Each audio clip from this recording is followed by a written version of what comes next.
The Louie Tee Network is powered by Music Head University. Music Heads, classes in session. Turn me up. Enroll on YouTube now. Link is in the description.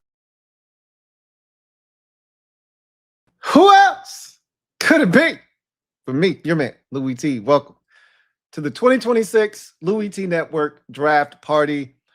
Always tardy, it feels like, for these things. And boy, the devil was at work today, man. There was a point today where I wasn't sure if I was even going to make it to this stream. The devil is a lie, boy, but he was working hard. He did not want me to be great today. I swear to you, if you knew all the things that happened to me today and how we got to this point, that's irrelevant. Draft is here. We're here. Let's talk ball. Raiders are on the clock. Let's talk about what we think is going to happen. We know what's going to happen here. We haven't missed anything. We're going to just jump straight into it. Raiders are on the clock. We know what they're going to do with their pick. So we're going to talk about what is going to happen thereafter, because that's when this draft really starts. It really starts once the New York Jets get on the clock. Whether they take Arvell Reese or David Bailey is ultimately going to, I think, determine what happens in this draft and how things are going to go. Remember, shorter time spans between picks this year. So 8 minutes on the clock. So these picks should go a little bit more rapidly. Again, the Raiders, for TV purposes, you're going to see the Raiders eat all 8 minutes of this clock up, kind of give the TV partners, NFL Network, ESPN, an opportunity to talk up the picks. Also want to give the Jets time to make calls, figure out what they're going to do with their pick. They're going to spend that pick on a player. Also, the Cardinals, they're at number 3, and they've been the topic of conversation in terms of trading out of their pick. So you want to give all of that time to kind of manifest itself. This is the best reality show that exists on television. This NFL draft product is, bar none, the best in sports. And so they're going to make sure that it lives up to the hype. And we've been talking all week about how nobody knows anything. So without any further ado, let's get to it. Let's first talk about what you guys brought. This is our annual tradition. What did you bring to eat? What did you bring to drink? I've got my wine. I'm going to go ahead and pour up. Boy, it's been a long day. I need this glass. I need this glass because it's been a long, and when I say a long, I mean a long day. The pick is in for the Las Vegas Raiders. And so I'm going to go ahead while we're here, start working on the board for us so that we can keep track of the picks that are being made. See if I can get this up and running. So I needed that. Says I've got pork loins and hold on, potatoes and rice. Okay, damn, you eating a whole meal. I love it. Woo, knuckle effer. Woo, that's a hell of a name. I got my Cabarcier right here. Okay, you ready? You ready for whatever happens at number 7? Land Shark beer. Okay. All right. So won't you raise your glass, won't you? Hey, matter of fact, let's toast right now to tonight being the start of one hell of a ride in 2026 for the Washington Commanders. Yesterday, somebody said we need to toast to the Commanders not disappointing us, right? Basically. I don't think you can be disappointed tonight. They're not going to draft Ruben Bane at 7. Even if it's a receiver and somebody we want is on the board, as long as Jeremiah Love isn't there at 7 and they draft someone else, I'm going to be fine with it. Even if Caleb Downs is available, which of the 5 guys that we've talked about ad nauseum being available at 7, he's probably the most likely to be available. Even if he's available and they jettison him for a wide receiver, it's okay. I get it. I don't have to love it. but I understand it, right?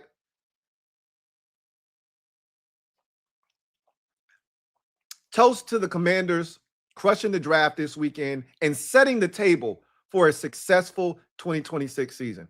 Cheers, everyone. All right. So what I'm going to do, man, bump that graphic I was going to put up. Forget about that. Fernando Mendoza is the pick for the Raiders. So the first pick has been made. Fernando chose not to be at the draft. What I do want to do is every time we get a pick in, I do want to play the draft sound. Fernando Mendoza goes #1 overall to the Las Vegas Raiders. And now the New York Jets are on the clock. And this is when the draft really gets underway. This is when things start to pick up here with the Las Vegas Raiders making their selection of Fernando Mendoza. They've got their franchise quarterback.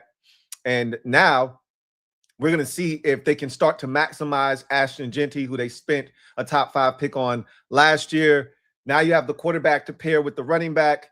Now you have to also start to, fortify the trenches if you're the Raiders. Got to do a better job of protecting whomever is at quarterback. Now it's going to be Kirk Cousins, we presume, is going to be the starter day one. Who knows? Mendoza can get in there while the coaching staff show that he's ready for the chore of being the starter day one, and Kirk Cousins could be wearing an earpiece to start the season. It feels like Mendoza is going to be his backup early on to start the season. You get midway through, and then you probably throw the young kid out there once you feel like he's ready, and then you turn it over to him. It's his show, and from that point forward, you see what Fernando Mendoza can do and how bright his future can be.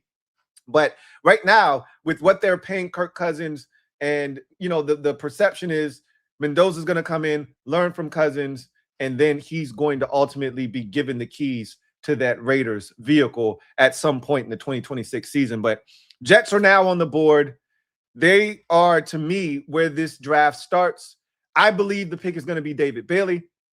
And that's, I think, going to set off a chain of events here where we start to see what happens in this draft. Because if Bailey is the pick at 2, I believe then there will be real activity for the Cardinals at 3. I think there are teams that are extremely interested in coming up to get Arvell Reese. If Bailey is available, I'm not saying that Bailey wouldn't be a guy that teams would covet, but I think there's more intrigue surrounding Arvell Reese. I've talked about how much of a wild card he is. He makes me nervous.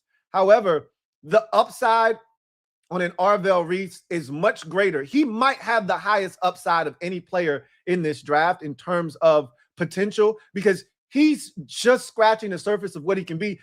You haven't really seen what he's going to be at the NFL level, because I think he's going to be an edge rusher. I think he's going to be on the ball, rushing quarterbacks. Teams are going to see him as a Micah Parsons, which I don't think he is, but see him as a Micah Parsons type.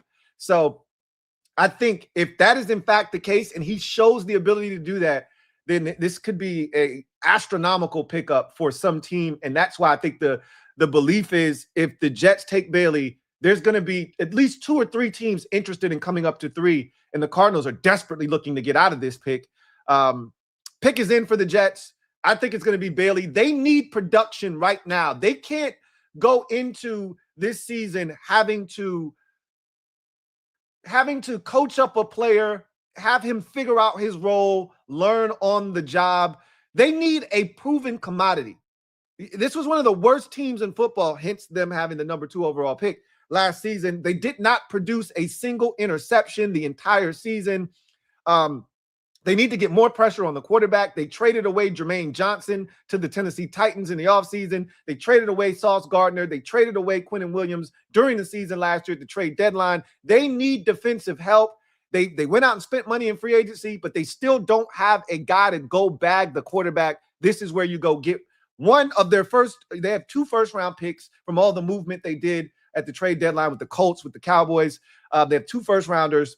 This is theirs. The other first-rounder is from the Indianapolis Colts. And so I'm looking forward to seeing what they do here. But this feels like David Bailey. Here comes the commissioner, Roger Goodell, to announce the pick of the New York Jets at number 2 overall, which will set the table for, I think, a trade at number 3 for the Arizona Cardinals.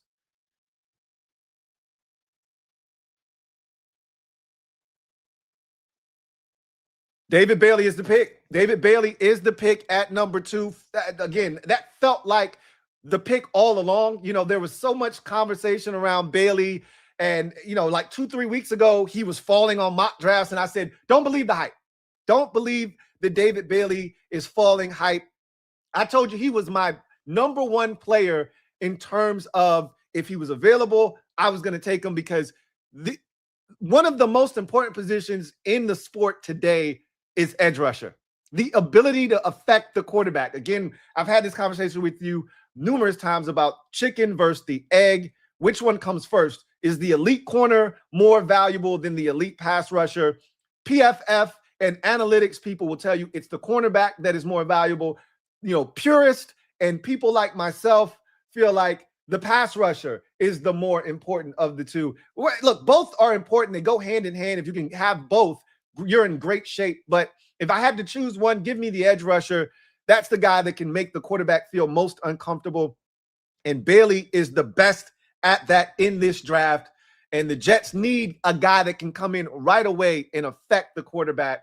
And Bailey can do that. And this is why I feel like he was the obvious choice for the Jets.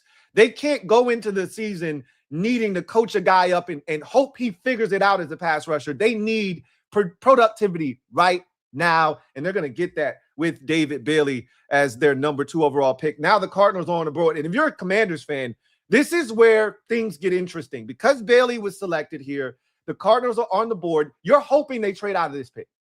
Your fingers should be crossed that the Cardinals, that Roger Goodell comes to the podium and says there has been a trade. You're hoping at the bottom of the screen it says trade, because if it doesn't, they're going to make a pick, and that pick could be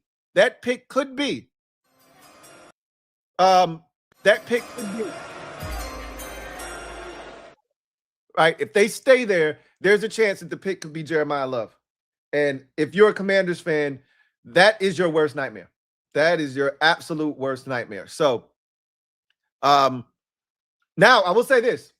If Jeremiah Love goes 3 overall, the likelihood is you're going to see the Titans then go with Arvell Reese, which could then free up an opportunity for Sonny Styles to get to 7. That's the only positive that comes from the Cardinals potentially selecting Jeremiah Love, is Sonny Styles could then fall out of the top 6 to the Commanders at 7. And if he's there, that's the pick. But if the Cardinals trade out of the pick, Arvell Reese is taken at 3, then that's probably going to prompt the Titans to then select Sonny Styles at 4, which then could set a chain of events that allow the Giants to select Jeremiah Love at 5, etc. And now you get nothing, right? And you like it. You get nothing, and you have to like it at that point. So you're hoping that at the bottom of the screen here, we see trade, right? That's what you're hoping that we see. I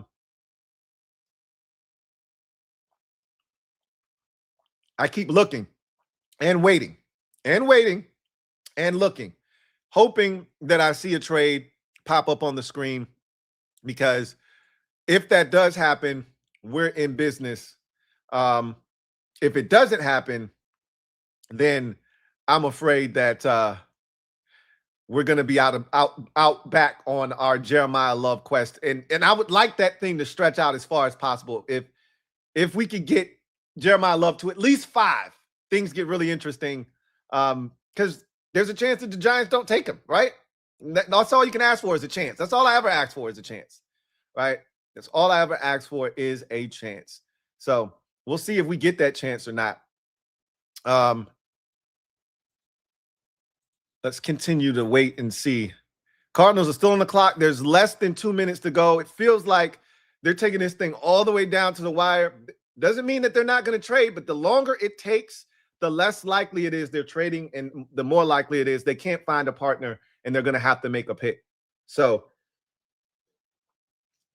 yesterday, Rio was saying that Jay Glazer made it seem like they already had a trade lined up if boy, they just got me. NFL Network just got me with the little flashing. You are watching NFL Network graphic at the bottom. I thought that was them flashing trade. We're less than a minute to go. Pick is in. So the Cardinals are not trading out of the pick. So this is the moment of truth. If they take Arvell Reese, which I think they are going to take Arvell Reese. I think they were bluffing this whole time with this Jeremiah Love thing. I just can't see them spending that type of money at the running back position. I just can't see it. I think they were bluffing. I think they were trying to get someone to come up to the pick. And so I think they're going to take Arvell Reese. And if they take Arvell Reese here, I think that's going to set off a chain of events where the Titans then take Sonny Styles. And then it's all up to the Giants to decide whether or not we're going to have a chance to take Jeremiah Love. So let's see what else we got. We got rice. We got jollof rice and pink lemonade. Okay. Protein chips, noodles, and Sprite 0. Wow, that's a hell of a combination. All right. Silver Fox has hot wings, fries, and iced tea lemonade mix. Okay, isn't that an Arnold Palmer, right? When you mix iced tea and lemonade, isn't that an Arnold Palmer thing? Hey, look, I get these hairline jokes every year during the draft. It's the only time during the year that I let it free, man. That I let the forehead breathe, and I'm just me, right? Y'all get me in my full splendor on draft night every year. All right, Commissioner coming to the podium to announce the pick for the Arizona Cardinals at number 3. Let's see what they do.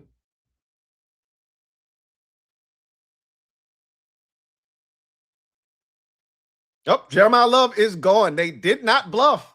They took Jeremiah Love. They are so desperate. I was watching. Who was I watching? I can't remember. Peter Schrager. It was Peter Schrager that basically said that they would be taking Jeremiah Love not just because of how good of a football player he is, but they would be taking him because they don't have any marketable stars in Arizona. Drafting Jeremiah Love, not only are you getting a tremendous football player, you're getting a guy that you can sell jerseys, that you can sell tickets, that you can give people a reason to want to show up to your games. They don't have anybody in Arizona, and they haven't really had anybody since Larry Fitzgerald. So they're hitching their wagon to Jeremiah Love for him to be the new face of their franchise. Marvin Harrison Jr. has failed miserably in doing that thus far in his first 2 seasons. Obviously, Kyler Murray is now a Minnesota Viking because he couldn't do it and sustain himself in Arizona. They're looking to sell tickets. The Bidwells want to make their franchise more popular, and they feel like Jeremiah Love, if nothing else, yeah, they suck. They don't have a lot of talent. They don't have a quarterback right now. Jacoby Brissett's your starter, and he's holding out for more money. They don't have a lot. If you're an Arizona Cardinals fan, you don't have a lot of reasons to smile nor want to go to an Arizona Cardinals game. Maybe Jeremiah Love gives you a reason now, right? Gives the NFL a reason to want to put you on Thursday Night Football in front of a national audience. So I think this is a pick that is more to do with being marketable than it is winning football games. Because while he can impact the game, he can't do it by himself, right? They still don't have a quarterback. They still don't have a tremendous offensive line. Their defense still isn't very good. They still have a very porous roster, one of the worst rosters in football. He can't do it by himself. And what we've always talked about with a running back is if you're going to draft a running back, and not only in the first round, but in the top 10, this is a top 5, top 3 running back. You're spending buku money on a running back in the top 5 of the draft. If you're going to do this, you need to be ready to maximize every single carry that he's getting. And we know the Arizona Cardinals are not ready to maximize every single carry that Jeremiah Love is going to have in his NFL career. They're not ready to maximize every single touch, but he can double as a receiver. So you're not just getting a running back, you're also getting a guy that can, double as a prolific and potent receiver for you. He can do it all. So this is a great pick for them, but is it the right pick? Is it the best use of the number 3 overall pick? If you're talking about from a talent standpoint, yes, absolutely it is. He's the best player in the draft. But the Cardinals I don't think are in the best position. Similar to what we saw with the Raiders last year. They weren't ready to maximize Ashton Genty, and we saw how he struggled last season. You can see a similar situation this year with Jeremiah Love, where he's going to a very bad situation that's not ready to maximize his talents, and he could struggle. He could struggle, but he also could be the best player on a bad team, and he could showcase exactly why he was the number 3 overall pick. Happy for him. Sucks for us, but this was to be expected that he wouldn't get to number 7, right? All we could do was try to wish it. But the mock draft, I was talking to Rio earlier today, and I told Rio, Rio said, Jeremiah Love is not getting the 7. And I said, I know this to be a fact. I've already come to grips with this. It was tough for me 2 nights ago when I had to sit there and come to the realization that we're drafting Carnell Tate. But I said, until Jeremiah Love is not available, I'm going to live in a fantasy world where he is still an option at 7. And until I'm in denial. I told him I'm in denial until he is not available. And then I have to live in my truth. He's now no longer available. I have to live in my truth. I told him, don't listen to me because I'm emotional. I'm like Carl Thomas. I'm emotional. I'm Carl Thomas. I'm emotional, right? Listening to me, I'm talking with my emotions. I said, listen to the mock. Therein lies the truth. And in my mock draft, I told you that the Commanders are taking Carnell Tate at number 7. So don't listen to me. Listen to the mock draft. The pick is in for the Tennessee Titans. They're in the war room dapping each other up. And I think this pick is, to me, this is a no-brainer, right? Now, I shouldn't say that. Because Jeremiah Love went to 3, here's where things get really interesting. They could take Arvell Reese, or they could take Sonny Styles. One of the 2 players is the pick here. I'm going to say that they're going to take Arvell Reese here. And that's going to position us to take Sonny Styles, I believe. I don't think the Giants are going to take Sonny Styles at 5. So I think the Titans are going to take Arvell Reese here. Then Sonny Styles is the target for the Commanders. And I think you're going to see a very interesting situation at 5 for the Giants now.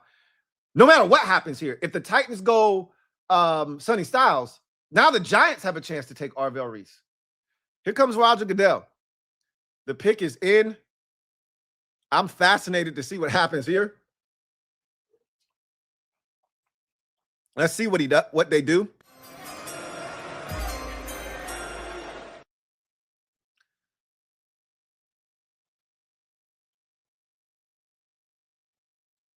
Carnell Tate. Woo!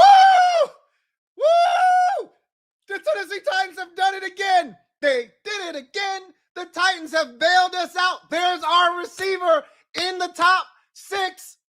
The Titans have said all along that they wanted to get a playmaker for their offense. I always thought they were talking about Jeremiah Love.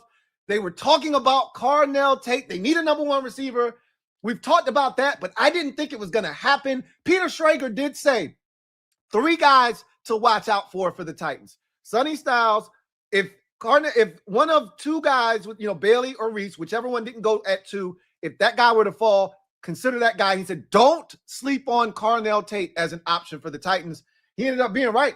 Carnell Tate is the pick. Shout out to Carnell Tate. Shout out to the damn Tennessee Titans. Titans take Tate. Titans take Tate. Titans take Tate. Titans take Tate.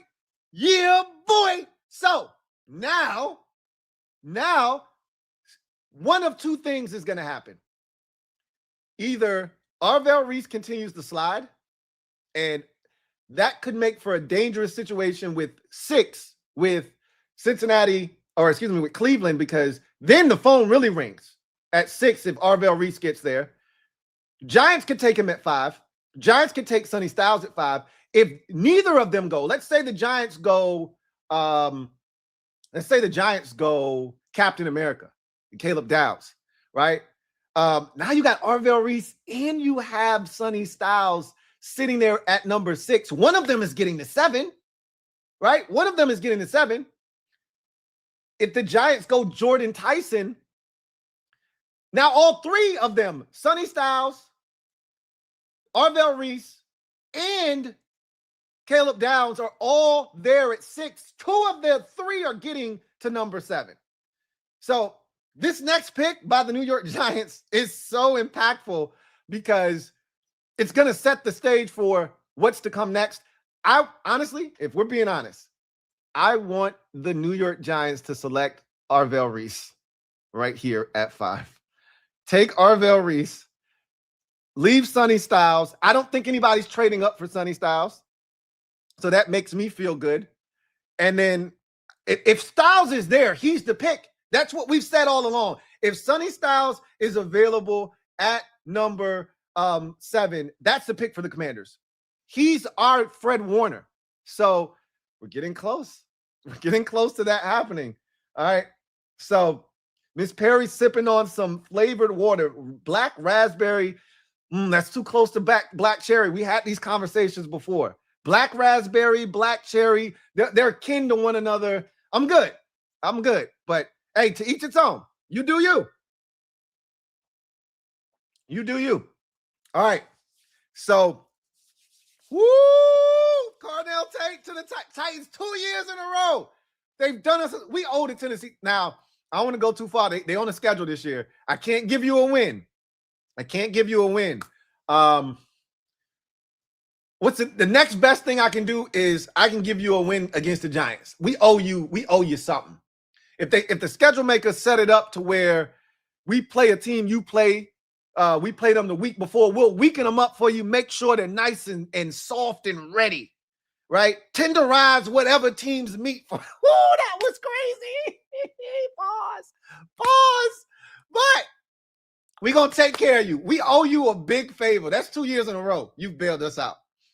And you know what we've heard today? We've heard look out for Jordan Tyson at 7 for the Commanders. I've heard 2 different insiders say that. Again, they don't know anything, but they also didn't know that the board was going to fall this way, right?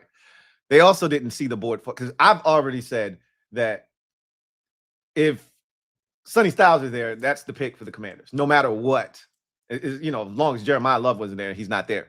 Giants pick is in at number 5. So the Giants now have made their decision. Let's sound the chime, if you will. All right, let's get to some of these super chats, man. Woo.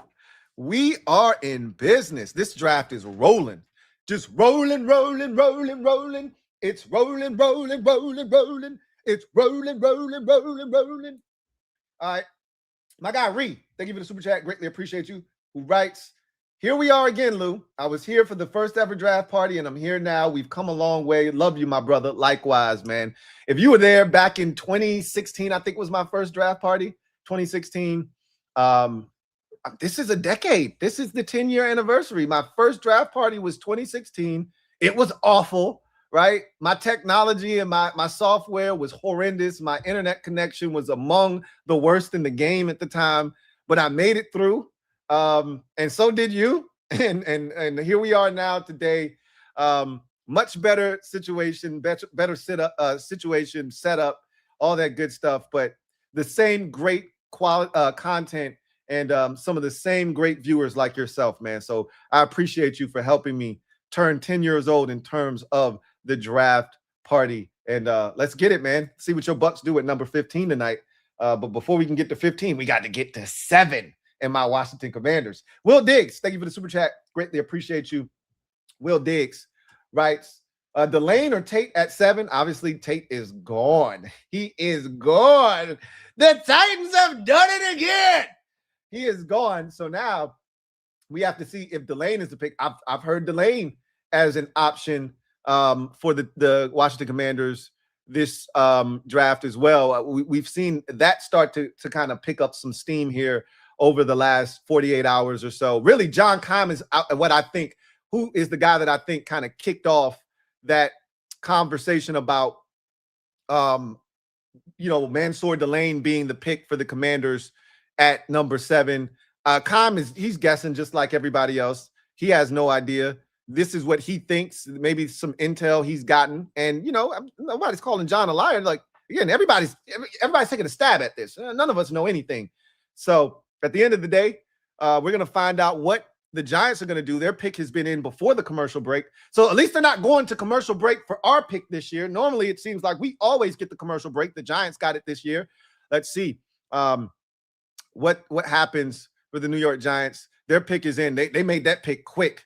So they clearly knew automatically. I think it's Arvell Reese. Okay, so they're bringing some extras out for this pick.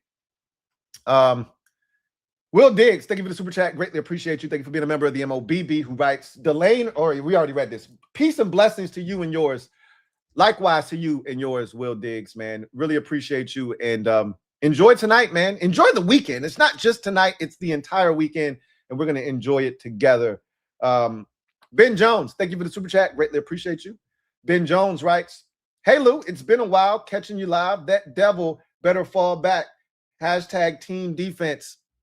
Hey, look, man, we're going to see what happens.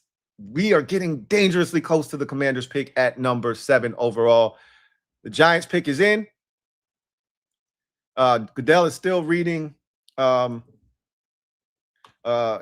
is this? Teams for Taps. So we're going to get a little extra here while he's doing that. Key himself, thank you for the super chat. Greatly appreciate you. Team for Key himself writes, this is our 10th draft together, Lou. The 10th draft. It is. I just said I've been doing this for a decade now. I didn't realize it, but until my guy Reese said something, I started this 2016. Back when really there were very few people doing this, having draft parties. All right, here comes the pick. Arvell Reese. I figured it would be Reese. Sonny Styles is getting the 7, guys. Sonny Styles is going to be a Washington Commander. Sonny Styles is going to be a Washington Commander. Arvell Reese is the pick for the New York Giants at number 5. Arguably the most talented player in this draft, but he's also the most volatile player in this draft. If he reaches his full potential, then we got rid of Micah Parsons last year, and we just got another one in the division this year, right? But again, we got to see it come to fruition. I'm not going to assume that he's going to turn into that kind of player. I got to see it. I don't believe it. I'm not buying that that's what he's going to turn into, but we got to see it. I got to see it to believe it. But ultimately, he's got the talent. And this is a guy that was created in a lab. And the Giants continue to bolster that front 7. As if they didn't have enough talent in the front 7 already, they add another dog. And Arvell Reese is the pick for the New York Giants at 5, man, as they continue to reshape that roster in the image of John Harbaugh. Huh? Really? Yeah. On the street? You just got doing the Giants pick? Yeah. So you haven't seen what happened? No. What happened? Already? Yeah. Did it happen on TV though? Okay, well then I'm good. I'm good. So my wife over here spoiling stuff for me, but so the Chiefs have traded up to number 6, which the interesting thing here is for who? Is this for Sonny Styles or is this for Captain America? I honestly believe that this is for Mansour Delane because they need a corner. They lost both of their corners to the LA Rams in the offseason. Traded one and the other left in free agency. They thought Washington was going to take Mansour Delane, and maybe they were going to take Mansour Delane. I mean, John Kine mocked us Mansour Delane, so it makes a ton of sense that Kansas City comes up, jumps in front of us to ensure that we don't draft Mansour Delane. Cleveland was desperately looking to get out of the pick. It felt like this was a spot where the Chiefs could strike if it made sense. They come up. I think it's for Mansour Delane, which I'm all for it because I didn't want him at 7 anyway. And I said this all along. If Sonny Styles was there, he is the pick. So let's see what the Cleveland Browns ultimately do. And I think they're coming up for Mansour Delane. I think that the Browns got out of there. I think they allowed the let me go over to ESPN and make sure that ESPN isn't ahead of the NFL Network, because I always find it fascinating with these broadcasts. Sometimes it feels like ESPN is a little bit ahead of with their stuff. Yeah, so let me just stick to ESPN. Like I've been a NFL Network guy, but it always feels like it feels like NFL Network is always behind. So Chiefs pick is in. They've traded up. NFL Network is still showing that the Giants, the pick is up. So I'm going to stick with ESPN. So Chiefs pick is in. They traded up to 6. I think it's from Mansour Delane, a corner. That makes the most sense to me. And I didn't think we would get to a position where Sonny Styles and Caleb Downs were both available, but that's what it feels like we're going to see here.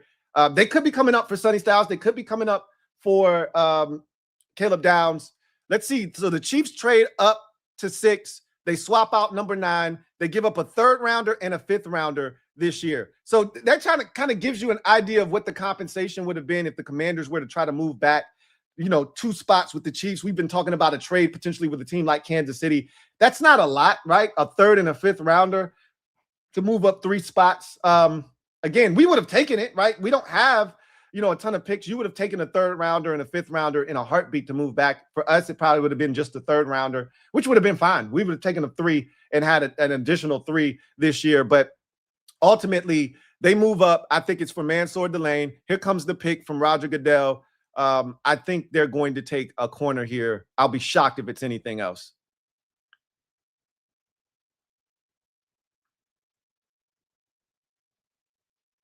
Mansour Delane is the pick for the Kansas City Chiefs. Chiefs take Mansour Delane, the corner. It makes too much sense here that he is the pick. So I am like off season.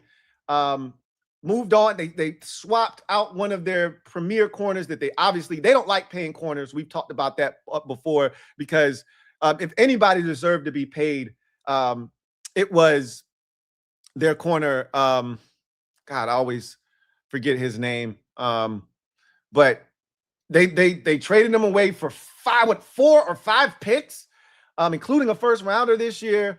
And he gets paid by the LA Rams. And now the stage is set. The pick is Sonny Styles. This is a no-brainer for me. Like, now that the suspense is gone, Adam Peters is getting his guy, Sonny Styles. He's getting his Fred Warner. Like, this is too easy. Like, if he wasn't here, then it would be like, oh shit, what are we gonna do? This is a layup now. The oop has already been thrown. We just gotta dunk it, right? It's Sonny Styles. I didn't think he would be here. He's here. Now you just gotta pick him. So Sonny Styles, the pick is in for the Commanders. The moment of truth is about to arrive. Something that we've been waiting for about 3 months now. We've been talking about it ad nauseum. What are the Commanders going to do at 7? Sonny Styles is on the board, and the board is falling. There have been no trades except this Chiefs deal, but that really was inconsequential because everything that needed to happen prior to that set the stage for Sonny Styles to be here. Now, let's see what the Commanders do with the pick. It's going to be Sonny Styles. It's got to be Sonny Styles. I can't see it being any other way, because that's the guy that I've said this. And remember, we just had a conversation with 2-3 days ago where I said the Commanders want to draft Sonny Styles. They want to draft Sonny Styles, right? But you didn't know if he was going to be available. He wouldn't have been available if the Cardinals would have gone Arvell Reese at 3.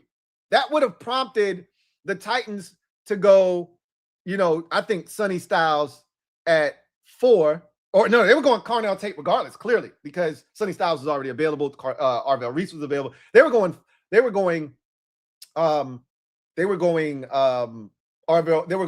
Tate regardless. That might have prompted the Giants to do something different, like go Sonny Styles at 5, right? Had Arvell Reese been off the board. But because Arvell Reese was there, that was a no-brainer for them. This is a great situation for the Commanders. One that I didn't think we would end up in, but voila, here we are. And I'm excited about this opportunity for the Commanders. Mansour Delane, the best corner in this year's draft, going to the Kansas City Chiefs.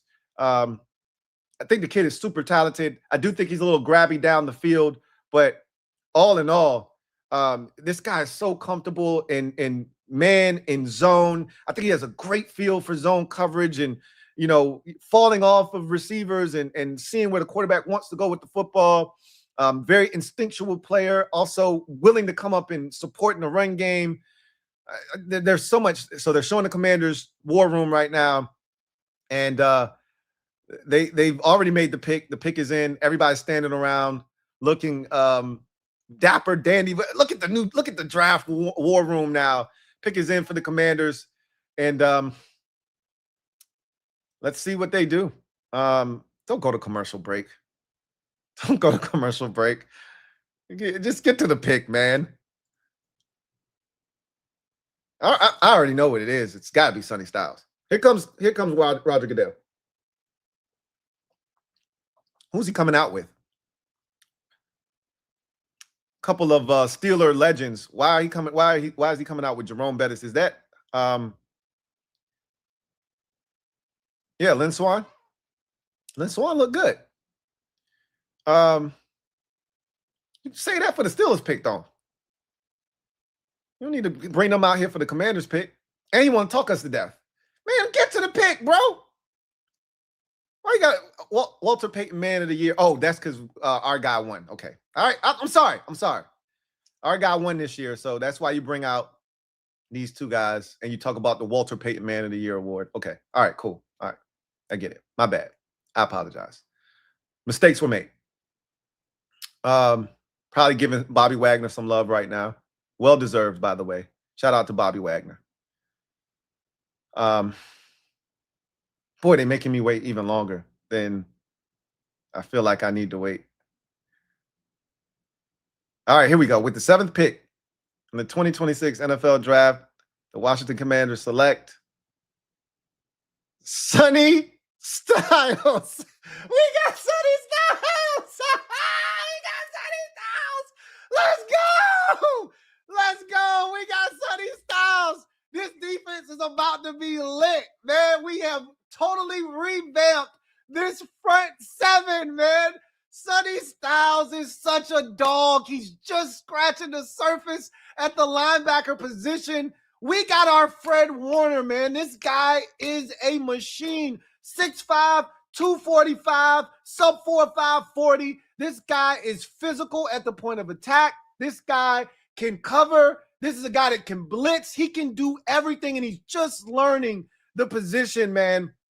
I'm so excited about this pick for the Commanders because this is a guy that if he puts it all together, and I have no reason to believe that he won't put it together, especially playing in this defense. And we talked about this defense led by Durante Jones and how important it is to have that linebacker, that one piece up front at the linebacker position that's kind of a Swiss Army knife. You also need that brains of the operation in the back end at safety. And we're going to figure out if we can get that guy in this draft. You don't have to draft that guy in the 1st or the 3rd round. That guy might come in. It might be Bishop Fitzgerald, like I've told you already, in the 5th round or so.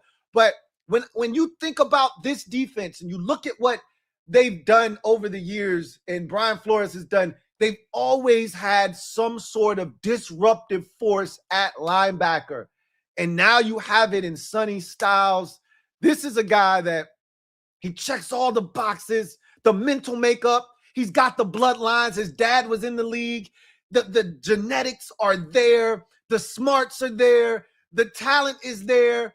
The mental makeup is there. And now you have a guy that completes this front 7. You got Leo Chanel. You got Sonny Styles. Oos is going to return to his natural form as a guy that can roam, blitz, do all of those things. He doesn't have to do the thing last year that he had to do, which was play basically defensive end. You've got new defensive ends. You've got a plethora of guys on the front now that you've added. You've got depth on the defensive tackle position with the addition of bringing home a guy like Tim Settle. You got edge rushers for days, and now you have the centerpiece of your front 7 in Sonny Styles. Now Leo Chanel is allowed to play weak side backer, not middle backer. Oh my gosh, this defense has a chance. We've been struggling on defense for years. For years. Glasses up. Cheers. We've been struggling for years. We just drafted a guy that's going to help us change the fortunes of this defense. Cheers to the Commanders getting their guy at number 7 and elevating this defense to levels we haven't seen in a very long time. Cheers to the Commanders for getting their guy, Sonny Styles, at 7. This is celebrate. Celebrate. We just got ourselves a dog in the draft. Hell yeah. BPA. Adam Peters, once again, he didn't lie to me. He didn't lie to me. I don't know what he would have done had Tate been on the board, but he didn't lie to me. He said, we positioned ourselves to go best player available, and damn it, he went best player available. Cheers to Adam Peters, continuing a damn good offseason and putting this team in a position to compete at a high level, not just in the NFC East, because we got the best quarterback in the damn division. You bet your ass we do. But to compete in the conference and the entire National Football League. Hell yeah. Raise that glass. We hell raisers. Cheers. A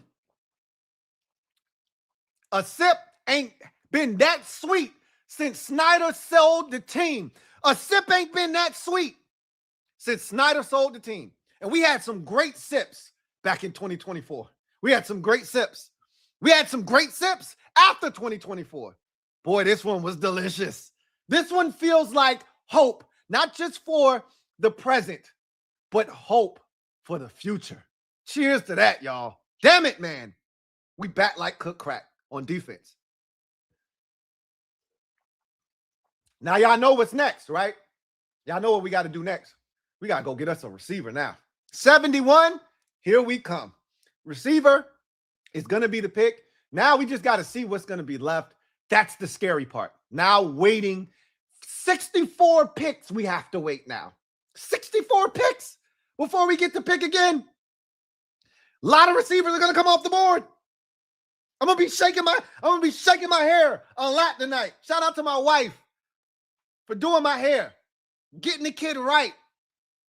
My wife was under immense pressure because my day did not go the way that it was supposed to.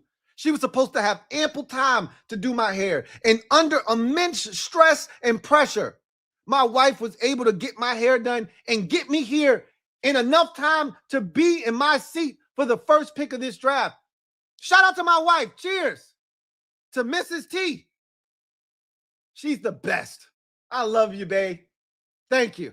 We got Sonny Styles, babe. Woo!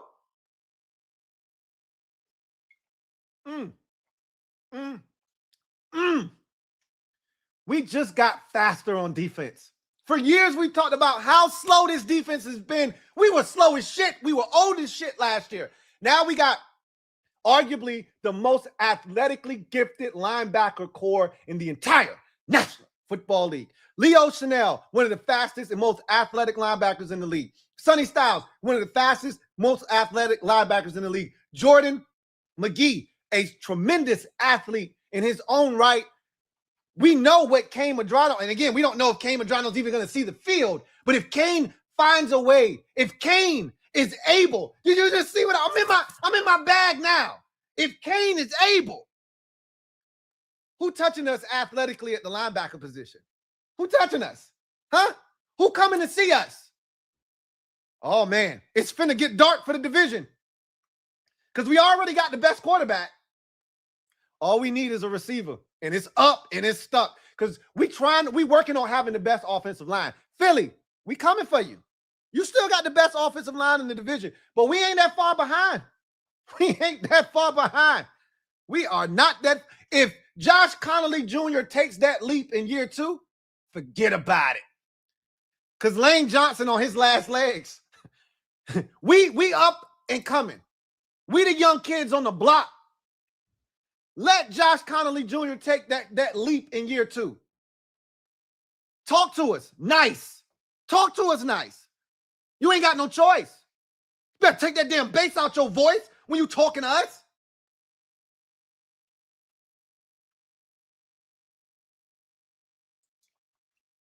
Saints pick is in.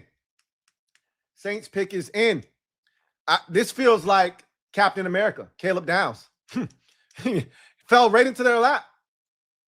This feels like Captain America. Let's see what the pick is for the New Orleans Saints. This feels like Captain America. All right. Let me get to some more of these supers, man. I'm just excited. We got Sonny Styles. We got Sonny Styles, baby. Let's see who the Saints get. This feels like Captain America.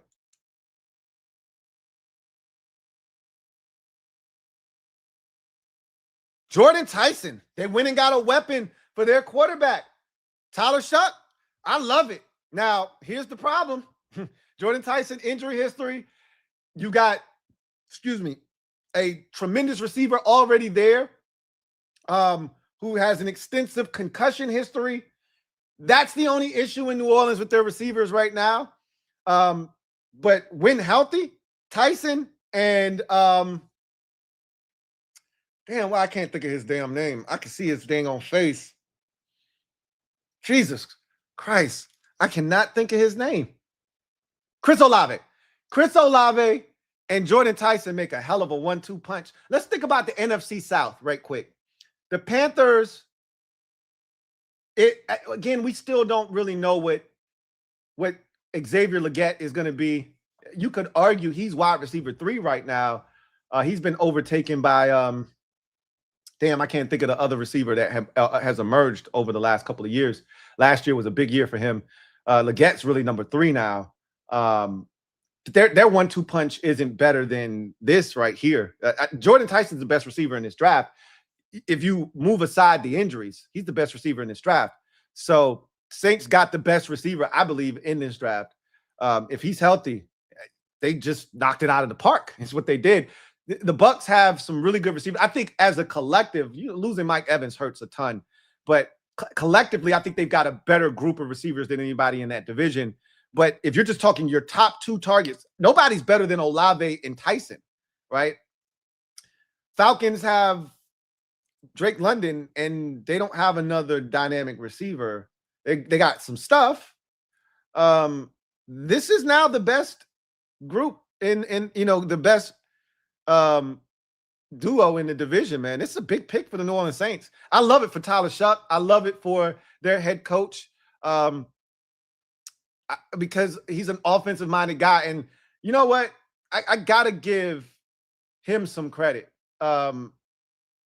I was so down on the Saints job last year, this time, when oh my God. I don't know why tonight my brain is so foggy. You know what it is? I slept 2 hours. I didn't get to take a nap today. So Kellen Moore.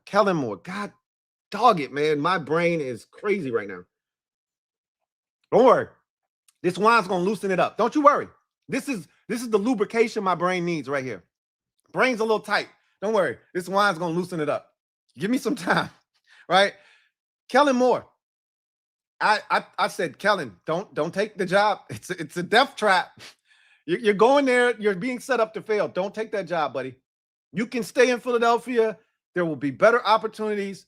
And he took a leap on faith, took that Saints job, and it looked really dire early. It was rough. He started Spencer Rattler, and I didn't think Spencer was playing poorly. It just they weren't winning and didn't look good. They finally made the move to Tyler Shuck, and Shuck took off, and the offense took off. And by season's end, they were a dangerous football team. One of the most dangerous teams. You didn't want to see them at the end of the season, right? And now you get a weapon for Shuck. You get a weapon, the best weapon in the draft, in Jordan Tyson at the receiver position. If you're a Saints fan, you should be elated. You should be elated. Your team just got immensely better on the offensive side of the football. Immensely better. Browns traded back from 6 to 9. Their pick is in. You know what's amazing is the same player that they were going to take at 6, probably still there at 9. They were either going to take an offensive lineman or they were going to take Captain America, Caleb Downs. All of the offensive linemen are still on the board, which speaks to the lack of an elite offensive lineman in his draft, or at least a tackle for that matter. I think Vega Owane is an elite offensive lineman in this year's draft, but he's a guard. That speaks to the lack of elite tackles in this year's draft, that no offensive lineman has gone in the first 9 picks. Browns are, I think, about to change that. I think they're about to take an offensive lineman here. But the same guy they were going to take at 6 is still there at 9, and they picked up a 3rd and a 5th round pick in the process. Brilliant maneuvering of the draft by the Cleveland Browns, if you ask me. Key himself says, Lou has come so far in over a decade. Styles at 7. You bet your ass that Styles at 7. And I appreciate you, Key, for being here for over a decade, man. It's been a wild ride, and it's people like you, it's people like Reese and others that have been here for the vast majority of this journey that has made this thing what it's become. And I can't thank you guys enough. The pick is Spencer Fano, which is what Peter Schrager, what he suspected. He mocked Spencer Fano in his mock draft. He just didn't have the Browns. I think, did he have the Browns trading back? He might have actually had the Browns traded back with the Chiefs. He might have done that. But Spencer Fano is the pick. And yes, the Giants are going to get Captain America. This sucks because they bet on the fact that the safety position wasn't going to be valued. That's what they bet on, and they were right. So they get the edge rusher, and then they get the safety. I mean, we sit here and we brag about our defense. The Giants' defense is getting better too. Now, the question still remains, can they stop the run? But adding Arvell Reese and adding Caleb Downs should really help stop the run a lot better. You know, we talked about the Giants defensively. Well, they're going to get better defensively. They still don't have a number 2 wide receiver, but they still have plenty of picks in this draft to address that. So the pick is in. I mean, this is a no-brainer. This has got to be Caleb Downs, right? I mean, it could be a receiver. It could be a receiver, and we could see Caleb Downs fall to Dallas at 12, right? Which I would hate that. I'd rather him go to the Giants than to go to Dallas, personally. If I had to choose between 2 evils, let him go to the Giants. I trust that the Giants are going to be ass. The Cowboys offensively are already like that. I don't need their defense to catch up to the offense. So I actually want this to be, because I don't think the Dolphins are going to take him. Oh, shit, they took an offensive lineman. Francis Mayoa is the pick for the Giants. Caleb Downs is falling to 12. I hate that. I hate him falling to the Cowboys. I hate it with a passion. But it's going to happen now, because I don't see the Dolphins at 11 taking Caleb Downs. I see them either taking an edge rusher or a wide receiver here at 11. Dallas waited patiently, and they're going to have one of the best players in the draft fall in their lap at 12. I hate this shit. I really do. But you can't win them all, right? You can't win them all. Like, this ain't Pokemon. Got to catch them all. You can't win them all. Mike Lake, been a member for 47 months. Right. So what up, Lou? What's up, Mike? I've been doing this draft thing with you since 2019, the Haskins draft, man. You've been with me for a minute. I appreciate you. You've been rocking with the kid for 7 years now, man. Big ups to you. Keep up the good work, eating Chinese and drinking cognac. That's a great combination, bro. That's a low-key, that's a hell of a combination, man. You can never go wrong with Chinese food, and then throwing a little yak on that. Woo-hoo! But the look, oh, Cowboys traded up. Cowboys traded up. And they still got 12. So they must have gave up 20. They gave up 20. They got 2 picks in a row. God damn it. The Cowboys, I hate them. Shit. So Dallas is on the clock. They have 2 picks in a row. One of these picks is Caleb Downs. One of these picks is Caleb Downs. And another one might be an edge rusher.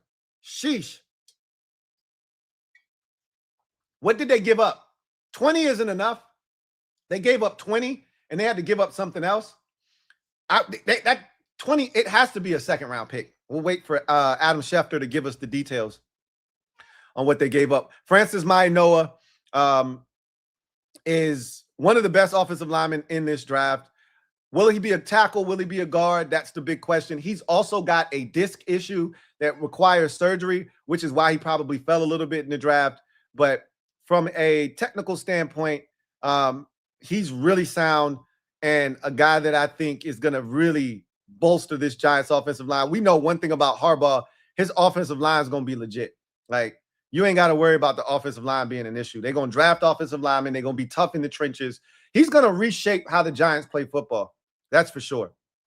So Giants take Arvell Reese at 5 and then turn around and take Francis Mayoa at number 10.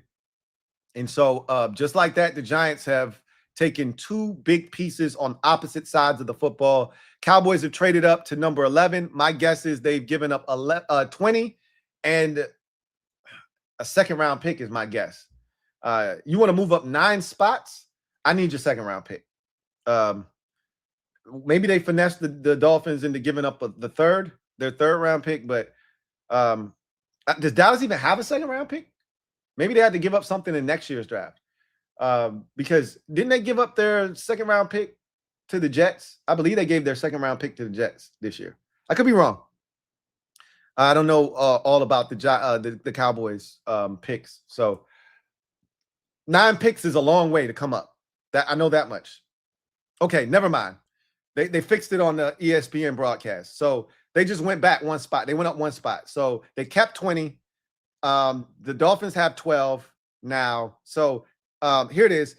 Dolphins get 12, 177, and 180. So they gave up picks in the 6th round, 2 6th-round picks, 177 and 180, and they just moved back 1 spot. So, okay, nothing big. They don't have 2 picks in a row. Shoo! I was about to say, shit. I actually thought that would have been a genius trade, but again, what would you have to give up to have 2 picks in a row at 11 and 12?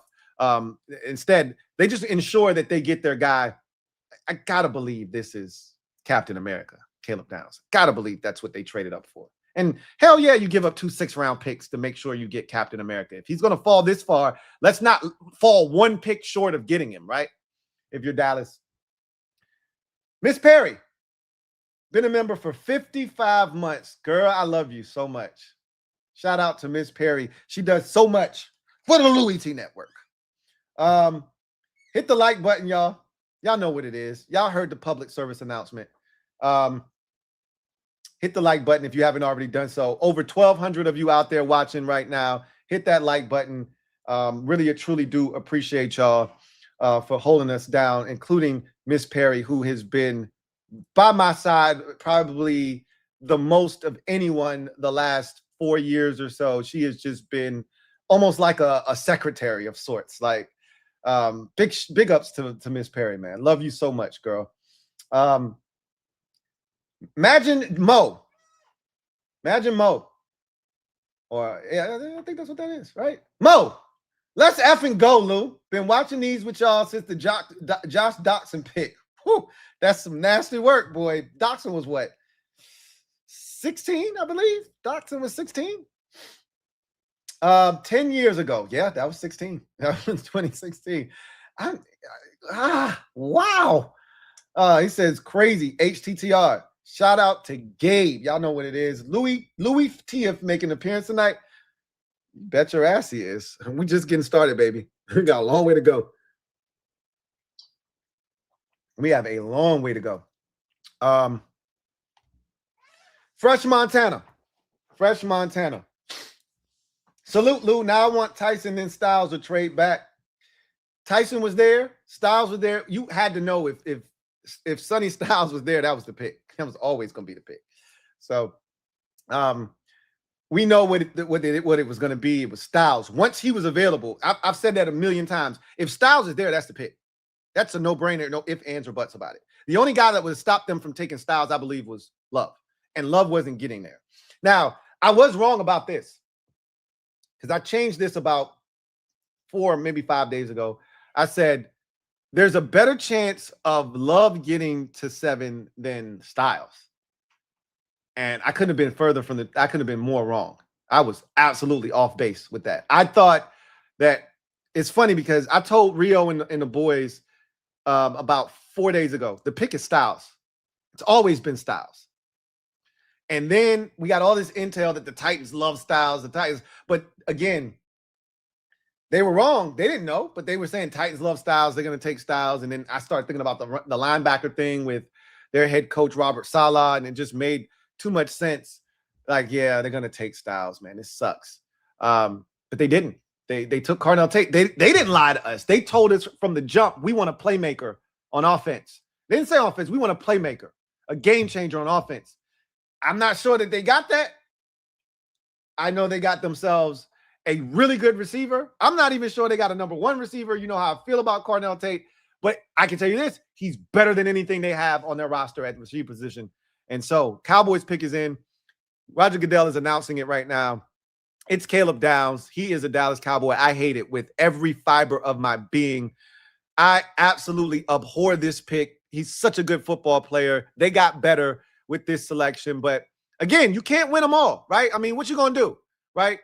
We got our guy, and he fell all the way to – he's a safety. Safeties don't get drafted in the top 10. He was bound to fall. The question was, how far was he going to fall? By the Dallas Cowboys. I got to give credit where credit is due. I hate it. I hate it with a passion. But again, what are you going to do, right? What are you going to do?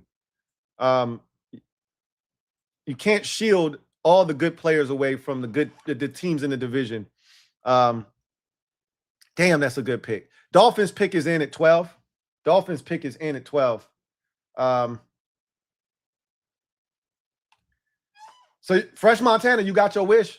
You said either Tyson or Styles. You got Styles. We got our guy. I wanted Styles. You knew my order. Love, Styles, Downs. Love was gone. Styles was next. I got my guy. I'm a happy man. Don AB. Thank you for the super chat. Greatly appreciate you. Don AB writes, I hope we don't pick Tate. We always draft mid receivers in the first round. The Titans. Shout out to the Tennessee Titans, man. Damn, we owe those boys. I can't give you a win. I owe you, but I don't owe you that damn bad. I can't give you a win, but I'm going to try to. I hope they give me an opponent for you the week before you play them. I'm going to kick their ass for you, soften them up. So you get them the next week, and they all nice and sweet and ripe for you, bro. That's what I want to do something nice for you. I can't give you a dub. I need them. I got to have them all. Like Pokemon, I got to catch them all. All these dubs that's out in the wild, I got to catch them all. All right? I got to catch them all. But what I can do is assist you in getting a dub from somebody else. And I want to do that for you, man. I hope the schedule sets up so I can do something nice for you, man. Because you done hooked us up 2 years in a row, man. And I just want to show some gratitude. Again, I can't give you a dub, but I can give you the next best thing, man. I can hook you up with a dub from somebody else. So if the schedule makers will allow it, I hope they bless us in a situation where we play the Giants the week before you play them. We bust their ass, and then we turn them over to you the next week so you can get a piece. What's left after we dismantle them, what's left of them, you take the rest, man. That's all. I want to do something nice for you because you keep blessing us. You stopped us. You saved us from ourselves last year. We were absolutely going to take Femi Oladejo last year. We were absolutely going to kill ourselves in the second round. And you said, nah, bro, don't do that. We got it. Nah. You go do the responsible thing and go get you a corner. Let us take the bum in the second round. Man, I appreciate you, dog. You don't know how much that means to me. And this year you say, oh, we know you desperate for a receiver, but hey, we got it. You go get your defender, man. You need it. Let us take the receiver. We'll bite the bullet. We got you, bro. I can't thank you enough, Tennessee, man. Titans, Tate. Damn, I love the Tennessee Titans. I'm a Titans fan now, man. I'm rooting for y'all and your success because you like family now, man. You an extended family member. It's like you married into the family. You ain't blood related, but you like a play cousin now, man. Big shout outs to the Titans. I'll be keeping a watchful eye on you And if don't nobody want that division, I'm rooting for you to go out there and do some damage, man. Cheers to the Tennessee Titans. Shit.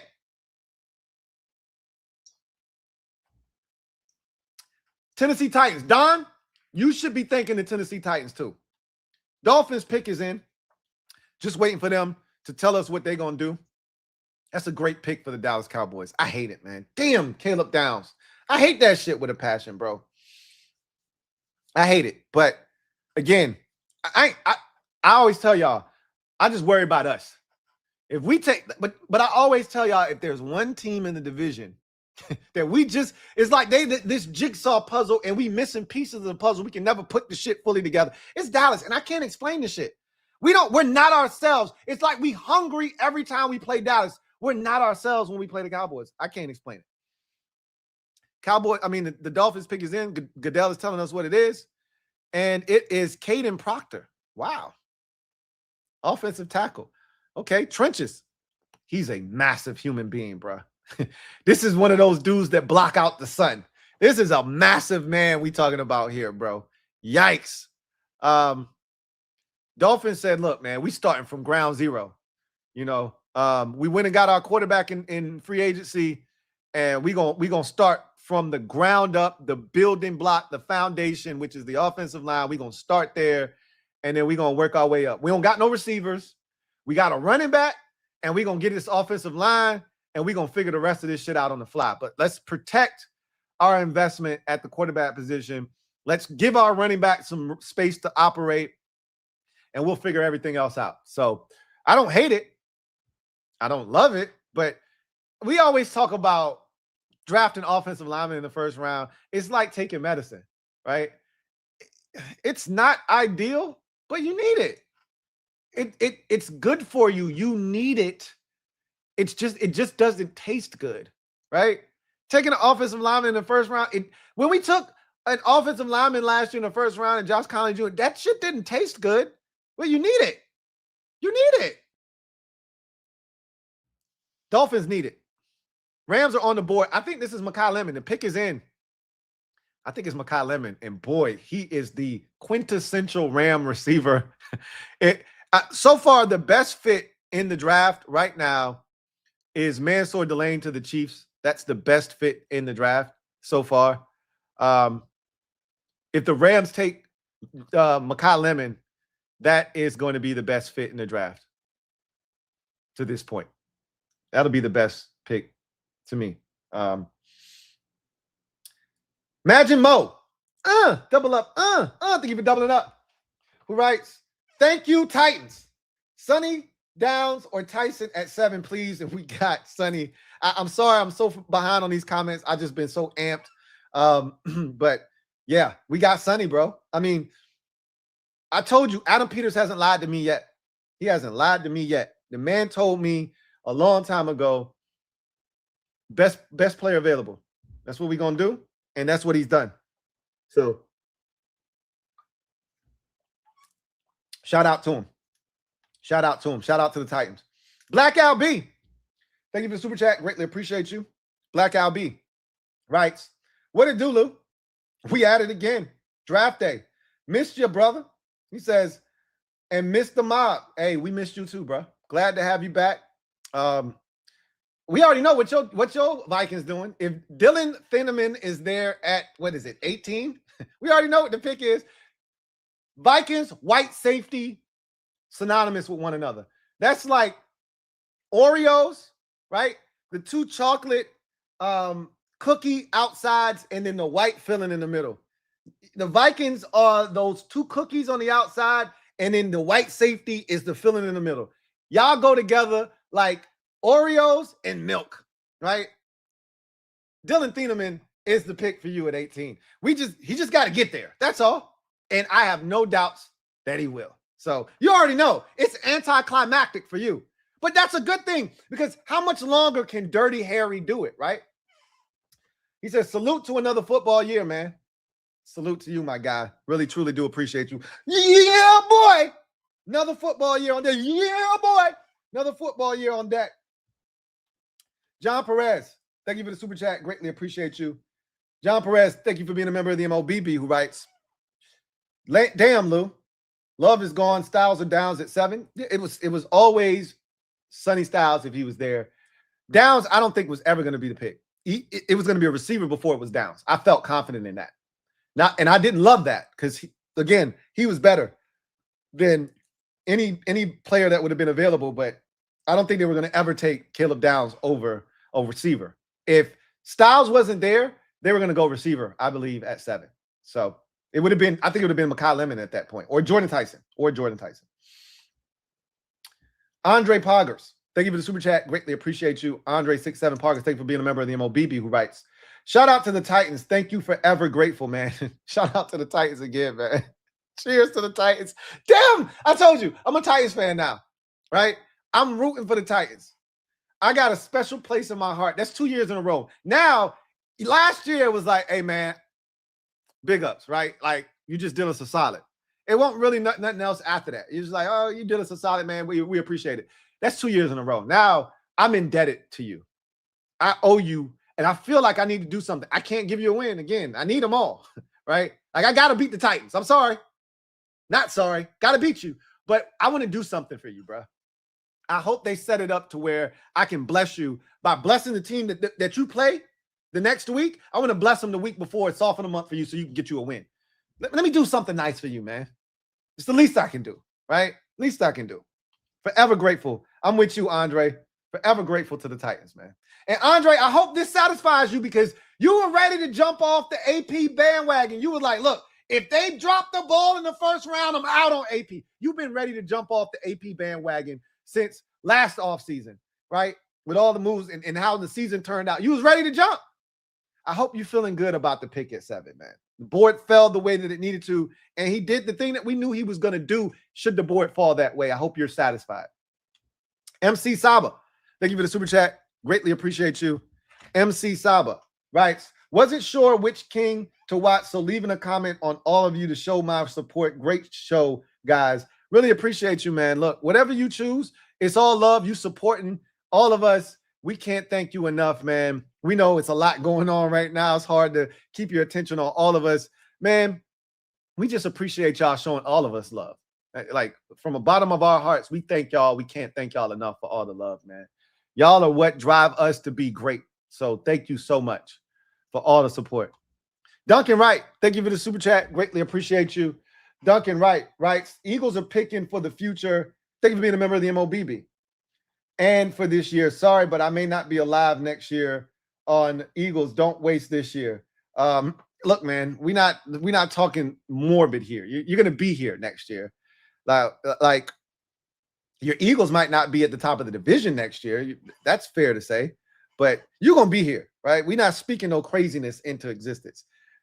I know you don't want to think about the future, but that's what the draft is about. It's about now, and it's about into the future, because these players are supposed to be a part of your future as well as your present. So we'll see what your Eagles do, but whatever they do, it ain't better than what my Commanders just did. I know that much. But again, we earned the right to draft 7.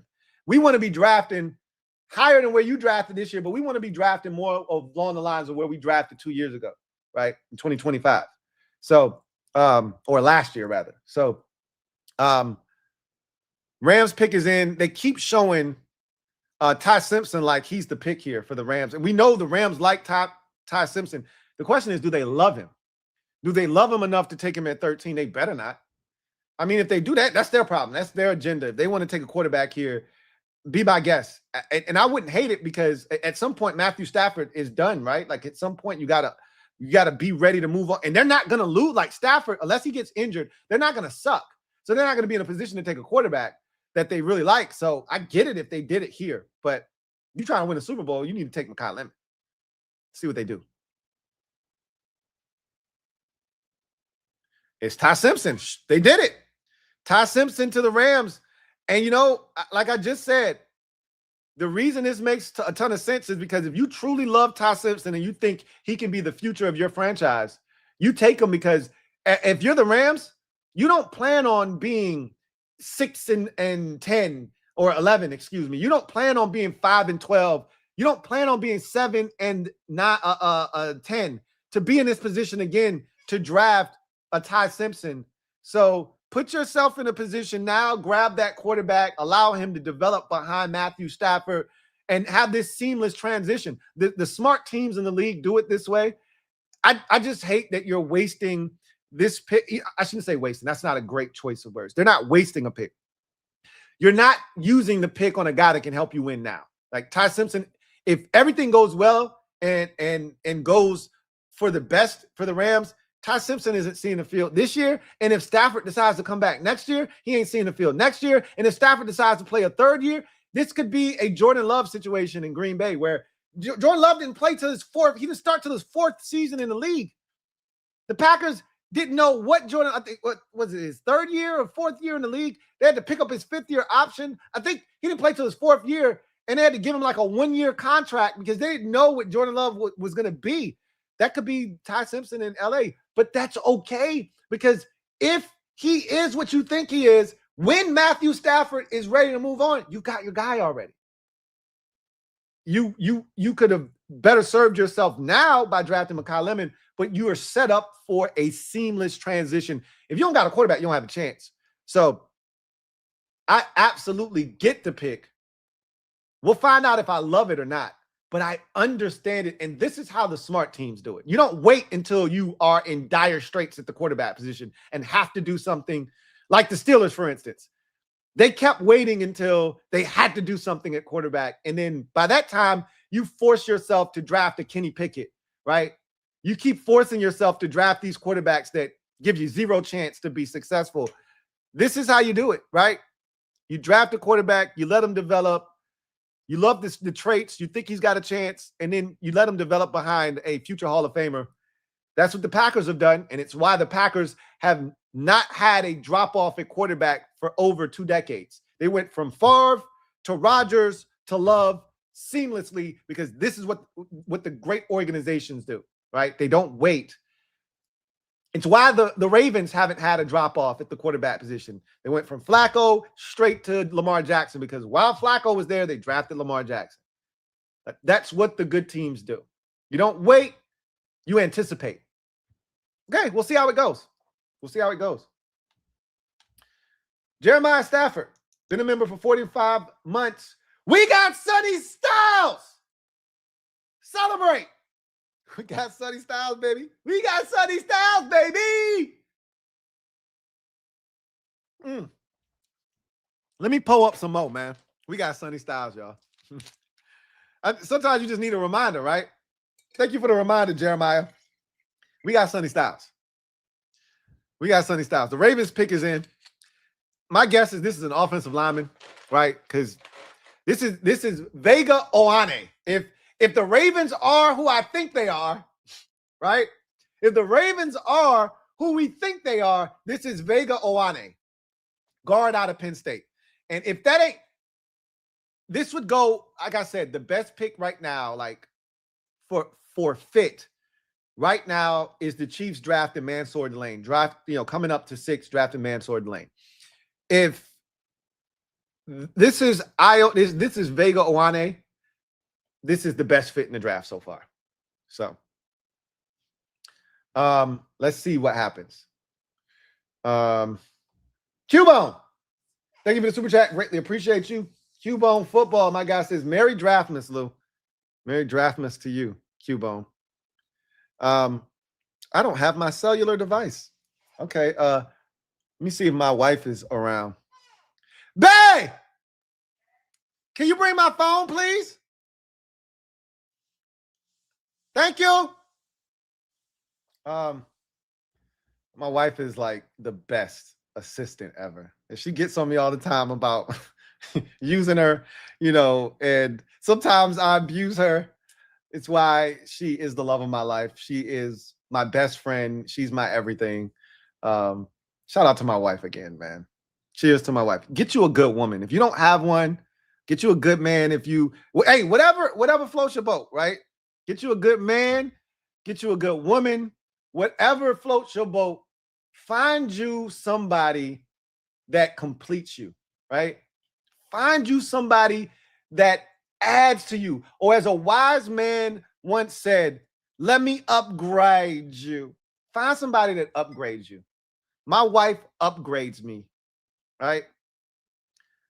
I was great before my wife. I am stupendous with my wife, right?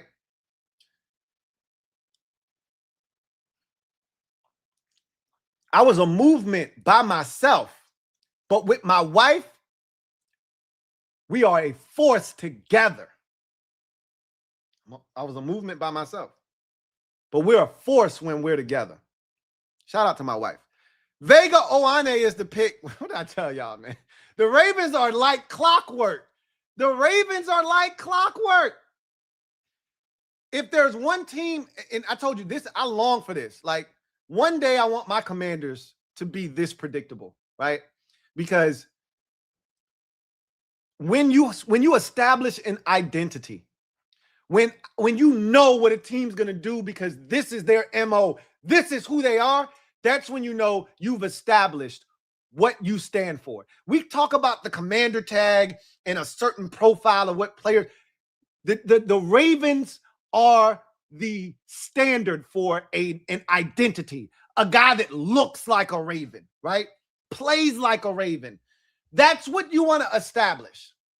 Nobody's done a better job of establishing what a player looks like for an organization than the Ravens. What did I tell y'all? Vega Oane is the pick. Bucks pick is in at 15. It's on the charger. Right? Oh, it's in my pocket. I'm so sorry. Oh, and my phone was in the pocket the whole time. I called my wife. She's like, "Where is the phone?" I'm like, "Oh, it's in my pocket." Thank you so much. I'm so sorry. It was in my pocket the whole time. I didn't even feel it. Can you feel it? Can you feel it in your pocket? No, I didn't feel it in my pocket. Yikes. I'm so bad. I can't believe that the phone was in my pocket the entire time. And I had no clue. I had no clue that the phone was in my pocket the entire time. All right. So let's see. Vega Oane pick for the for the Baltimore Ravens. Best fit in the draft thus far. Bucks on the clock. They need an edge rusher. I'll tell you what.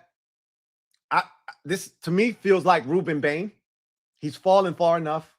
This is exactly where he should go in this draft. I love Akeem Messidor. I want him to go to Buffalo, though.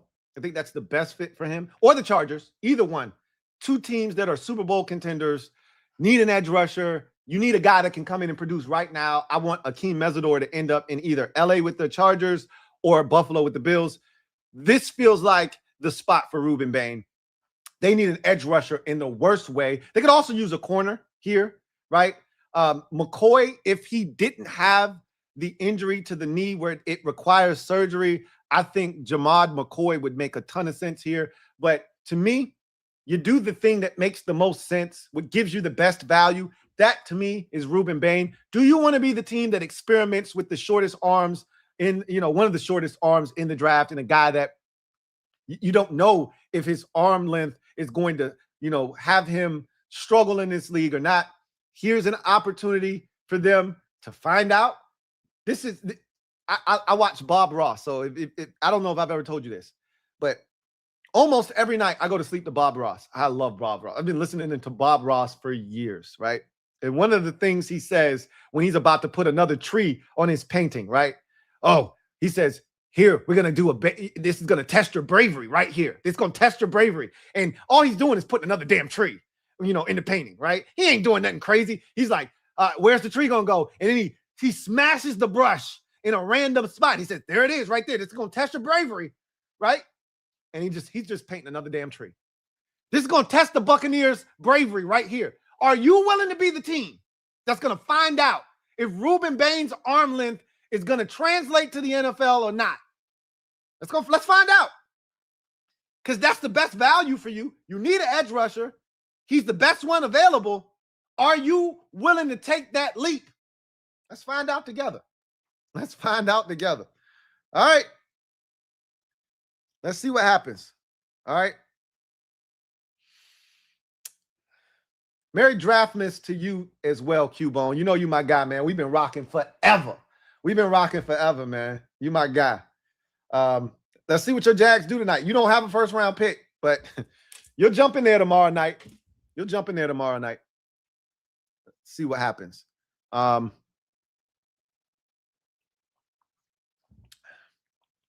Ethan Dykes, my guy. Thank you for being a member of the MOBB, who writes, hey, Door Gunner, I hear your jokes, man. Hey, I'm here for all the 4-head jokes. I'm here for all the 5-head jokes. All right? I'm here for all of it.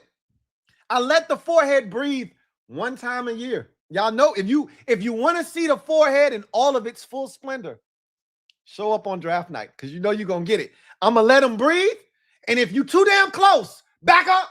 You're too close, bow. I'll headbutt your ass. You'll get this 4-head up close and personal. Back up. Back your ass up. Give me 5 feet. Give me 5 feet. We treating it like COVID. Give me 5 feet. Bucks pick is in. Let's see what they do. Goodell announcing the pick right now. Ruben Bane. That's where my money is.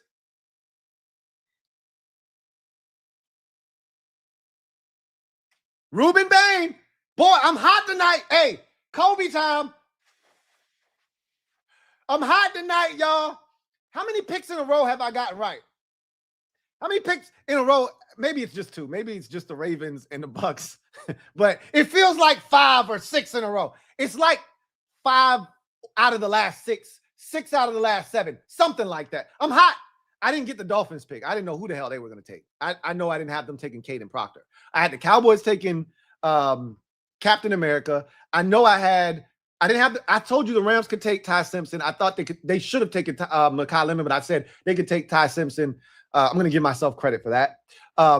Obviously, I told you Vega Owane, and I told you Ruben Bane. And the Jets are taking a receiver here. My guess here for the Jets, one of 2 players.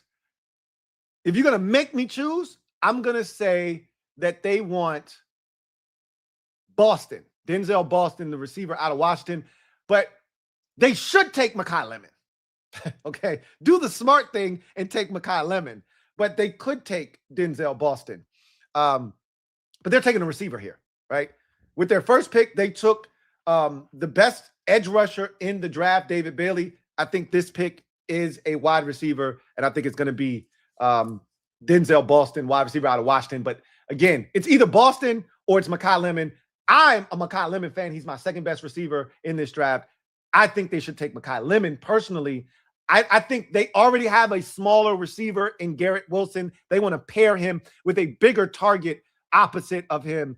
And I think that's Denzel Boston. I think he's the pick here at number 16 for the Jets. Let's see what they do. Ethan Dyke said, I said what I said, Louie. Hall of Fame. This man called Sonny Styles a Hall of Fame caliber player. That's what he said. I said, whoa, Ethan. Hall of Fame is crazy, but I think he is supremely gifted and talented. Hall of Fame is crazy. I don't know. I don't know about Hall of Fame, but I do know this. I am madly in love with the pick that the Commanders made at 7, and I absolutely love the player that they took. So Hall of Fame is crazy, but I don't hate it. I don't hate it. Speak it into existence, E. Speak it into existence, E. Cheers to a Hall of Fame player. Cheers. Speak that shit into existence. Terry McIntosh. Thank you for the super chat. Greatly appreciate you. Terry writes, I kind of wanted both Styles brothers. LOL. Look, well, you can do that. There's no rule that says you can't do that. He'll be there in the 7th round. If the Commanders are feeling froggy, they can leave. We can complete the cipher and get both brothers. If you want Percy Butler off the roster, you can replace him with the other Styles brother, right? That to me feels like the natural progression away from Percy Butler, right? We'll see if that's what they decide to do. We'll see. You can get both of them. They're both athletically gifted. They're both freaks from an athletic standpoint. John Perez, my guy, JP. Double up. Thank you for doubling up. Who writes, Styles to DC. Let's go. If you with me and you want me, let me know. Sonny Styles is in the building. Let's go. Ah! He is getting number 6. He should be allowed to get a single digit if he wants. He should be allowed to get 6. I'm with you, JP. Talk your shit, JP. He should be allowed to get 6. Swaggy P. Yeah, boy. Been a member for 42 months. What it do, Swaggy P? They can't see us, Swaggy P. Styles to us. Let's go. Yeah, boy. Yeah. Jets pick is in. Denzel Boston or Makai Lemon. I'm not going to straddle the fence. I know it's a receiver. It's one of the two. I'm not going to straddle the fence. Denzel Boston is my pick. Let's see if I get it right. We know it's a receiver, though. Let's see. Oh, shit. They went Kenyon Sadiq, and I love it. I was wrong. But damn, that's the right pick. I was wrong. But damn it, that's the right pick. Boy, I love me some Kenyon Sadiq. Boy, I told y'all, I did a show. The last stream I did prior to the draft on my channel was Tee's Treasures, right? Louie Tee's Treasures, my draft treasures. And I said, I love Kenyon Sadiq. He's one of my favorite players at the tight end position. Well, he's my favorite tight end in this draft. I also like Oscar Delp. But we haven't seen an athletic freak at the tight end position like this since Vernon Davis. And I think he's a better athlete than Vernon Davis. So Kenyon Sadiq is going to be a problem. And the Jets need more problems on offense. And damn, I love this pick. He's so much better than Denzel Boston. Makai Lemon would have been, I think, more impactful because Makai Lemon's good. I think he's good for 80 catches in his rookie season. Kenyon Sadiq's not catching 80 footballs in his rookie season, but guess what? I don't know who the Jets quarterback is. I do know who the quarterback is going to be. It's going to be, Gino. Oh, Gino. Do we go? Oh, no. I don't think we need to do that. We go, no. Gino's going to take advantage of a tight end. You know why? Because he did it with Brock Bowers. So I love this pick. Lions pick is in. And the Lions are going to take an offensive lineman. I think, I personally, so they need a left tackle. My favorite tackle in the draft is Blake Miller. He's a right tackle. They already have the best right tackle in football. So they don't need to do that. This is going to be Monroe Freeling of the Georgia Bulldogs here at 17 for the Lions. This is another one of those. We knew this pick when the process first started. The Lions were taking an offensive lineman, and they were taking Monroe Freeling after he blew up the combine. So this is a no-brainer. I know I'm getting this one right. This was an easy one on the mock draft. For those of you scoring at home, this is going to be Monroe Freeling. If it's anything else, to me, it's going to be uncivilized. And we know the Lions, they master in uncivilized picks, but they usually work out for them. Well, I respect the hell out of their general manager. He's a dog, right? Anyway, the Commandalorian. Thank you for the super chat. Greatly appreciate you. Commandalorian writes, Lou, I'm Sauce Walker off this cider. Uh-oh. Cider got you lit, got you bent. That cider got you bent, right? He says, in the bar watching your goofy ass. Yes, sir. I love it, bruh. I love it. Take me on the go, right? Wherever you at, take me on the go. Please don't piss me off. I'm R. Kelly in this shit. Sonny or BTA. I'm glad they didn't piss you off because they don't want to piss you off. I'm glad they ain't piss you off. And you know what? They didn't piss me off either. So we here, man. Don't piss me off. Don't do it. Do not do it. Do not do it. Let's see. Oh, man. Okay. So we had third quarter on that one. Okay. Just doing a little wellness check real quick. Just doing a little wellness check.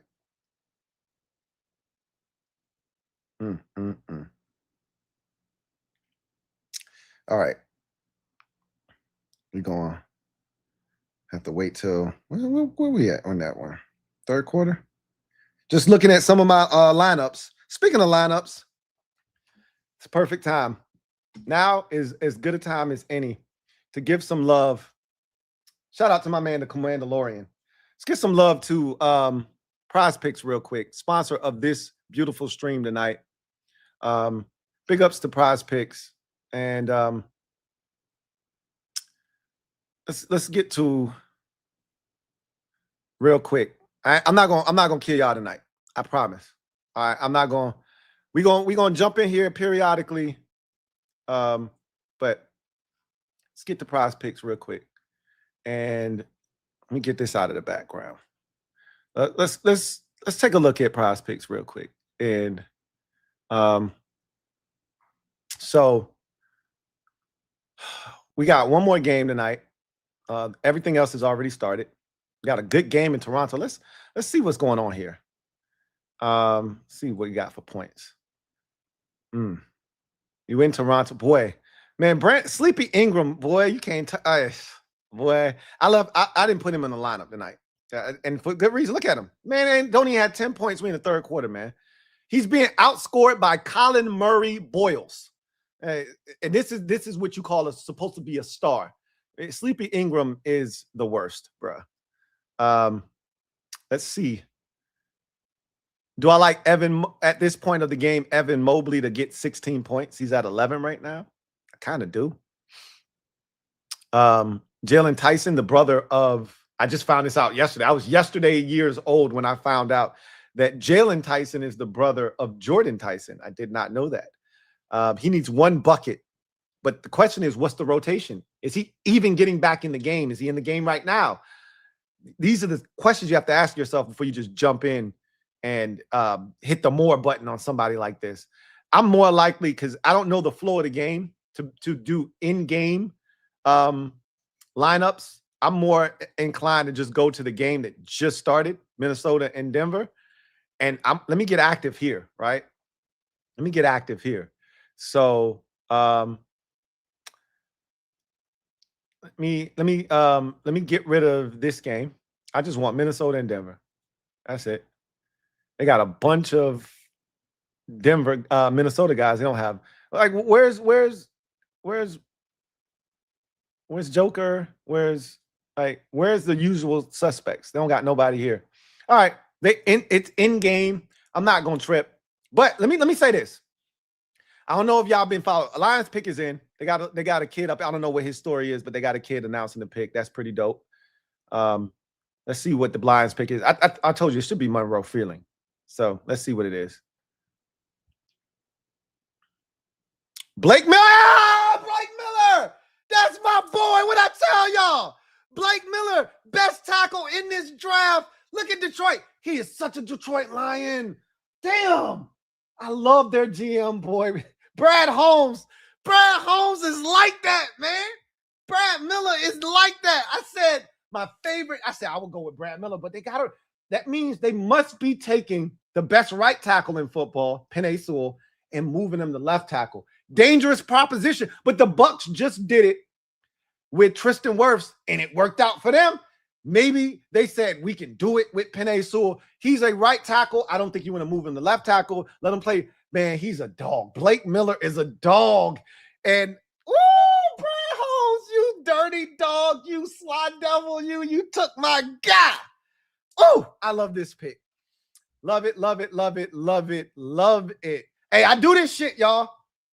I do this shit. I do this draft shit, man. I may be like, I'm reluctant to do this shit because, I think where it stems from is I was doing this shit when won't nobody else doing it. When this shit was a niche. When won't nobody else doing it. So if you wanted to see it on YouTube, you wanted to see somebody, you had to come to me. And then the pond got big. It turned into an ocean. And everybody and their mama doing this shit. And now it's just like, is it worth it? Is it really worth it? Right? I feel bad for those of you who joined me a long time ago when I was super invested in the draft and I was killing this shit. I'm still killing it. I'm just killing it low key now, right? Behind the scenes. But I'm trying to tell y'all, I'm still locked in, man. Told y'all about Blake Miller, man. Vikings pick is in. This Dylan Thinnamman, right? It's got to be. White safety in Minnesota. It's got to be. Caleb Banks. Hey, my hands is up. You got me. Minnesota, you got me. Y'all changed GMs. You got me. My hands is up. Athletic freak at the defensive tackle position. Hands up. Go ahead and arrest me. You got me. My hands are behind my back. I'm not resisting. You got me. I didn't see that shit coming. You got me. Caleb Banks, defensive tackle. I was told by Jalen Hargraves that defensive tackles don't eat in the Vikings system. If you don't want to eat, go to Minnesota. That's what I was told. I just saw Jalen Redmond eat last year. That's all I saw. But look, don't ask me. You know, I don't know nothing about Minnesota. I just know I saw Jalen Redmond eat and eat good. And then Javon Hargrave did it. And so if you want to eat as a defensive tackle, don't go to Minnesota. And they just drafted another defensive tackle. Jonathan Allen out. Caleb Banks in. This is a freak, bro. If you're talking about a defensive tackle with just all of the requisite parts you're looking for. He's tall, got long arms, got tremendous reach, tremendous athlete, probably one of the best pound-for-pound athletes in this entire draft. This is the kind of guy that you want to just create havoc up front. And in a defense that is all about creating havoc up front, this is the kind of guy you want to draft. My hands are up. You got me, Minnesota. I wasn't expecting that, but we're going to see what happens. Panthers pick is in. If I'm the Carolina Panthers, can you draft an offensive weapon for Bryce Young 3 years in a row? Remember, they drafted Xavier Legette in the first round 2 years ago. Like, they traded back up with Buffalo to get him at the back end of the first round. Excuse me. Or they traded back, I think. They got Xavier Legette at the back of the first round 2 years ago. Last year, they drafted come on, what is his name? Oh, my God. I can see his face. Why can't I think of his name? What school did he go to? Arizona. He went to Arizona. Damn. Hey, y'all, what's the receiver that the Panthers drafted last year? Sheesh. Tate. Thank you. Thank you. Thank you. Rip 21, Meest, Sean Taylor. Thank you. Teteroa McMillan. They drafted Tate last year at 7, I believe.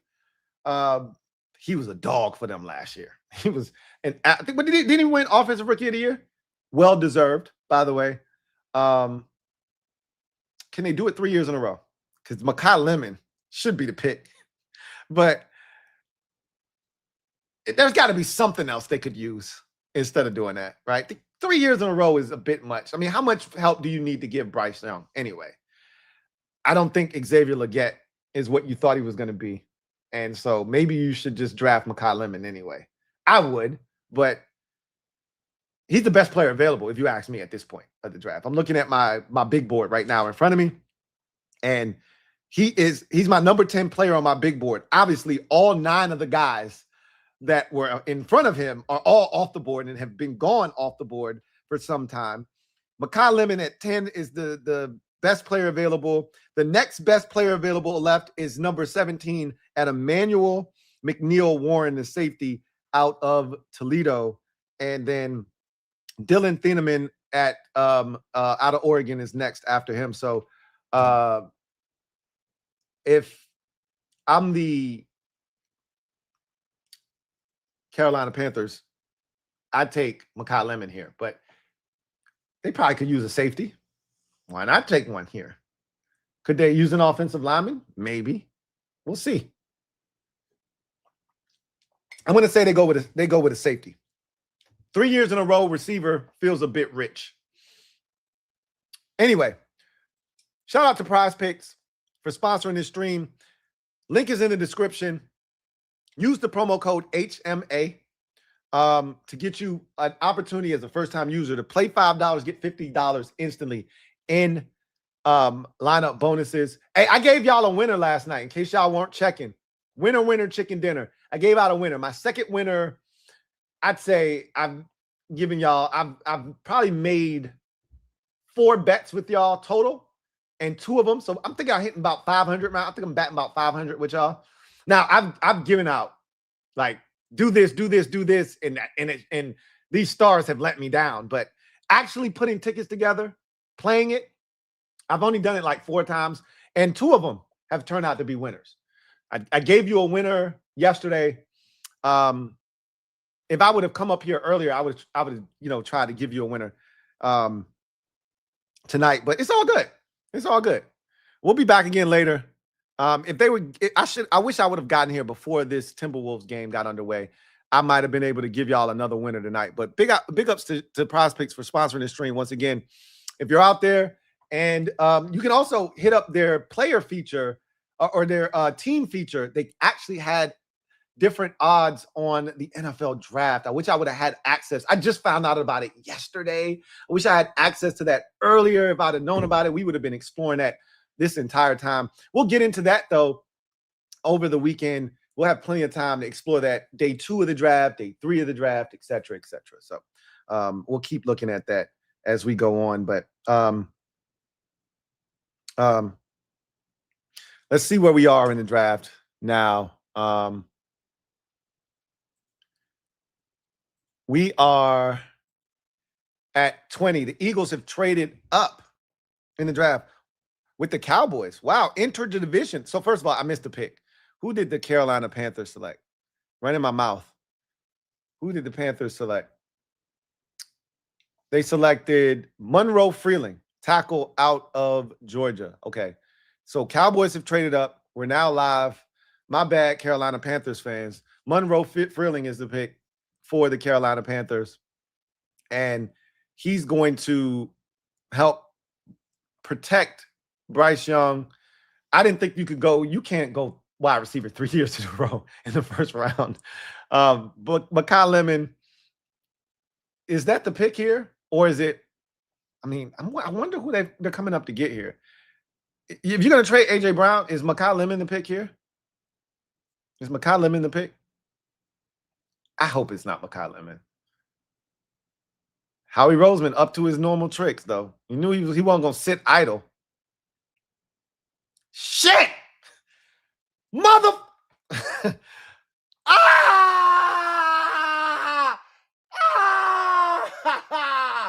I hate Howie Roseman. I hate him with a passion. I should have known. Fuck! This division got a lot better tonight. Giants had 2 picks in the top 10. Cowboys got Captain America. Commanders drafted Sonny Styles, and somehow the Eagles got Makai Lemon. All is not right in the world, man. Damn you, football gods. Shit. Well, again, you can't win them all. Damn it, man.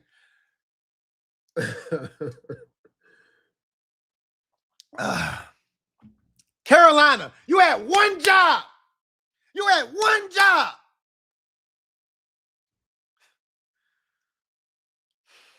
They can't steal my joy tonight. You can't steal my joy tonight. You can't do it. You can't do it. I'd be lying if I said I wasn't pissed off right now. Damn it, man. Rams, you had one job. One. God damn it.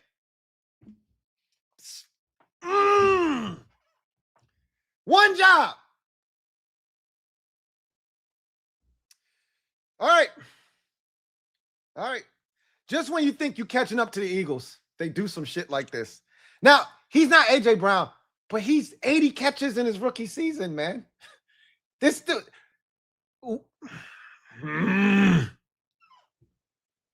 It sucks. I ain't gonna hold you. This one hurts. This one hurts. This one hurts. This one hurts. This one hurts. This one hurts. I ain't gonna hold you. Steelers are on the clock. They still haven't made their pick yet. Everyone anticipates this being an offensive lineman. Let me look at my big board and see what's the best offensive lineman left. So Mayoa is gone. Iona is gone. Blake Miller is gone. Fano is gone. Proctor is gone. So Bisonitis of Texas A&M is the best offensive lineman left on my board. We'll see what the Steelers decide to do here. Damn it, man. Golly.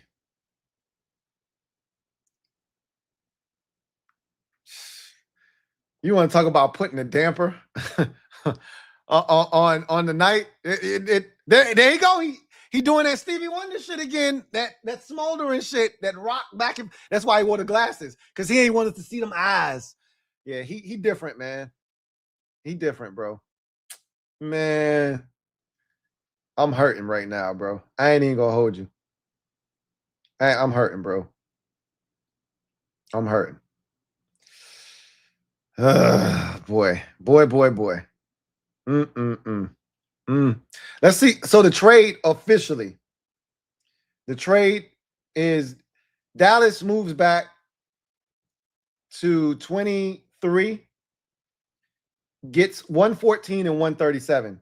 So Dallas gave up like 77 and 180 or something like that in the sixth round. And now they've recouped some picks by moving back 3 spots and picking up 114, which is a division tax. They only moved back 3 spots.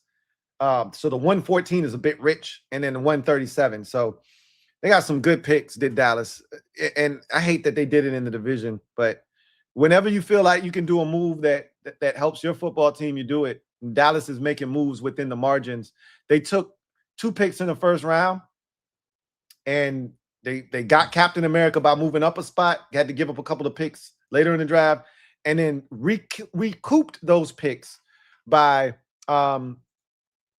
trading back 3 spots with the devil in the Philadelphia Eagles, and getting a couple of what's 114. 114 is in the 4th round, and I think 137 is in the 4th round as well, if I'm not mistaken. So yeah. Shit, man. Things were going really well, because even though the Cowboys got Captain America and the Giants had 2 top 10 picks, I wasn't tripping. The Eagles are the team to beat in the division, and they're going to lose A.J. Brown, and I still think that he's better than Mekhi Lemon, but we already told you Mekhi Lemon is ready to go right out of the packaging, bro. That's 80 catch. Now, Jalen Hurts is still ass. So when it's all said and done, he still bottlenecks that football team, but if the offensive line is going to protect him long enough, which we know they give him more time to throw the football than any quarterback in the league, Mekhi Lemon's going to get open. And one thing that Philadelphia really never has had is an elite slot receiver. Now they do. This effing sucks, is what it does. It's effing sucks. Door Gunner, thank you for the super chat. Greatly appreciate you. Thank you for being a member of the MOBB, who writes, maybe we can cover tight ends now. We'll see. Steelers pick. Let's see who they took. I'm tripping. I needed to be here for this, because they're the home team. All right. Okay, so they haven't taken it. They letting this soak in right now. They doing it up for the Steelers. Okay. I thought they had already taken their pick. Remember, Green Bay last year was pretty dope. You know they're gonna do it up big. You got the terrible towels out. We next up. We got the shit next year. Hopefully our pick is 32 next year, but we up next year, and we going to turn up for the city. We going to turn up. So the Steelers got Jerome Bettis announcing the pick. They got some local kids from some high schools here representing the city. Jerome gonna talk for a little while here, and then we're gonna get the pick. It's the offensive lineman. I think it's gonna be the Texas A&M offensive lineman, Chase I can't say his name. Bisonitis. I call him Bisonitis. It's Bisonist, so it's some shit like that. I've been jacking his name up the entire time. I'm gonna hit an ad. Chase B. Let's see. Steelers pick is Max Ianach. Okay. I knew it was going to be an offensive lineman. The question was who, right? Max Ianach. He's got tremendous upside. He could be, I think he's this year's Josh Connolly Jr. in the sense that he could struggle early because he's so raw. And as the season progresses, he'll get better and better. And then by the end of the season, you're going to feel really good about him, and you're going to be really high on him going into his second season. That's how I see Max Ianach. He's extremely raw. One of the more gifted athletes at the offensive line position in this draft. I would argue he's probably got the most upside of any offensive lineman in this year's draft. But he's also still extremely raw. But it's worth the pick if you're the Pittsburgh Steelers. It's worth it. If you feel like you can coach up offensive linemen, he's got all the tools you're looking for, right? Great athlete. I think he's got the temperament that you're looking for. Extremely coachable because you saw him get better during ASU season this year. You watched him start out. There was some struggles. You've watched him get better and better as the season went on. And you can tell that he's a guy that takes well to coaching. Hey, hey, chill out, man. I done had too many drinks for that. I don't know if that's his bro. He got to be a YN because his pants is down past his ass. And that brother was selling crack. That brother was selling about 10 pounds of crack, man. Pull your shit up, bro. I don't need to see all of that. Young boys in the camera, man, getting too much time, man. Put that shit away, bro. I don't want to see that. I'm here for bro. You over here hogging the camera, selling 10 pounds of crack, man. Put that shit away. I don't need that in my life. This is a drug-free zone, man. Put that crack away, bro. Anyway, hopefully we can cover tight ends now, Door Gunner. That's the hope. Cover tight ends. I'm thinking about it right now, and there really ain't no elite tight ends in the division. To be honest, I was hoping that the Eagles didn't get Kenyon Sadiq. They got Makai Lemon. That's worse. Sorry. I would have rather them had Kenyon Sadiq.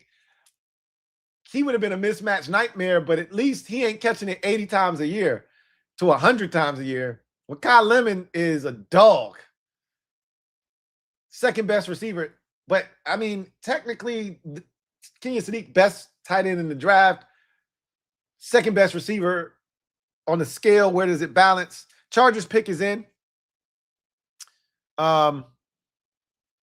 Chargers, man, I hope this is Akeem Messidor. I hope this is Akeem Messidor. This could easily be an offensive lineman. We saw all the injuries they incurred. We know that when they're healthy, they got two tackles, not one. They got Joe Alt and they got the babyface assassin on the other side. So they don't need any tackles, but the interior of that offensive line is as questionable as it gets. So I could see this being Chase B. I could see it being some interior offensive lineman. Go get Akeem Messidor, man. You need some pass rush, bro. Joey Bosa no longer there. Khalil Mack getting long in the tooth. He is long in the tooth. Go get you a pass rusher, man. Get you one that can come in and help you right away. Go get Akeem Messidor, man.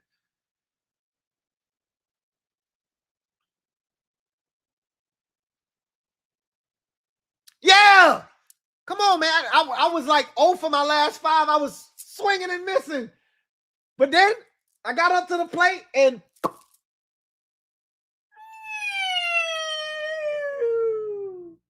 out of the park. I'm back in the building.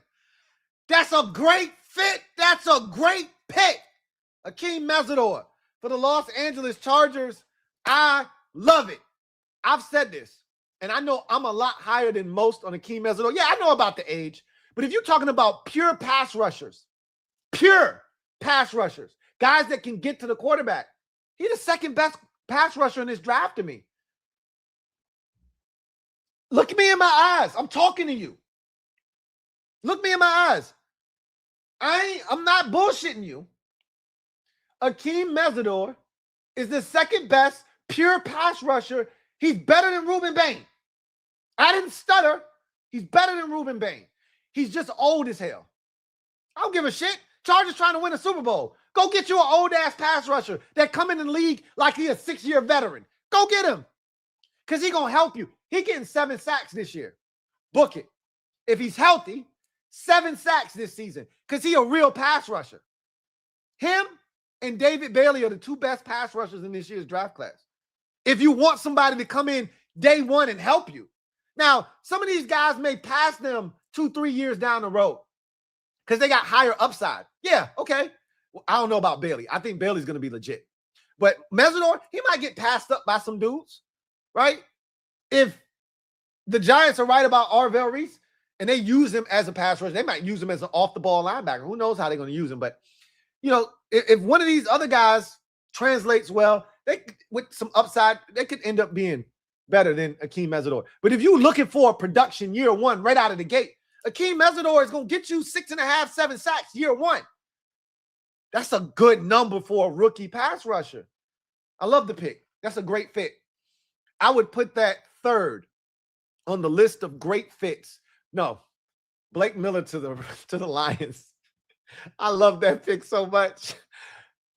I'm going to say the best fit right now, one is Vega Ione to the Ravens. Like, damn, that felt like if I had to bet money on one pick in the draft, it would have been that one, right?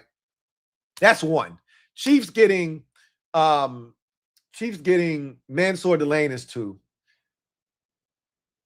Blake Miller to the Lions is 3. And I think this right here is for a close 5th, like 4A and 4B. The Tampa Bay Buccaneers getting Ruben Bane. Like, that's 4B. Like, 4A is this pick here, Akeem Messidor. And then 4B would be the Tampa Bay Buccaneers getting Ruben Bane. That felt like a great spot for him. So, Dylan Thinnamman is still on the board. I wonder if that's who the Cowboys go with here. Because, no, they already did the safety thing. They don't need to double up at safety. This feels like an edge rusher. I would love it if they took the Auburn edge rusher because he's ass. I mean, he stops the run. Go right ahead. But I would love it if they got a guy that doesn't pass rush at all. Which they probably could use somebody that stops the run. So I say that, and he may be exactly what they need. So this feels like a pass rusher, though. Yeah. At the end of the day, you know, Cowboys love first-round offensive linemen. So I wouldn't be shocked if this is an offensive lineman because the offensive line was not great last year. But I think this is a pass rusher. I think they go defense in the first round. They already took a safety and Chase and Caleb Downs, aka Captain America. I say they double down on defense and they get the edge rusher here. So I wouldn't be shocked if this is Zion Young. I wouldn't be shocked if this is. I really think it's going to be the Auburn defensive lineman. Because he's so basic. I have not mastered his name this entire. Every time I get to him, I've got to go back in my notes and go look him up because I never remember his name. Kedrick Faulk, because he's this year's Shamar Stewart, except he's better than Shamar Stewart because at least he does something. Shamar Stewart does nothing. He doesn't stop the run consistently. He doesn't rush the quarterback. Shamar Stewart held out and he's ass.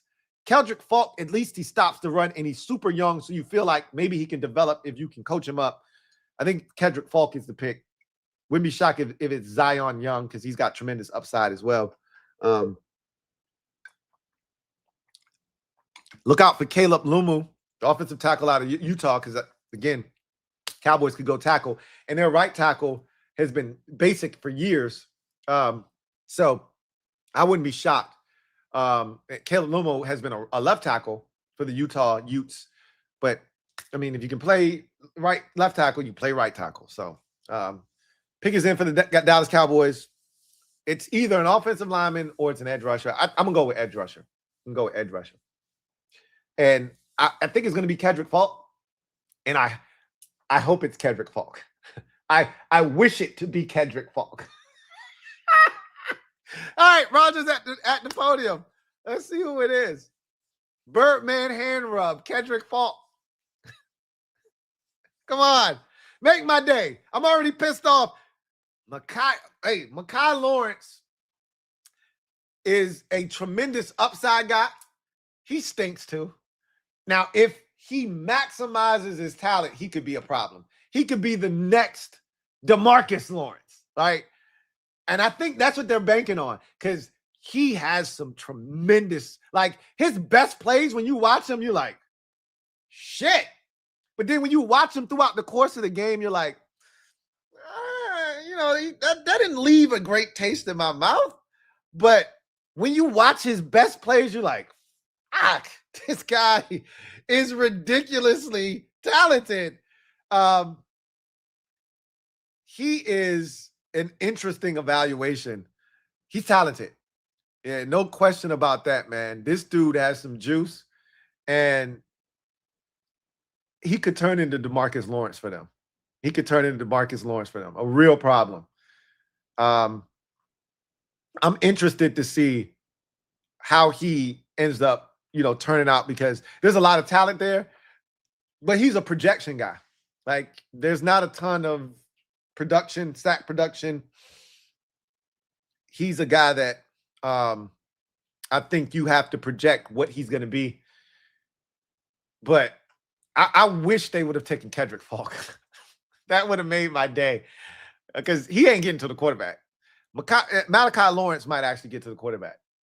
But he doesn't scare me. He doesn't put fear in my heart, but he's talented. He's definitely, but the Cowboys have always fancied themselves as being the smartest guys in the room. So they always like to think that they're smarter than everybody else. And I love them for that because they always they can't get out of their own way when it comes to late first round picks. The later they are in the first round, the more likely they are to F it up. The earlier they are, the more dangerous they are. Like, they got Captain America. He's going to be a Pro Bowl, all-pro player for them, right? When they're drafted, that's where that same 12 range is where they got, it's where they got Micah Parsons, right in that same range. When they're early, when it's Zeke Elliott, when it's Micah Parsons, when they're in that top 15 range, they don't miss, right? When it's Zach Martin, top 15, they don't miss. The further back they go, they think they're the smartest team in the room. I'm going to trade back, yeah, because I'm like that. And then I'm going to take Malachi Lawrence. This is the kind of guy that turns out to be Taco Charlton for them, right? This is the type of shit that they do back into the first round. Take a Taco Charlton type of defender, right? What's the defensive tackle from Michigan? They do that type of shit when they think they're the smartest guys in the room. This could be that. We'll see. Browns pick is in. Browns took an offensive lineman, so this feels like a receiver. For the Browns this time around. And Denzel Boston, best receiver probably available at this point. Although I could go for some KC Concepcion right here. If you want to go a little freaky, right? If you want to go freaky Zeke, right? Fifth Avenue Sosa. If you want to go freaky Zeke, Chris Brazzle II. All right. That might be a little bit rich at 24. You might want to just stick to the script. Money over bitches, stick to the script. If you want to do that, this is probably more likely than not Denzel Boston. All right, we'll see what the Browns decide to do. They're an interesting group. We'll see what they do.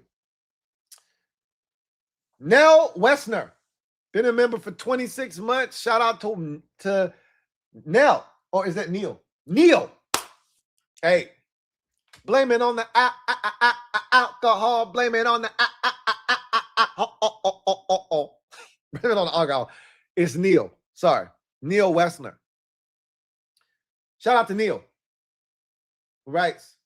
Not supposed to get attached to prospects, but Sonny. Yesterday my skies were filled with gray. Sonny. We got Sonny Styles. Sunshine, sunshine, brighten up my day, never go away. Sunshine, sunshine, I'll love you always. Stay right here with me. Sonny, we got Sonny Styles. Cheers. Cheers to you for getting Sonny Styles. Cheers. We got Sonny Styles. Damn it, the Eagles got Makai Lemon, but we got Sonny Styles. F the Eagles. It's always F the Eagles. Up and it's stuck. I ain't gonna lie though. That shit hurt my heart when they got Makai Lemon. F Howie Roseman. I'll punch him in the face if I have a game within punching distance of him. Punch him right in his shit. He's such a good GM. I got to give him credit. I hate him with a passion. Brown's pick is in. And what I say? KC Concepcion. If you really want to go, KC Concepcion makes a lot of sense. Because, hey, we know Shador. Yeah. Get a dude that can do something after the catch. We don't want Shador having to throw in the tight windows with Denzel Boston. Get a guy you can throw a wide receiver screen to, a slant to, and he can do. Now, KC, the problem with KC is you don't know if he's going to catch that bitch or not. That's the problem. If KC had legit hands, he's a top 15 pick in this draft. That's the shit that's stopping him. But you want to talk about run after catch ability and a dude that can run some routes?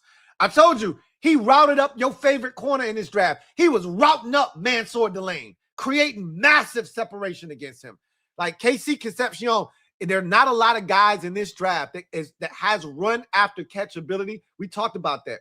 There's like 5 guys legitimately in this draft that have run after catch ability. KC Concepcion is one of the very few that you can trust throwing it to him, and you're seeing some of his punt return ability as well. Guys that are punt returners are great with the football in their hands. Hence, you see the Georgia wide receiver, Zach Branch, another guy with great run after catch ability. When you're a punt returner, you're natural with the ball in your hands. KC Concepcion is like that. If he can catch the ball, Concepcion is a guy that can be a big-time problem in the league. Big pickup for the Browns. Hopefully it works out for him. Because I was a big Elijah Moore fan, and that did not work out for them. We'll see how it goes. Browns were one of 4 teams in the first round with 2 picks. And one of the 4 teams, Giants had 2 picks. Cowboys had 2 picks. Browns have 2 picks. And Jets, 2 picks. Let's see. I think they were the last of the 4 teams. Did the Jets make their second pick? Yes, Jets made their 2 picks already. The Cowboys have made their second pick now after trading back. The Cowboys, Jets, Browns. Cowboys, Jets, Browns. What am I missing? I just said it too. Damn. Boy, I'm terrible. Oh, well, we take another sip and we just keep the party going. Get attached to Sonny Styles. I told y'all not to get attached to Jeremiah Love. Sounds like y'all did a pretty good job of not doing that, because ultimately, I haven't seen a lot of crash outs in the chat. So that means y'all did what y'all needed to do. And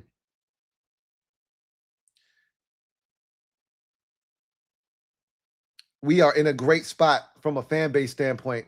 I think the crash out would have happened if we took a receiver. Because I think, look, there were a lot of you out there that were on that Ed kick where you wanted them to take a receiver. Sheesh. I'm checking my lineups. Y'all give me a second. We just, boy, Scotty Barnes and RJ Barrett with 33 apiece tonight. Yikes. Whoo-hoo-wee.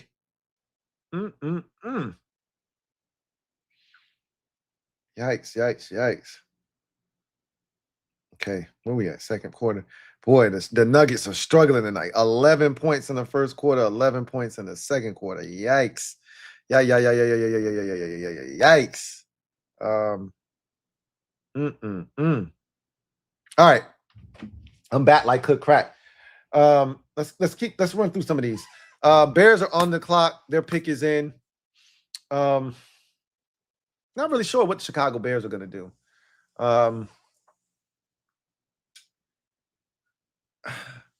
I am sure. Dylan Thinnamman is the pick here. Right? Like, they had a mass exodus at the safety position. They did add a safety in free agency. Maybe did they add one or two? I think they added one. This feels like a great spot for Dylan Thinnamman, who is still on the board. They could either go Dylan Thinnamman or they could go with Emmanuel McNeil Warren. Either safety would be a great pick for the Bears, to be honest with you. I think it's Dylan Thinnamman, the safety out of Oregon. That's the pick for me for the Bears. And for Buffalo at 26, Omar Cooper Jr., I would love it for him. They got DJ Moore, but I think they are out of the Keon Coleman business. So if that is the case, you still need another receiver. Take Omar Cooper Jr. and feel good. If you want to go big body receiver, because Coleman was supposed to be that big body receiver, possession guy, you miss Gabe Davis, then go Denzel Boston. But I think they should go receiver. I don't think there's an edge rusher worth taking. If you want to bet on the upside of a Zion Young, go right ahead, knock yourself out. I wouldn't do that. You're in win now mode. Zion Young is not in win now mode. That's Akeem Messidor, right?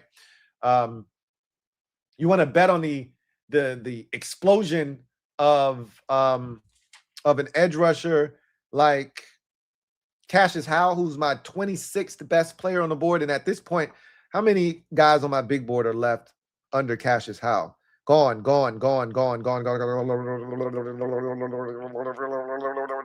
1, 2, 3, 4, 5, 6. 6 guys are left on my big board. Those 6 guys are Emmanuel McNeil Warren, Dylan Thinnamman, Jermad McCoy, which I don't think anybody's going to take him in the first round because he needs that surgery on his knee. He would have been gone already. Omar Cooper Jr., Colton Hood, Denzel Boston are all the players above Cassius Howell, who's my 26th best player on my big board. Traden Stoops follows him up at 27. Here's the pick for the Chicago Bears. I think it's Dylan Thinnamman. Let's see what they do.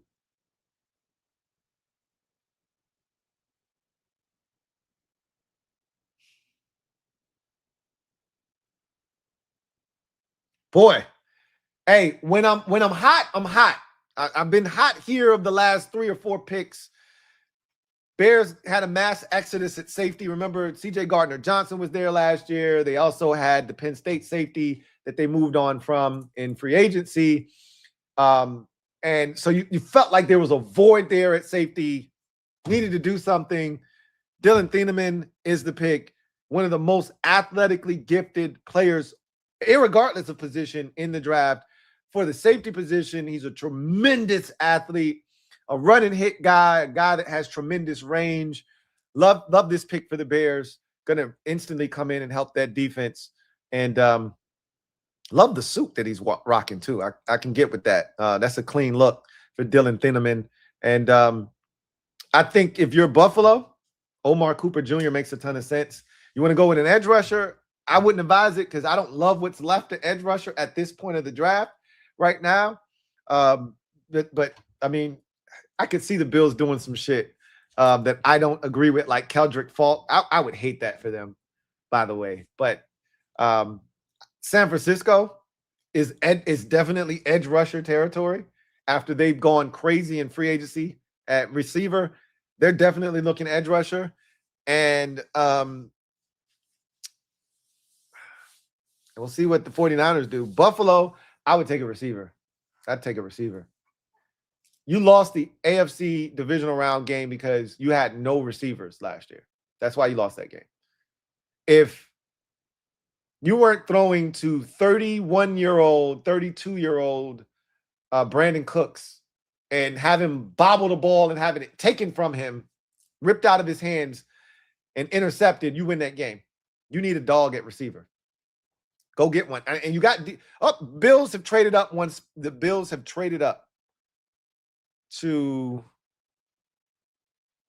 the Bills have traded back. Houston has traded up. Interesting. Is this for offensive lineman? Is this for can't be for an edge rusher, right?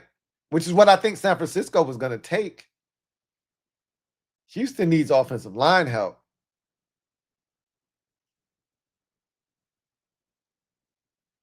Texans get 26 and 91 from the Bills. Bills get 28, 69, and 167. So 49ers are attempting to trade this 27th pick. So I told you there's the 49ers want an edge. There is nothing at edge at 27 right now. So they're trying to get out. I don't know if there's anything because Ty Simpson would have been the draw back into the first round to get somebody to trade back into the first round. There's nothing to trade back into the first round for, I believe. I've told you what like Cassius Howell, Omar Cooper Jr. is intriguing. Colt, like none of this shit makes you want to trade back into the first round. I feel like you should just sit still if you're in the second round. You know, just sit tight, right? I wonder what I'm curious. I have no idea what the Texans just traded up for. I have no idea. Could this be the offensive lineman Chase B from Texas A&M? They need offensive line help. San Francisco, the thing that I felt like they were going to take was an edge rusher. Why would you trade in front of them? You clearly felt like you needed to get in front of San Francisco for a reason. This is going to be interesting. DMV fan 123, thank you for the super chat. Greatly appreciate you. Who writes, Ross score for the win again. If you want to bet on Adam Peters, bet on Ross score. When all else fails, if you don't know nothing else, find a Ross score demon. Bet your money on that guy. That's going to win every time. That's going to win every time. If you don't know nothing else, bet on Ross score, and everything else would be uncivilized. Bet on Ross score. If you don't know nothing else. Texans pick is in. I'm really curious to see what they did. They traded up in front of San Francisco, so they clearly wanted this prospect very badly. And I'm at a loss as to who it could be. We're at a point in the draft where I'm like, Cassius Howell is the only guy I think you come up for. He's my best edge rusher, but that would have been what San Francisco maybe would have done. Texans aren't doing that, right?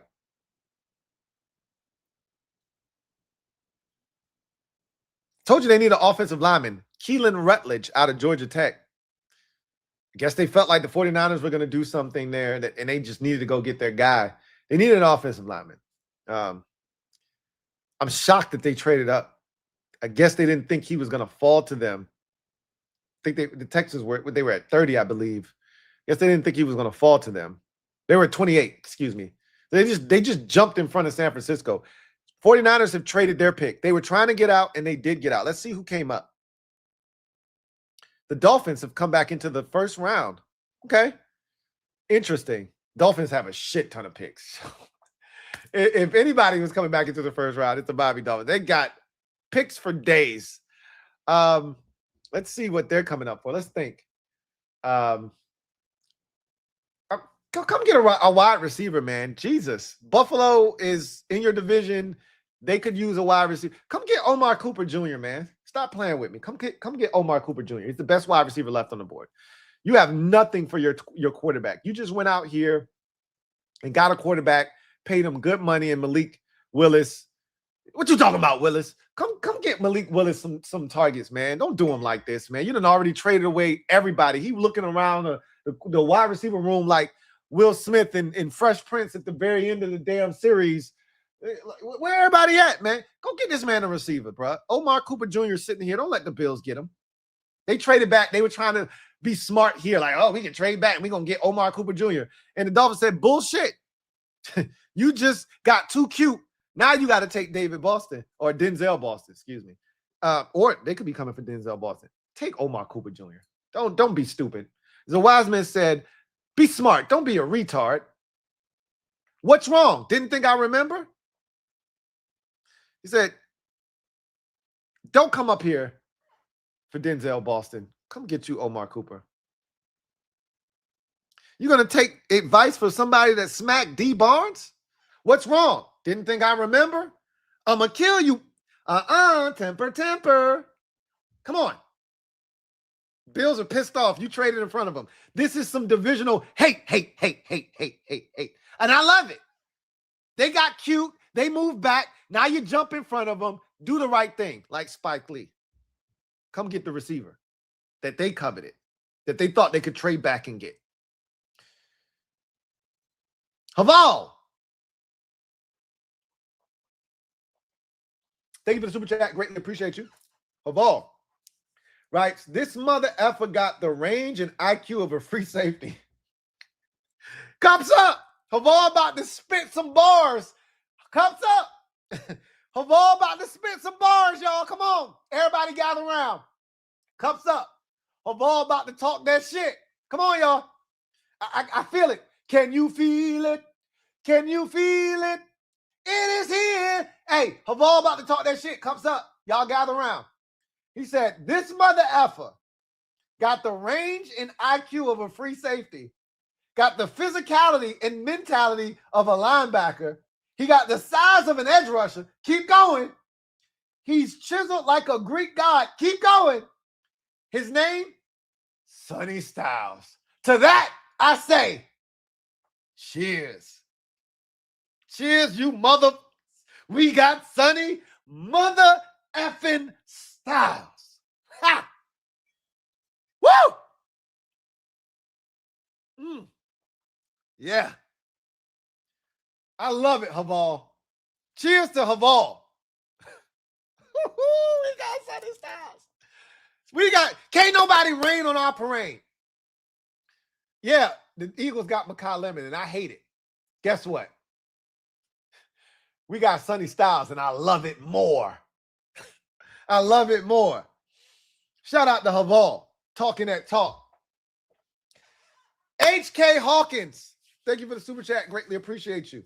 HK Hawkins writes, commies have two young freak athlete green dots on both sides of the ball now. Remember when we didn't have no athletic freaks? Remember when the number of athletic freaks was 0?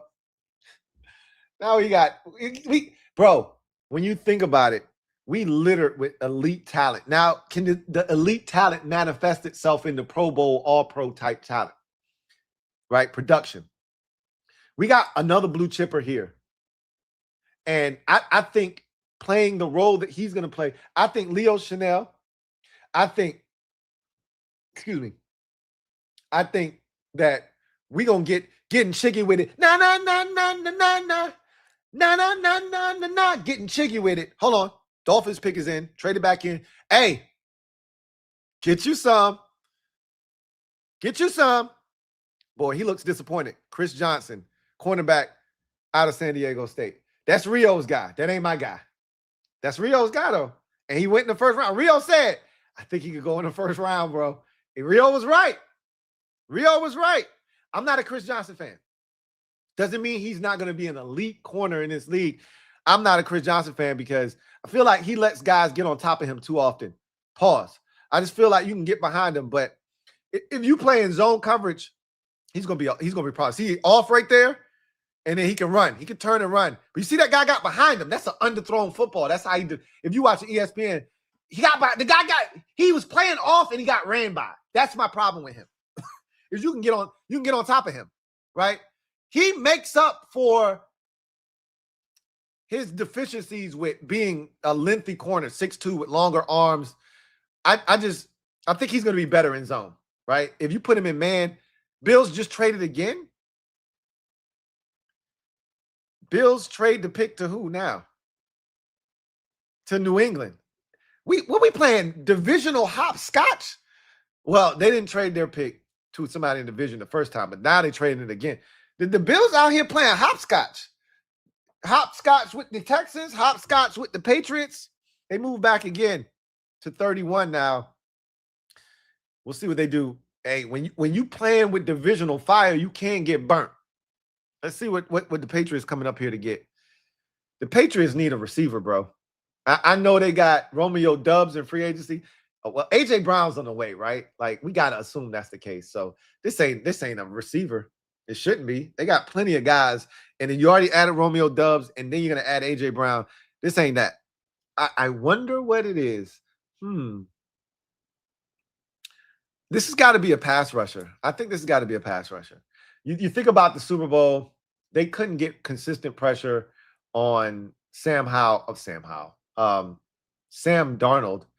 And then you lose Kayvon Chason in free agency. I think this has got to be a pass rusher. Could this be Zion Young? Could this be, again, to me, Cassius Howe, but the shorter arms is the thing that I think worries some teams. He's the most explosive pass rusher in this year's draft. I think this is Cassius Howe. Let's see who it is. He traded in front of Kansas City to do it. So Kansas City needs a pass rusher. Nope. Offensive lineman, Caleb Lomo. Remember, in the Super Bowl, what happened to Drake May? He got devoured by the Seahawks pass rush. So I get it. They were definitely deficient on the offensive line. So Caleb Lomo, offensive tackle, left tackle out of Utah is the pick. Kansas City, remember, there was a report that came out about 4 days ago that said the Chiefs, Andy Reid, hell-bent on adding to the offensive line. They did a lot of stuff offensive line-wise last year. Jalen Moore in free agency.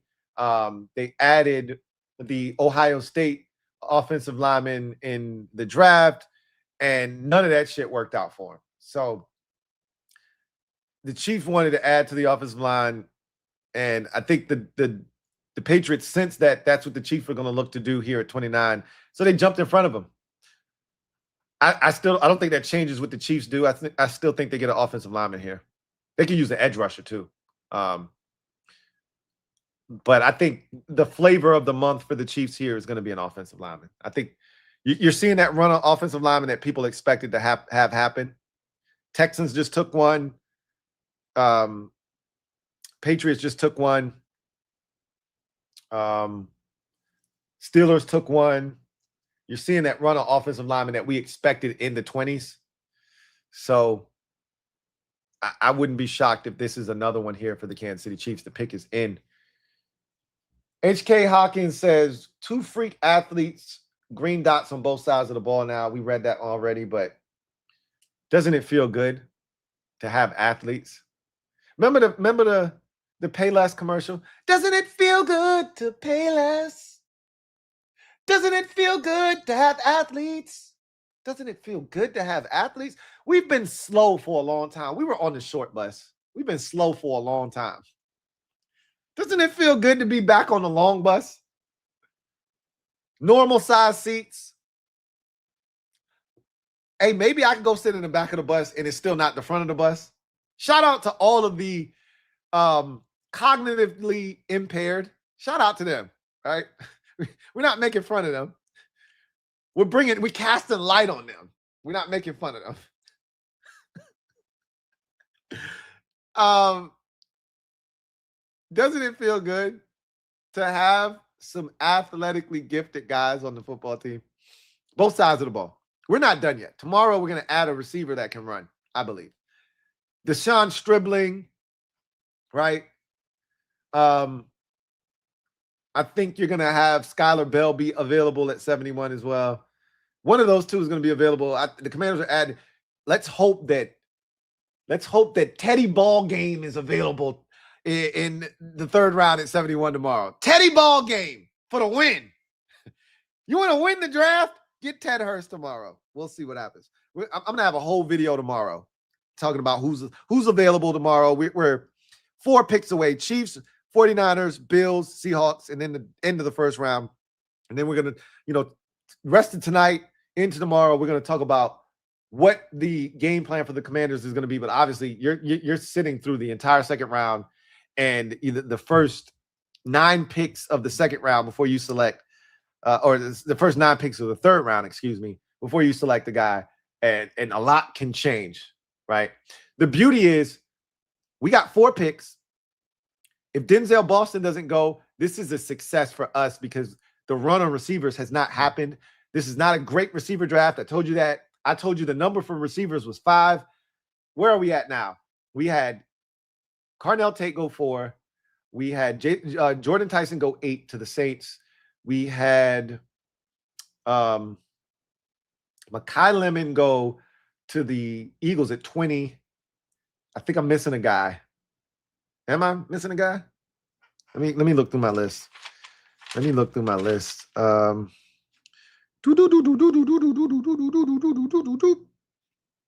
Omar Cooper Jr. hasn't gone. Denzel Boston hasn't gone. So yeah, we've had 3 receivers go in the first round right now. Like I bet you, and I don't know. I bet you this is the lowest amount of receivers that's gone in the first round in, I'll say, 5 to 7 years. Assuming that I haven't missed somebody. I don't think we've had anyone else go but those 3 receivers, right? Denzel Boston hasn't gone. Omar Cooper Jr. hasn't gone. Chris Brazel II hasn't gone. All the teams that we thought were going to take receivers have gone with other positions. Rams went with a quarterback. Dolphins went with the offensive lineman. Bills haven't selected yet. We'll see, but they've moved back not once but twice. So Chiefs didn't take a wide receiver yet. They're at 29. Their pick is in. They could take a receiver here. I don't think they're going to take a receiver. I think they're going to take an offensive lineman here.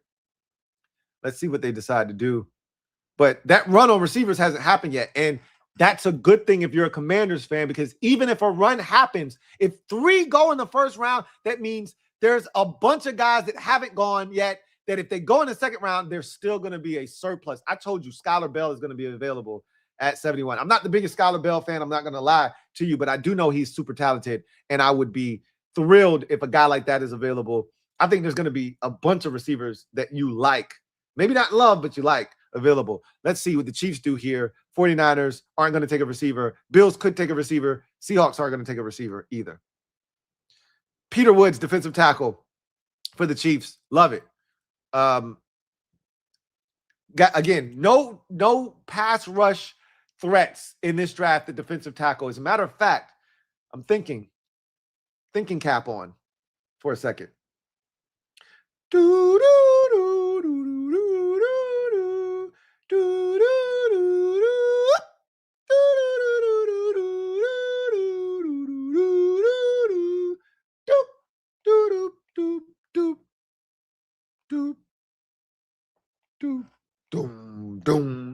I don't think any defensive tackles have gone in this draft up until now with Peter Woods. That's how limited the defensive tackle position is, because there's no pass rushing defensive tackles. They're all run stuffers. Caden McDonald was probably the best defensive tackle. Peter Woods, I think, is Banks went 18 to the Vikings. The thinking cap just kicked in. Banks went 18. He's an athletic freak, so they bet on the upside of Caleb Banks, did the Vikings. Peter Woods is a run-stuffing defensive tackle that has some upside that could potentially turn into a pass rusher. He doesn't feel like a guy that's going to get to the quarterback, but he has traits that lends itself to maybe being able to do it down the road. McDonald is absolutely a run-stuffing defensive tackle. He's not getting to the quarterback, which is why you know how I feel. And I don't have an issue with Banks nor Peter Woods going in the first round. Jets have just traded up to 30 with San Francisco has traded back for the second time, this time trading completely out of the first round. So the 49ers were not satisfied with what was there, and they have moved their way out of the first round. Like we said, once you get to the about the 15th pick in this draft, everything kind of feels the same. So no need in sticking and picking. Move back, pick up more picks, get more value. That's what the 49ers have done, moving completely out of the first round in total. Jets are back in the first round again. The Jets have already selected twice. They're now going to make a third selection. They got a bunch of picks. They can do whatever they like. let's see what they've come up for. I think this is for Denzel Boston, right? They didn't take the receiver when they had a chance at 16.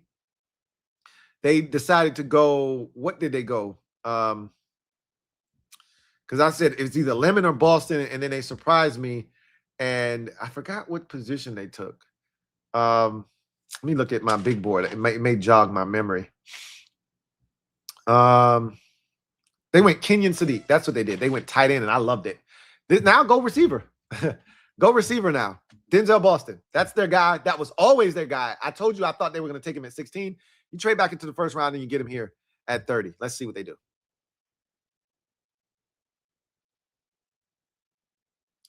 Omar Cooper Jr.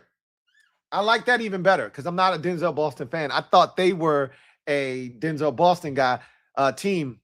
I don't think they thought Omar Cooper Jr. was going to be here, which is why they traded back into the first round. I love it for them. He's a dog. He's a dog. So they get themselves a tight end and a wide receiver that to go along with already having Garrett Wilson at receiver, who is a legitimate bona fide stud number one in this league, and a running back in Breece Hall, who is one of the better running backs in the league. So now you have a beast tight end, a legitimate number two option at receiver. The Jets have bolstered their offense. They've been building the offensive lineup for years. Now you've added to the skill position group. I like what the Jets have done. They've added to the defense. They've added to the offense. Now the question is, can Geno Smith kind of help tie this all together? Obviously, Geno Smith is not the future. Next year, the Jets are going to draft their quarterback of the future, especially if they stink. But if Geno comes in and they win 9 games this year, that could alter what happens with them. Again, there'll be a ton of quarterbacks available next year, so you can still get a real signal caller. And the Jets have tons of draft capital next year. If they want to move up, they can do it. They've got Cowboys picks, Colts picks. They've got all kinds of picks next year as well. So they can do whatever they like. They can do whatever they like. Yeah, which is what they just did. Trade back into the first round. They got all the picks in the world. I love this pick for them.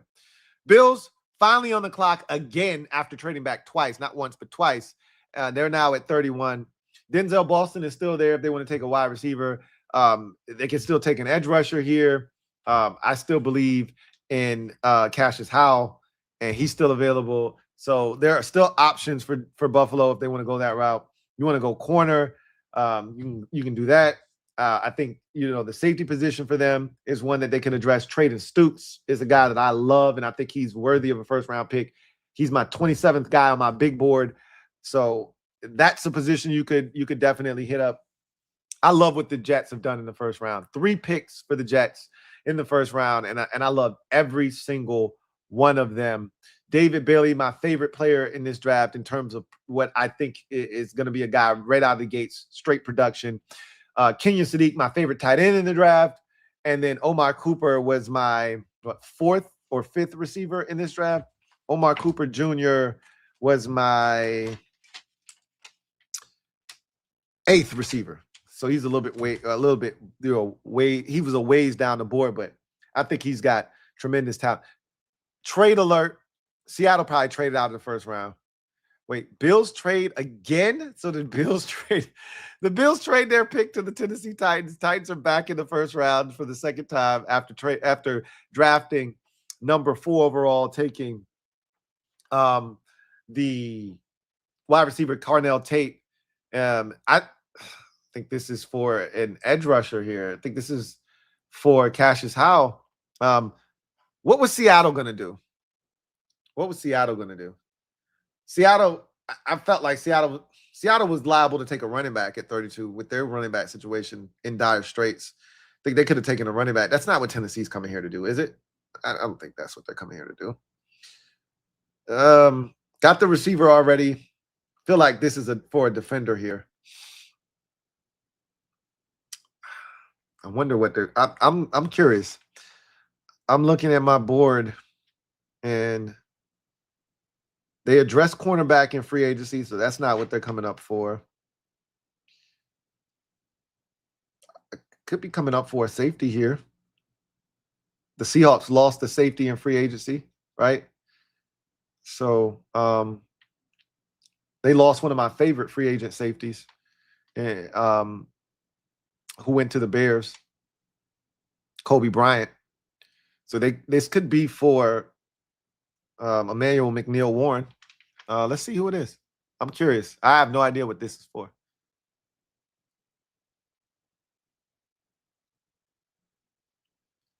I'm gonna go with McNeil Warren. Could be an edge rusher. Could be Cassius Howe.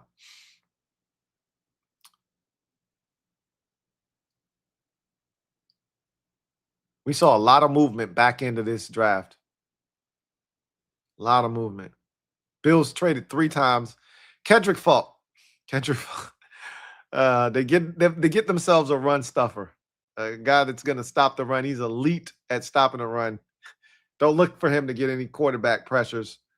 But he's a disruptive force up front, and he's young. He's a puppy. That's the thing you got to love, is like he could develop into a pass rusher. I don't think it's going to happen, but he's a puppy, man. He doesn't know what he's doing. So that's what you're hoping. You're banking on him. He's already got an elite skill set from a pass rushing standpoint, and you're hoping that that can translate to him learning how to be a pass rusher at the next level. He's not Shamar Stewart. He's better than Shamar Stewart because he has something that he can offer right now. That's the ability to stop the run. Can he get to the quarterback at some point?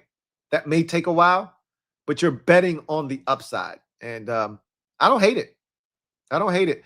He was my 29th best player in this draft. So this is right around where he should go, technically speaking. That's pretty interesting. They also they signed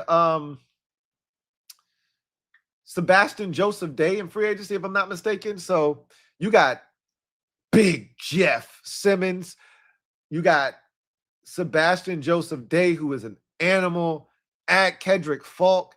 You traded for Jermaine Johnson. And shit, I'm looking around at that D-line, and I'm like, whoa, that's a lot going on up there. Good luck, right? So, like, Tennessee. Hey, we Titans fans now. We Titans fans now. Cheers to the damn Titans. We Titans fans now. Shit. Big ups to the Titans. You should be happy that they drafted Kendrick Faulk here. You rooting for them this year. Every game except when they play us. We Titans fans. They done us solids each of the last 2 drafts. Man, raise your glass up to the Tennessee Titans one more time, man. I know we done it before, but do it again, man. So won't you raise your glass, won't you? Cheers to the Titans. Cheers to the Titans, man. Thank you for being a friend. Doom, doom, doom, doom, doom, doom. Love the Tennessee Titans, man. I got to pull up. On behalf of the Tennessee Titans, I got to pull up, man. Got to pull up. Got to pull up. After that pick, got to pull up for the Tennessee Titans again. Your heart is true. You're a pal and a confidant. Jesus Christ.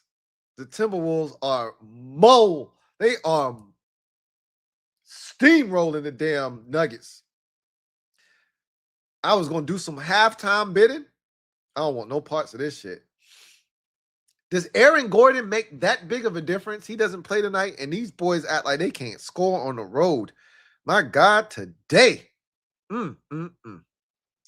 Yeah, I was going to try to do some halftime bidding. I'm going to just leave that alone. I don't want no parts of that. I'm going to tuck my tail and run tonight.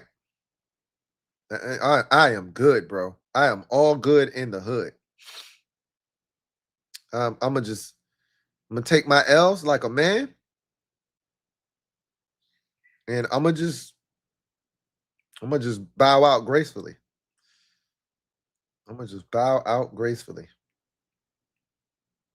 Toronto destroying Cleveland tonight. How about that? Well, all my all of my lineups are dead for the night. And I'm gonna leave them dead too. I'm not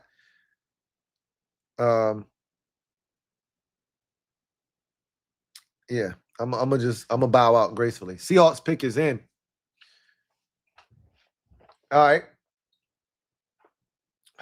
The glass is back where it needs to be, and so are we. Seahawks are gonna complete this first round. It's been a hell of a night. We got Sonny Styles, y'all. We got Sonny Styles, man. Sonny. Yesterday my skies were filled with gray. Sonny. Ooh, we got Sonny Styles. We got Sonny. Yesterday my skies were filled with gray, but now I see all of the sun rays. Yesterday it was grays. Today is sun rays because we got Sonny. Cheers. Cheers.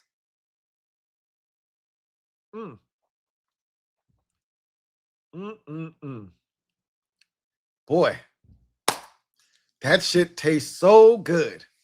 Success and victory tastes so sweet. Take another sip.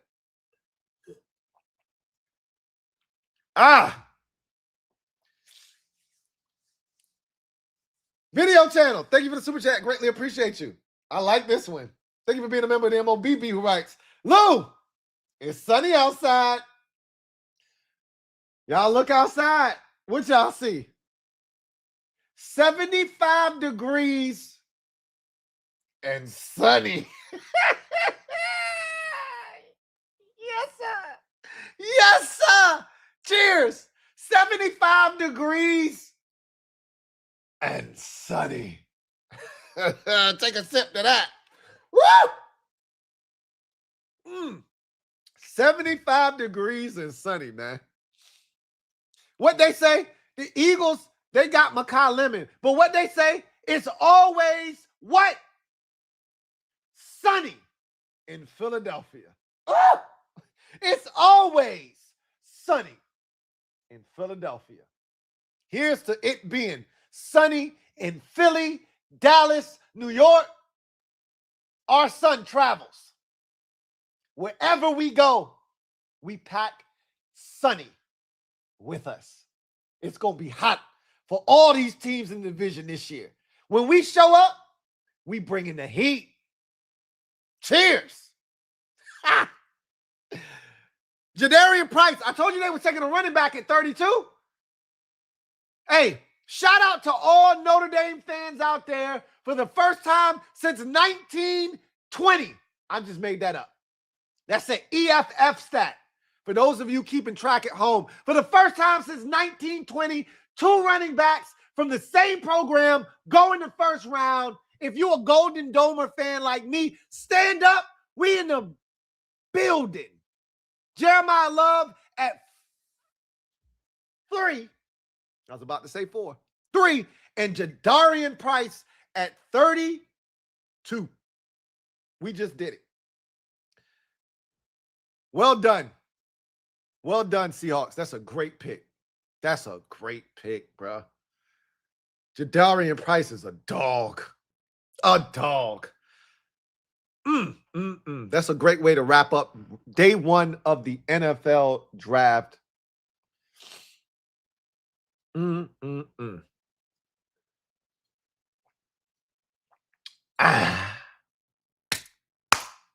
Day 1 is in the books. We wipe our hands clean of day 1.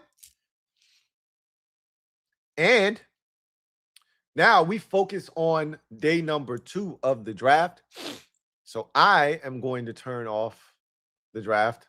It is of no more use to me. It has served its purpose.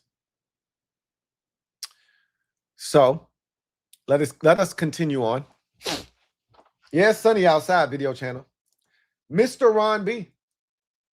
Mr. Ron B. OG, triple OG. Thank you for being a member of the MOBB. My guy. We lost a Sonny. And we gained 1. Raise hell. Preach. Mr. Ron B. Preach. Preach. We lost a Sonny and we gained one.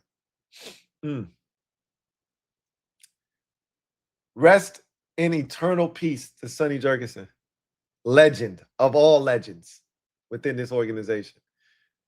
And we got blessed with another one. Cheers. Let me shake it out one time for that. Let me shake it out. Shout out to my wife once again for blessing the kid. Y'all see the parts. Y'all see the parts. Them shit's clean. She a beast. Yeah, it's a lot of forehead. But don't let the shrinkage fool you. It's a lot of hair too. A lot of hair. All right. I'm here, man. I'm here.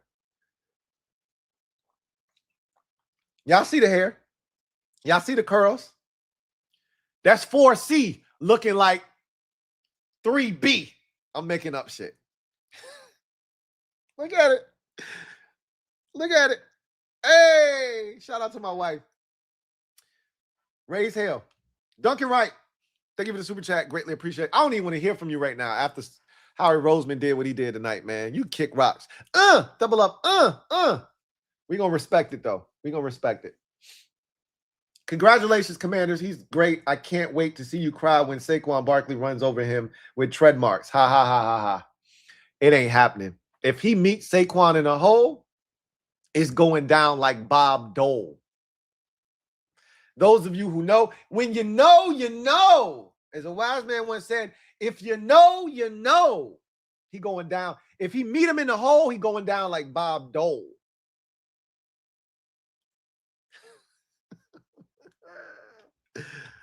Hey, Duncan Wright, I want you to solve that riddle I just gave you.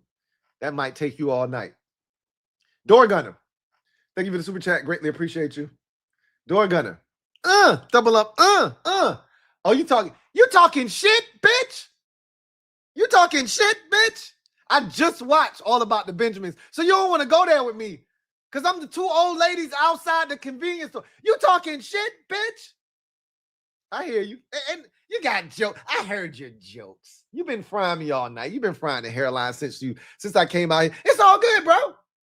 I'm like MC Hammer tonight. You can't hurt me. It's all good. It's all good.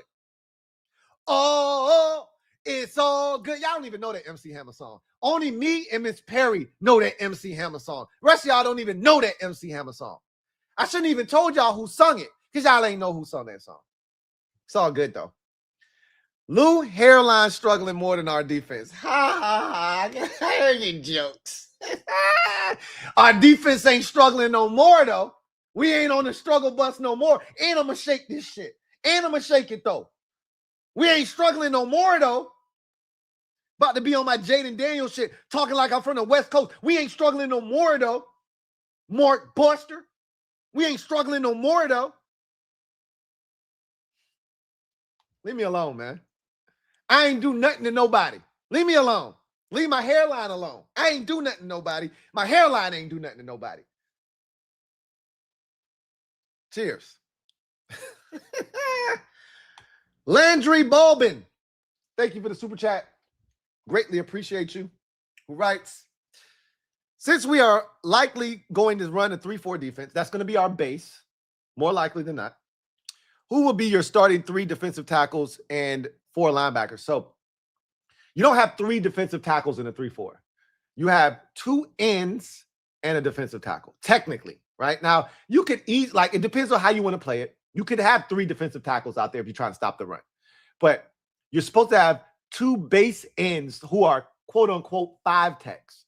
They're supposed to be big defensive ends. So technically, you could use, say, remember we talked about Javon Kinlaw being the, what did they call him when he was in Seattle? Like what Dan Quinn called it in Seattle. I forgot the name. It was like a specific name for like an end that had this like special role. But it's a 5 technique, right? A 5 tech. Javon Kinlaw could play that. But Javon Kinlaw in our defense is a defensive tackle. So technically, yes.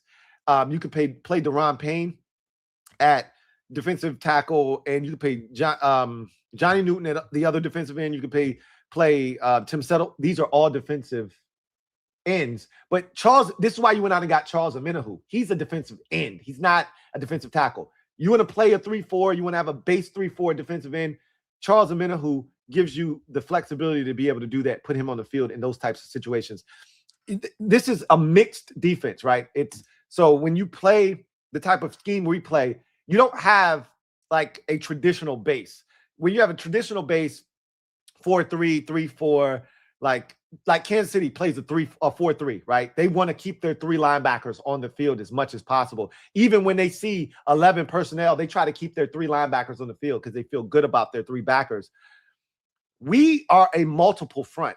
When you're a multiple front, you can play 4-3, you can play an even front, which is a 4-3, even meaning you got 4 defensive linemen, right? Odd front is you've got 3 defensive linemen, right? Odd, 3, even, 4. And then that means you've got, 4 linebackers if you're playing in an odd front.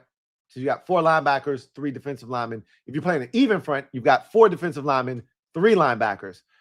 But guess what? In today's NFL, you're going to be playing a lot of nickel. So we can sit here and talk about 4-3 versus 3-4. Basically, you're going to be in nickel more than you're going to be in your base anyway. So NFL teams, on average, are in their base 30% of the time.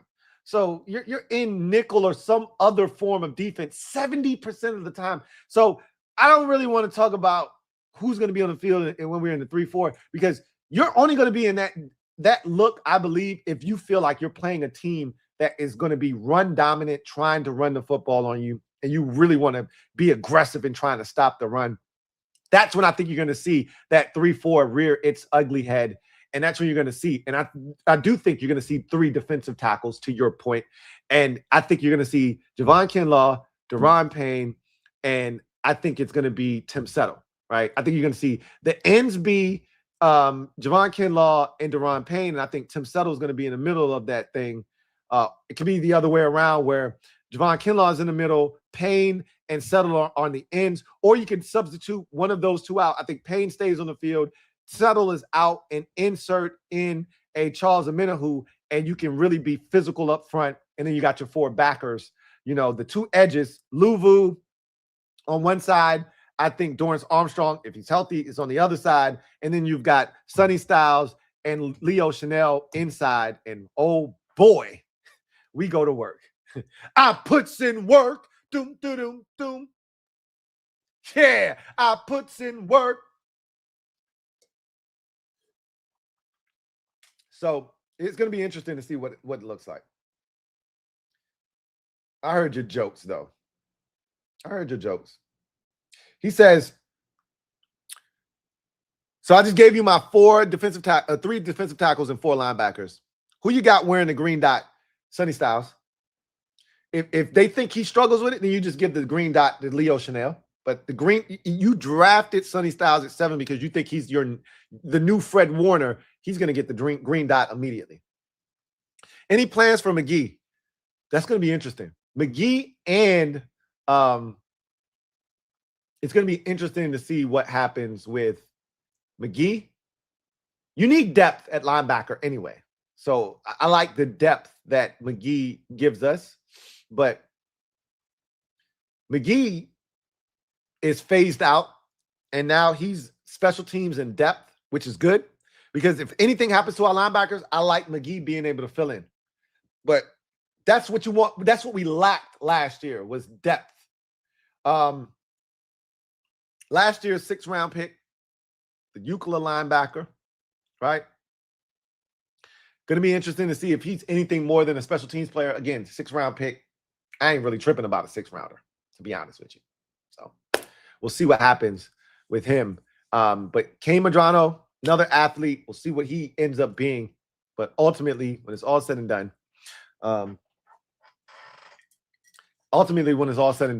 we'll see what he does. So I'll tell you this much.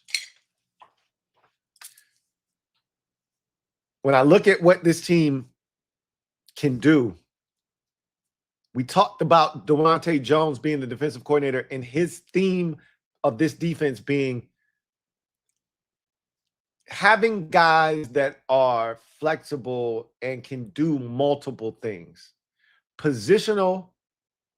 Don't say it, Louie Tee. Don't say it. I'm not going to say it. It's too good of a night. I'm not going to spoil the night with that. Guys that are versatile. I was this close to doing it, though. I was positional. I'm not going to do it. I'm not going to do it. Guys that are versatile. I'm not going to do it. I'm not going to spoil the night. I'm not going to do it. I promise. I'm not going to do it. I'm not going to do it. Not tonight. I might do it tomorrow. I'm not going to do it tonight. Tonight, we celebrate. Celebrate! I'm not going to do it tonight. But it's all about guys with versatility.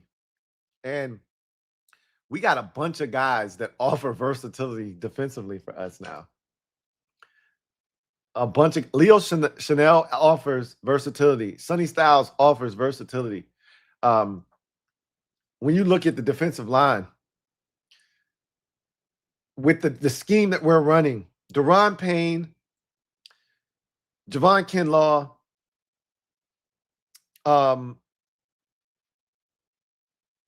Charles Omenihu especially offers versatility.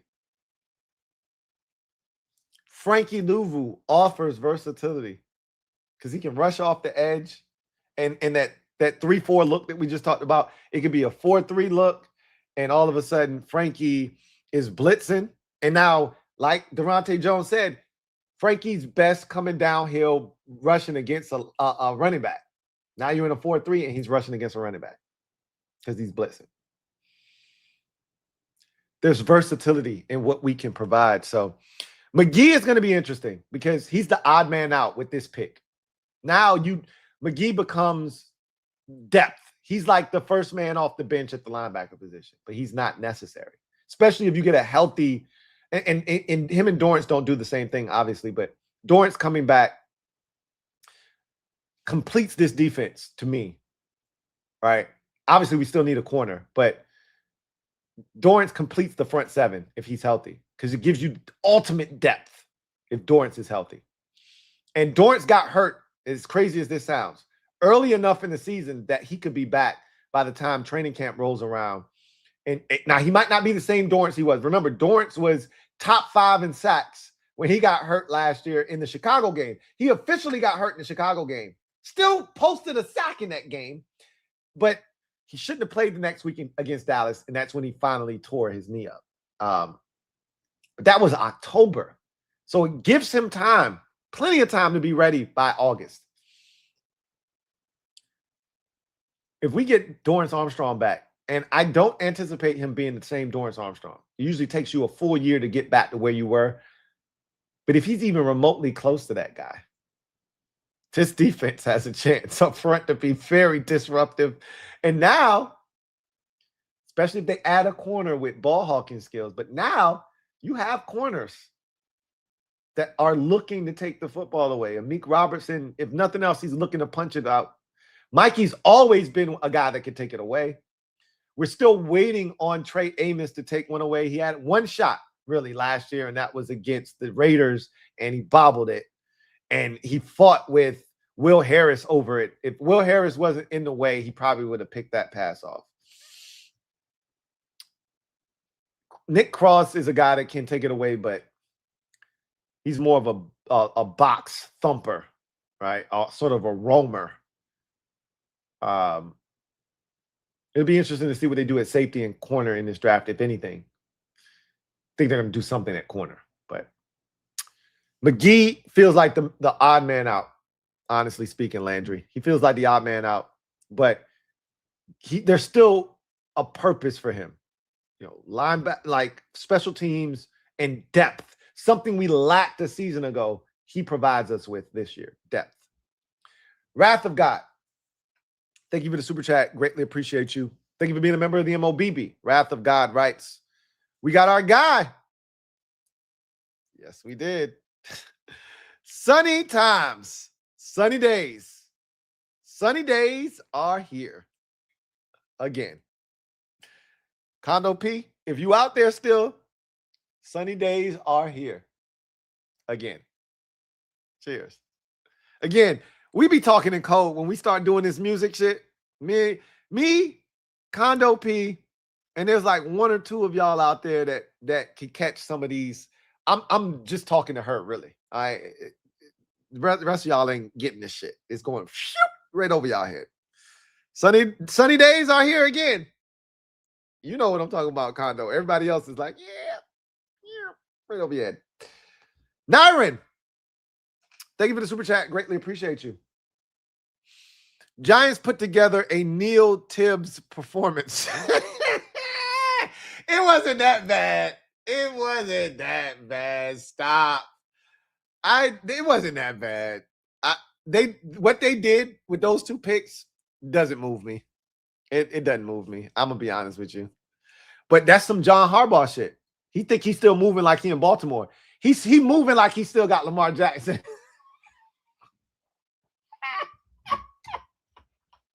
He think he still got Lamar Jackson.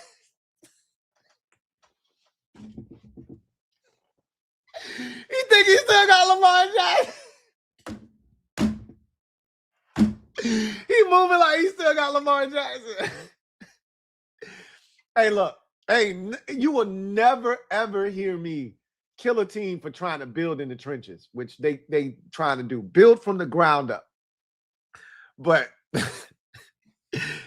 the shit they did tonight, I'm just like, oh, all right, that's what's up. That's cool. Like Arvell Reese, that's cool, man. Like, that's what's up. And then what was the other offensive? Was Francis Mayoa, right? CC Mayoa. Oh, that's what's up, man. That's what's up. That's like, remember what Jay-Z told Kanye West when he spit that flow, right? Remember when he said,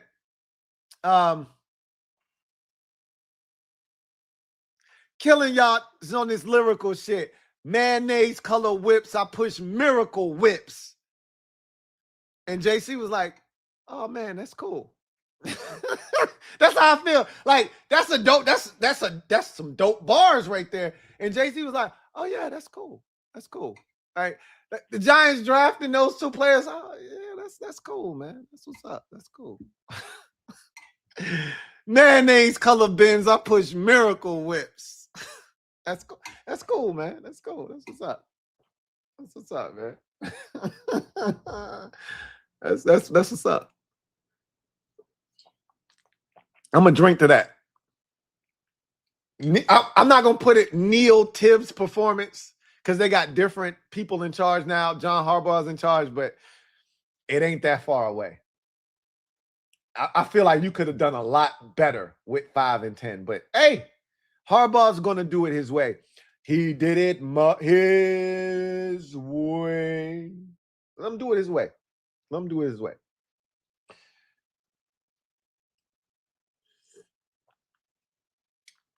All right. Dougalicious, thank you for the super chat. Greatly appreciate you. Thank you for the super chat. Greatly appreciate you. Thank you for being a member of the MOBB. I see my girl, Miss Perry, still out there, man. So I'm still talking to somebody. When I'm dropping these gems, these musical gems, I know the person that musically gets me is still out there. So I know I'm talking to somebody. I feel good about that. Dougalicious, thank you for being a member of the MOBB. Shout out to Dougalicious, who writes, woke up to love being gone. Hey, we knew, right? We were in denial. We knew, but the second best thing that could happen to us happened to us, man. The clouds parted. And it got sunny.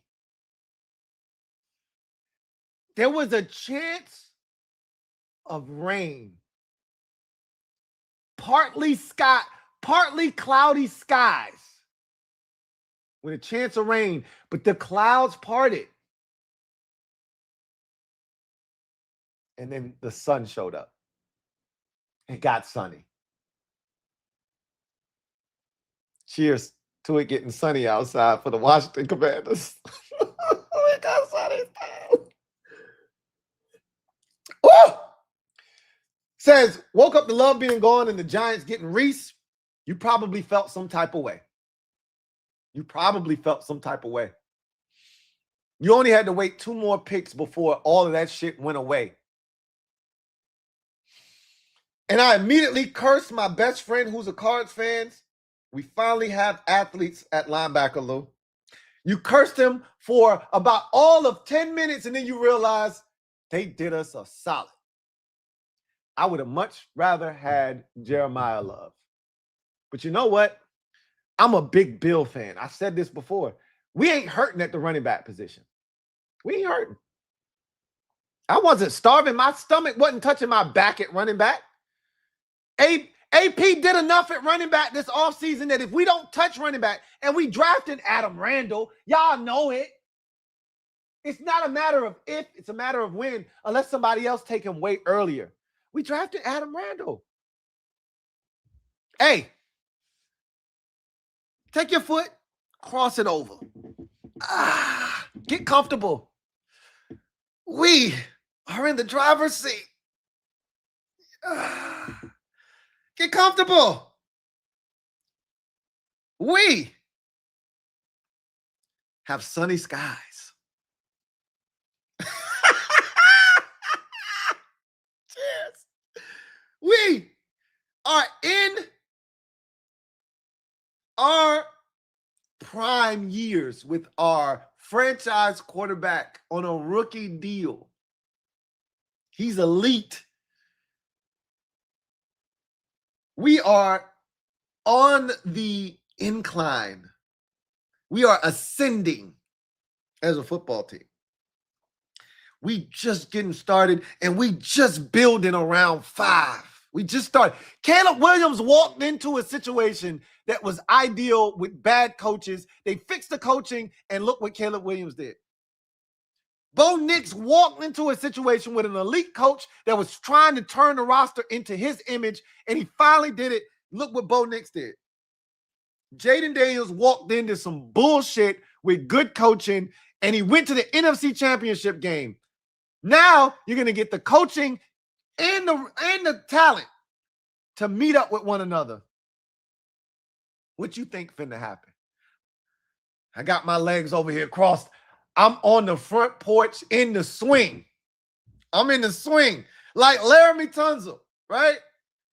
I'm somewhere down south with my cup in my hand on the front porch, just enjoying the sun, enjoying the sunny skies. Cheers. I'm swinging on the front porch. Shout out to Laramie Tunsil, man. Shout out to Rio. Hey, my tackle out here moving like he got eyebrows, man. Cheers. We're in such a great place. Oh, doesn't it feel good to be a Commanders fan? It should. It should. Maybe it does. Maybe it doesn't. You cursed your Cardinals friend for all of 10 minutes. Then you realize we got Sonny Styles and all was right in the world. It's all good. John Sadiq, I knew you were going to show up, John. I was waiting on you, bro. I was waiting. I was sitting on that dead red fastball. You know you my favorite Cowboy fan after my daddy, of course. After my daddy. You my favorite Cowboys fan. I don't know if you knew that or not, but I'm telling you tonight, you my favorite Cowboy fan after my dad. So I was waiting on you to show up. Shout out to you, John. Thank you for being a member of the MOBB. John Cedillo says, sup, Lou? Sup, John? Johnny C. says, hope all is well. Likewise. Hope all is good with you and the fam. It's been a minute. Glad I could catch the draft party. I'm glad you could too. For Dallas, if this is Downs, which it was, I'm glad to get a dynamic safety. Would have loved to have gotten an elite linebacker, but good regardless. I'm going to tell you right now, you got the best player available at that spot. Caleb Downs was a top 5 talent in this draft, and you got him at 11. It feels like Micah Parsons. He's not that, okay? He's not that kind of impact player because he doesn't play that position. But if you're talking about talents in this particular draft, you got a top 5 talent at 11, which is what you did when you drafted Micah Parsons. Wasn't it 11? if I'm not mistaken. I could be wrong. Could have been 10. I think it was 11, but give or take a pick or two. You just did it again. Now we're going to see how it all comes together for you. But you should feel really good about what your team just did, because that is an exceptional pick. Again, I said this earlier. I said that the Cowboys, the Giants, the Eagles, and the Commanders all got better. All got better today. And I hate that the Eagles got McCollum. I hate that. I hate that the Cowboys got Caleb Downs. They got Captain America. I'm not tripping because I got the great equalizer. I got the best quarterback in the division. So all I need is the defense to just be average. And I think they're better than that now. I don't even know what Devontae Jones is going to do. I just look at the talent and I say, we're better. Just off the strength of the guys we've added, we're better defensively. But Dallas can say the same thing. Like, their offense was elite last season. And Pickens signed his franchise tag. So it looks like that whole situation that could have turned ugly. His agent, David Mulugeta, had a conversation with the Joneses. It sounds like it went well. He signs his franchise tag shortly thereafter. It sounds like that's going to end happily ever after for now. And you're going to run it back offensively. You already re-signed your running back, who was really good for you last year, in Javonte Williams. You run it back with the receivers. I'd say the Cowboys are in a really good spot. And now you've done all of this stuff to improve the defense. You're not done yet. You're going to do more because you still need cornerback help. Still need edge rusher help. What did you do with the second pick? You took an edge rusher, right? Let me look at my sheet, because what did you do with the second pick? See if I can recall. I might not be able to, and I might have to. I'm not even gonna try. See, what did the Cowboys do? Cowboys. Hey Alexa, who did the Cowboys take in the first round in the 2026 NFL Draft? Let's see if she can. The Cowboys selected Caleb Downs, a safety from Ohio State, with their first round pick at number 11. They also picked Malachi Lawrence, a defensive end from UCF, later in the first round at pick 23. Thank you, Alexa. You just made my day. I love her, because when I need her to show up for me, she shows up.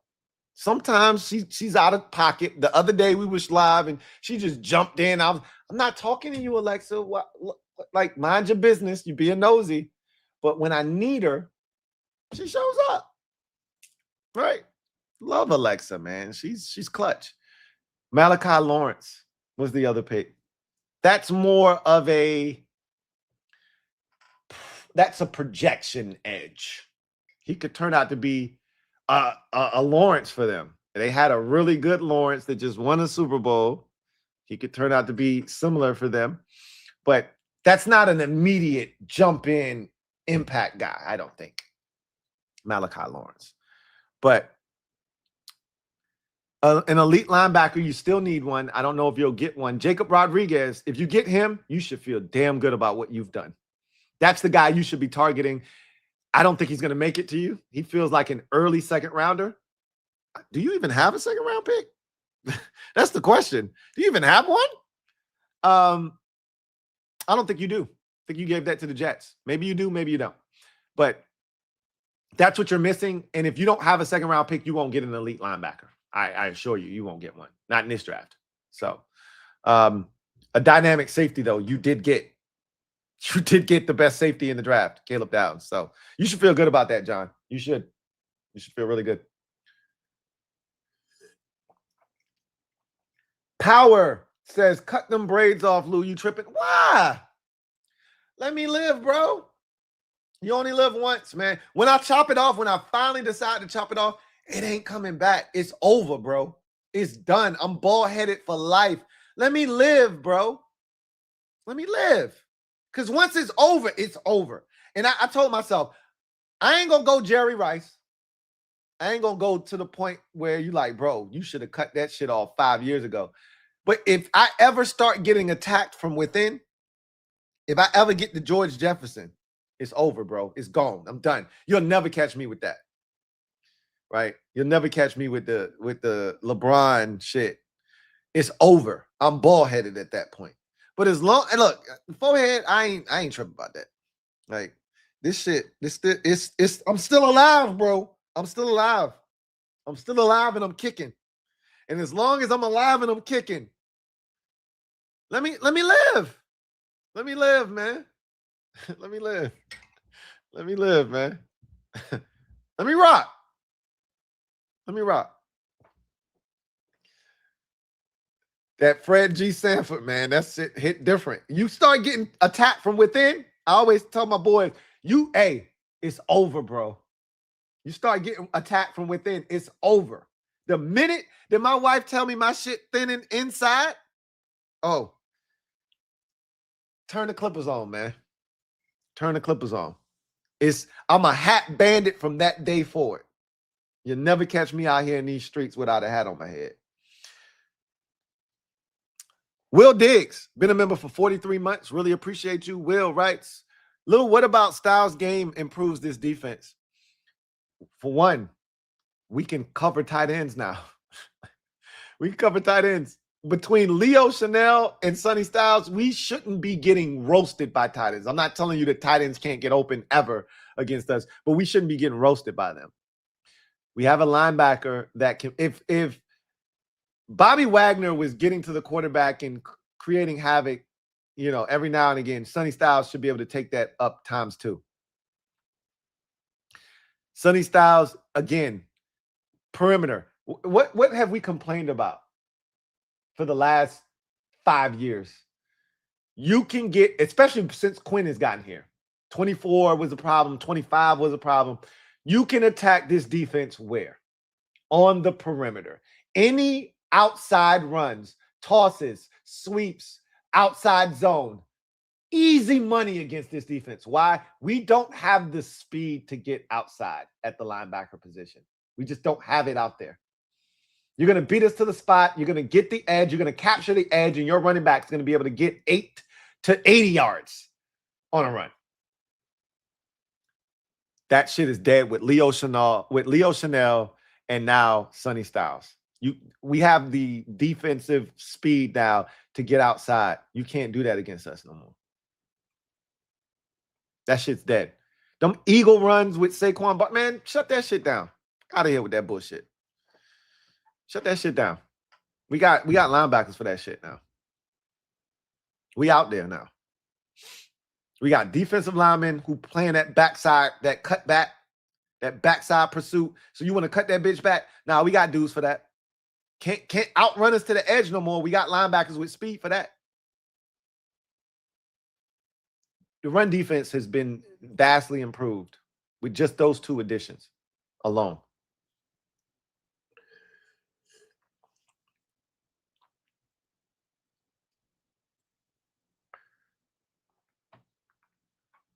Lou winning a headbutt battle versus Gobert.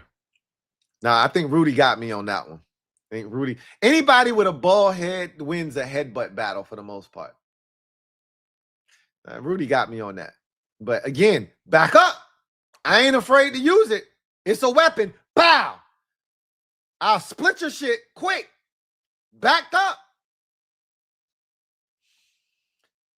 7 Descent. Thank you for the super chat. Greatly appreciate it. Thank you for being a member of the MOBB who writes, Lou, can this even be real? Yes, it is. It is absolutely real. You're not dreaming. Do I need to tap you to wake you up? You're not dreaming, bro. Yeah. The difference from the historically bad defense the last 2 years to what we're putting on the field this year. Wow. Hell. Bro. Can y'all just give AP some love for a second? Can y'all do that? Can we toast to Adam Peters? Can we just do that? Is that okay for some of y'all? I don't want to call out anybody, in particular, Andre Poggers. I don't want to call out nobody in particular, but I know there were some of you who were skeptical after last year's debacle, 5-12, old roster. Yep. And the criticism was warranted. This has been a masterclass of an offseason by Adam Peters. This team is in a position right now, if they don't do anything else, they're in a position, again, assuming health,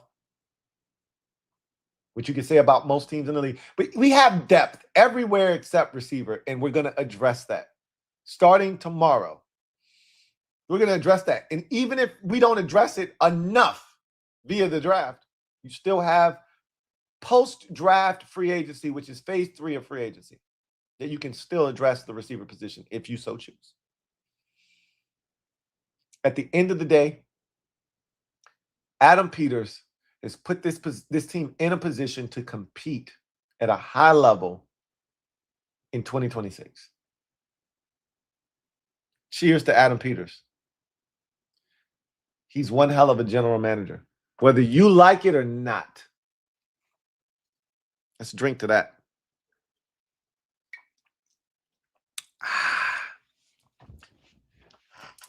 All right. Before I move on, let me do one more check. One more check on what's going on tonight. Nuggets have cut it to 16. That's respectable. That's respectable. My lineups ain't hitting, though. They ain't hitting. That ship has sailed. But tonight's games did not go the way that I thought. I thought the Knicks would go on the road. Let me, you know what? I'm here. Let me just get a quick Prize Picks sponsorship. Shout out to Prize Picks for sponsoring this stream. If you are not a member of the Prize Picks family, you're in luck. Link is in the description of this video. First-time users, play $5, get 50 instantly. Use promo code HMA. You can follow me at Prize Picks, on Prize Picks, at LouieTeeNetwork. I gave out a winner on my last stream. If you played my lineup that I gave you, you could have won $52. I won $52. And keep this in mind. No win is a small win. Let me say it this way. A small win is better than no win. A wise man once told me slow money is better than no money. I'm not telling you anything that you shouldn't already know, but sometimes you need to hear that, because sometimes when you on these apps, America's #1 sports picks app, Prize Picks is. When you on apps like this, sometimes you get greedy and you see the numbers go up. And so you click on this and you click on it. Sometimes you just need to get a dub. And I said, I'm just trying to get y'all a dub tonight. And I got y'all a dub. Slow money, better than no money. Tonight wasn't a good night. It wasn't a good night. You had a blowout loss by the Cavs. And that's what happens when you go on the road for the first time. You get teams like Cavaliers letting up, right? I didn't see 2 33-point performances from, RJ Barrett and oh man, I'm forgetting the other dude's name, but they went off, right? But Denver getting, screws put to them on the road. They're in trouble now because they went from home court advantage to now down 2-1 in the series as they don't come back and rally to win this game tonight. I didn't expect the Knicks to go on the road and drop this game. They're now down 2-1. Hawks have a legitimate shot at winning that series. So interesting things transpiring. I think tomorrow I'm going to have some heat for y'all because I like the matchups tomorrow. I like the situation. I like the players that are in there. I'm going to put together something for y'all, and I'm going to cook up something for y'all there. But shout out to Prize Picks. And we're going to have some draft talk tomorrow too. I'm trying to get some NFL draft stuff. Y'all might be a little bit more interested in that. But I love the NBA playoffs. I told y'all that already. So big shout out to Prize Picks. Again, HMA is a promo code. First time users, play 5, get 50 instantly in lineup bonuses. Follow me at LouieTeeNetwork on Prize Picks so you can tail my picks, or you can follow what I'm doing and see what kind of heat I'm providing for you. Big ups to Prize Picks, and looking forward to giving y'all a winner tomorrow. So let's get to it. Yeah, Scotty Barnes. 33 for Scotty, 33 for RJ Barrett. Was Drake at the game? Iceman? Was Iceman in his Iceman seats at the game? He probably was, knowing him. For the dogs, them, you know? He probably was at the game, right? He had to be at the game. For the dogs, them, you know? Anyway, let's get back to the comment section, man. See what y'all talking about. Chauncey Davis, thank you for being a member for 50 months. The OG, triple OG, my guy, Chauncey. Right? Lou, Chauncey. Styles was the pick all along. One of my favorite cartoons growing up. I think I've told y'all this before, but I'm showing my age right here because all of the young boys out there, all of y'all YNs, y'all don't know nothing about Heathcliff. If you don't know, do yourself a favor. Google Heathcliff. Go on YouTube, type in Heathcliff. I'm pretty sure there's some episodes up there. Go watch Heathcliff, man. You'll enjoy it. That's a transcendent cartoon right there, man. Heathcliff, no one should terrorize the neighborhood. Y'all don't know about Heathcliff. Heathcliff was a thug. Back when thugs weren't in vogue, Heathcliff was a thug. Heathcliff had an episode where he was going up against the cat father. And the cat father couldn't get his name right. He was calling him all kinds of shit. He called him Meat Cliff, Beef Cliff, Leaf Cliff, everything but Heathcliff. And at the end, Heathcliff had dressed up like a gangster. And then he ripped off his gangster suit, and it was Heathcliff. He said, it was Meat Cliff. It was Beef Cliff. It was Leaf Cliff all along. The pick was Sonny Styles all along. We dressed it up in all these different names. It was Arvell Reese. No, it wasn't Arvell Reese. It was Caleb Downs. It was Carnell Tate. I was heavy on Carnell Tate. It was Jeremiah Love, but it was Sonny Styles all along. That's what it was this whole time. And I told Rio that 3-4 days ago. I told Ed, Rio, and Rico. I told the Kings 4 days ago. The pick is Sonny Styles. But I told you I was swaying. Like wherever the wind blowed, that's where I was going. I couldn't just stand 10 toes down like Ed did on Carnell Tate. I couldn't do it. I should have, because I felt like he was a pick. But the Titans felt too good to be true with Sonny Styles because of the linebacker connection with their head coach, Robert Saleh. That's what got me. Other than that, I would have stuck with him all along, but I told him that was the pick. I got it wrong. I said it was Carnell Tate, and I thought it was going to be Tate. And the Titans, man. One more time for the Titans, man. I know we did this enough tonight, but let's just one more time for the Titans, man. Y'all know the meme with the girl that's... One more time for the Titans, man. Y'all, cups up for the Titans, man. Damn! I love the Tennessee Titans, man.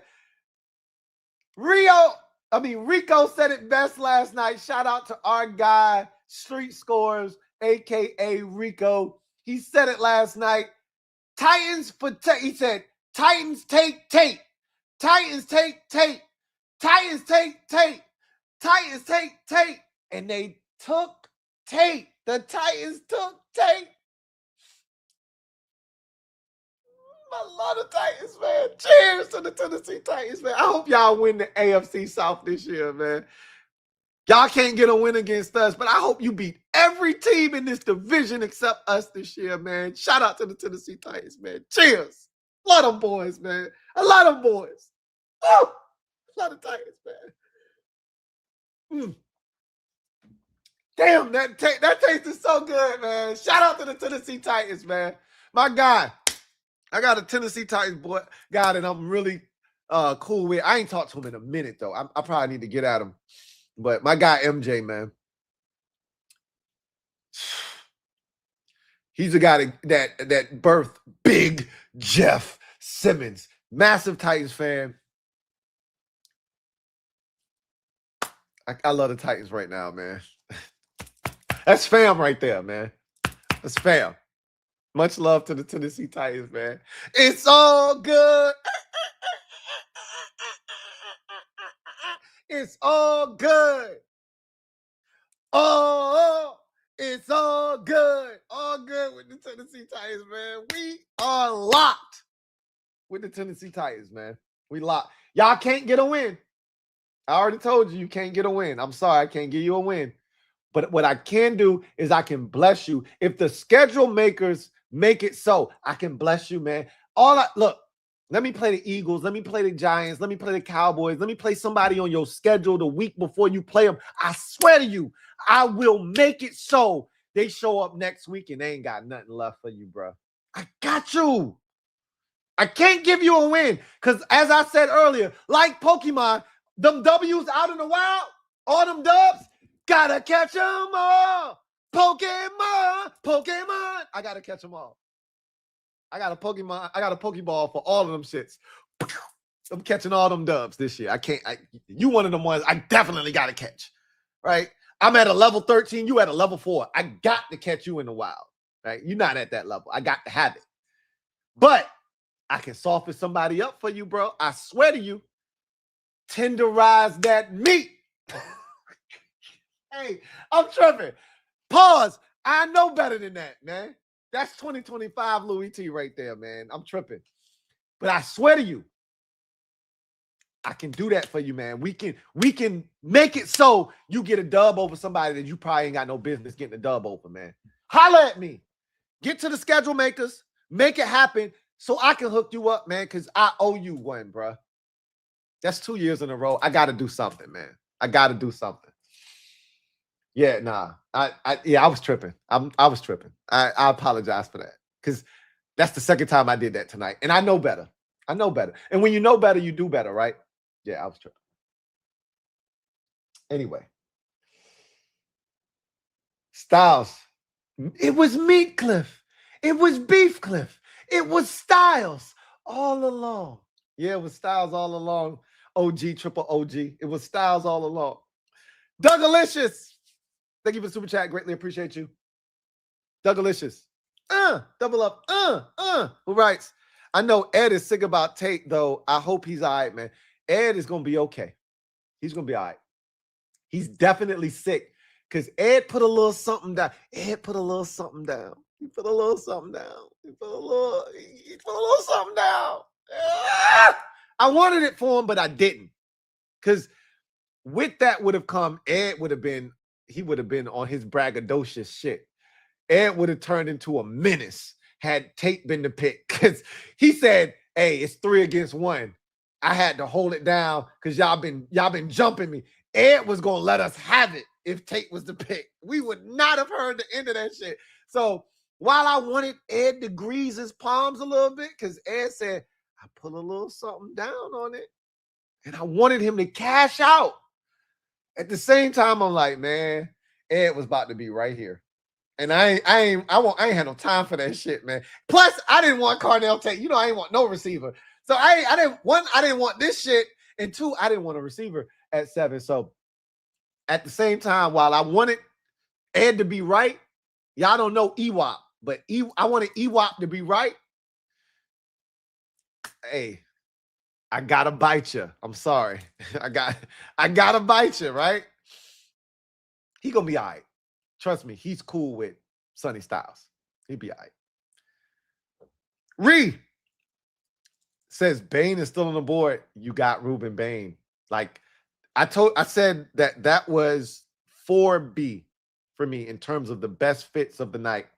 If I had to rank the best fits of the night, I think I said 1 was Vega Ione to the Ravens.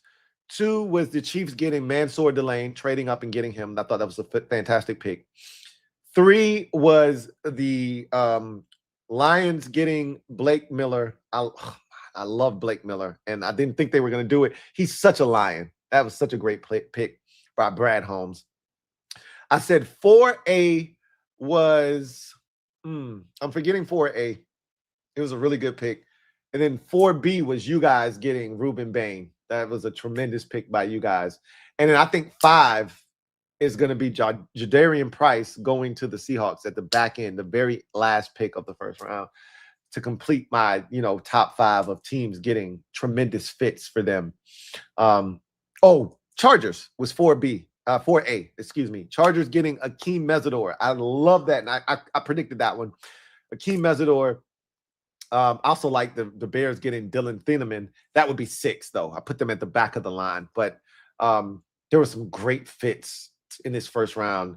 None better than, obviously, the Ravens getting Vega Ione. That is such a Ravens pick. But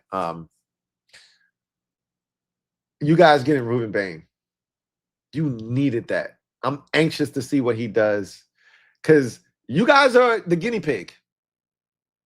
Remember, I talked about Bob Ross earlier. That was a long time ago. Bob Ross.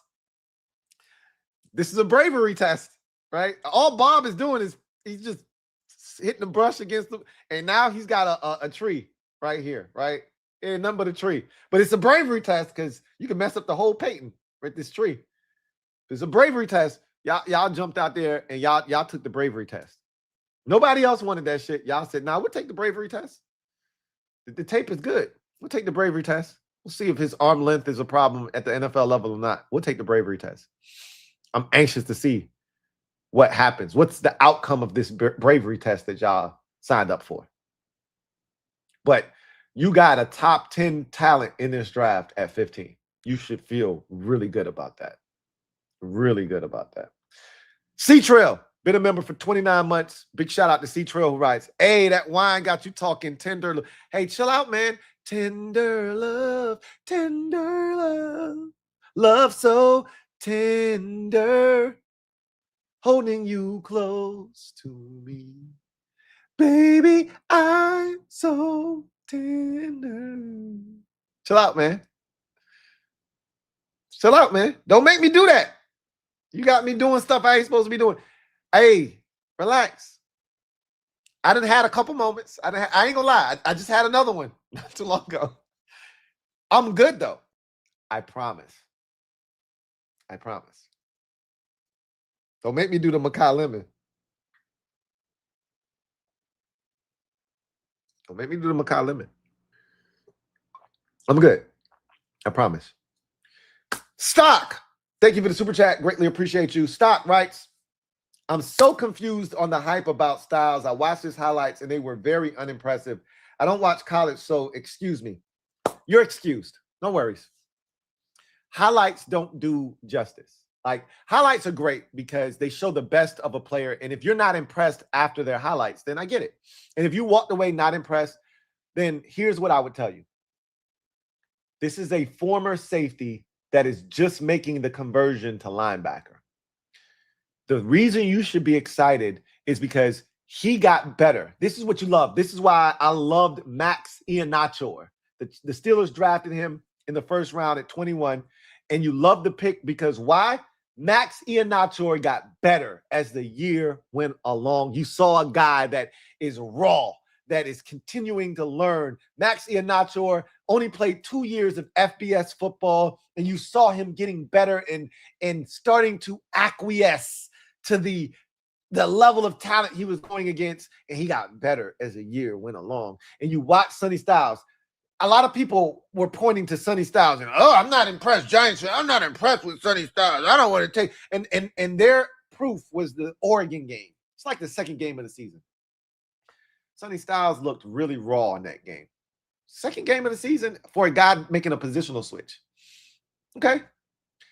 Go watch him in the Big Ten championship game. Go watch him in that game. And again, if you're not impressed, okay, fine. But that game shows you, okay, this guy's just scratching the surface and he's capable of this. Go watch the Miami game in the playoffs. They were one and done. He played well in that game. I'll tell you this. He played better than Arvell Reese in both of those games. I didn't even notice Arvell Reese. I'm like you. I'm not a college football watcher, bro. I don't watch college football until it's time to watch film. College football is on in my house. That shit is background noise. It's background noise. During the fall, I'm watching TV with my wife, bro. We get on a Saturday night. I ain't watching the Saturday night game on ABC. We watching Abbott Elementary. We watching a movie. I'm watching a series with my wife. That's quality time, bro. That's QT. I'm like you. I know of these players, but I don't know what they're doing until it gets to playoff time. Then I'm locked in. When the playoffs show up, so does Louie Tee. Every sport. Baseball, basketball, football. Well, football, college is playoffs. NFL, I'm locked in the entire season. I'm a junkie. So if you're not impressed with Sonny Styles, cool. But what I would tell you is he just scratching the surface, bro. He just getting started. And if what he's doing is any indication of what's to come, what we saw towards the end of his season this year is any indication, boy, we are in for a treat. When I was growing up, there was this thing called rice-a-roni that was really big. Shout out to those of you who know about rice-a-roni, man. The poor man's gourmet. The San Francisco treat. He is absolutely a treat that is just going to get better and better and better and better and better. I'm here for all of it. I'm excited. I'm elated. I'm ecstatic that this defense just got a lot sunnier. If you got allergies, this ain't the pick for you, man. It's about to get real spooky outside for you. But for people like me who don't got allergies, hey, we outside.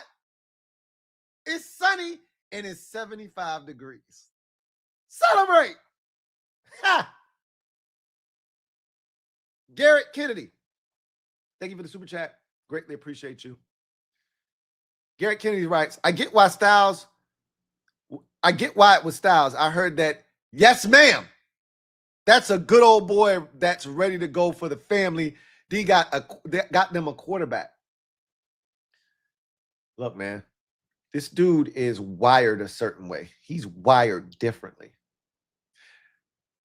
I got excited when I saw him smile because those are rare occasions. And I'm assuming once he gets around guys that he's comfortable with, you're going to see a lot more smiles from him. He'll loosen up.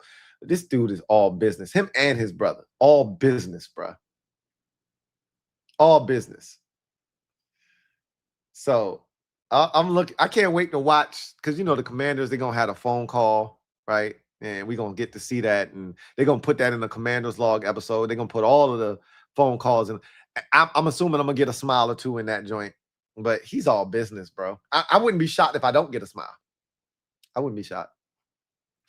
Because he's a machine, bro. He was created in a lab. Him and Arvell Reese were both created in a lab. So I wouldn't be shocked if he's emotionless. Like Drake with a Mariah Carey chop up. He's emotionless. We'll see. I just know we got ourselves a dog. We got ourselves a dog. Burgundy Fly Guy. I got to sit up in my chair for this one, man. Anytime I hear from BFG, man, I get excited, bro. What's going on, Burgundy Fly Guy? For those of you who don't know, this is one of the OGs, man. When I first got in the game, it was Burgundy Fly Guy. It was I'm trying to think of it was a dude that was in the TTC. He was like HTTR, maybe for life. It was HTTR something. I can't think of his name, but it won't many of us, bro. BFG was one of the pioneers with me, man. Out all the way in Seattle, Washington, all on the other side of the globe. and he was holding it down for us, man. That was my guy. That still is my guy. Shout out to Burgundy Fly Guy. I always get excited when I see your name pop up on my dang on screen, man. Great to see you still holding it down, my man. Hey, I'm always excited when I see your name pop up, bro, because I always think of that intro, bro. That is like seared in my memory bank forever, man. Where we don't always agree, but the admission is free. Oh, I loved it, man. I love it. I use it from time to time, man. Don't beat me up. I steal it from time to time, man. But I always give you credit for it. I'm happy with the pick. Great addition to the defense. Shout out to your wife for working behind the scenes. That helps your show go. Much love, man. My wife is the MVP, bro. She's the real MVP.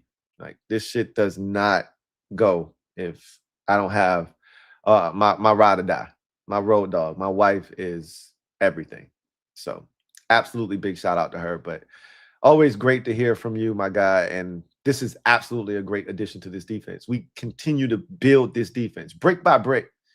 A wise man once said, you don't just build a brick wall. You build it brick by brick, and eventually you look up and you got a brick wall. Hashtag the marathon continues. Those who know. As a wise man once said, if you know, you know. Shout out to BFG, man. My guy, OG BFG. The OG, triple OG, man. Shout out to you. Glad to hear from you. Christopher McLaughlin. Thank you for being a member for 40 months. My guy, C. Mac, writes, hey, Lou, hope all is well with you and the family. Likewise to you and yours. Good pick. That's a real good pick. 2 questions. Shoot. How do you see Styles, Louvu, and Chanel working together, and why? And 2, since Styles is a blitzer and a box defender, do you see him in coverage? Yeah, no, he can absolutely get in coverage. He can absolutely do the coverage thing. So that's a part of his game too. He is a former safety, so the coverage thing is sort of a like extra accoutrement, if you will. Like, it comes with the package because that's something that he used to do in his former life as a safety, but now that he's a linebacker, it's almost like Thomas Davis when he was a former safety converted linebacker, but he had the movement skills to play, to run with guys in coverage because he was a former safety.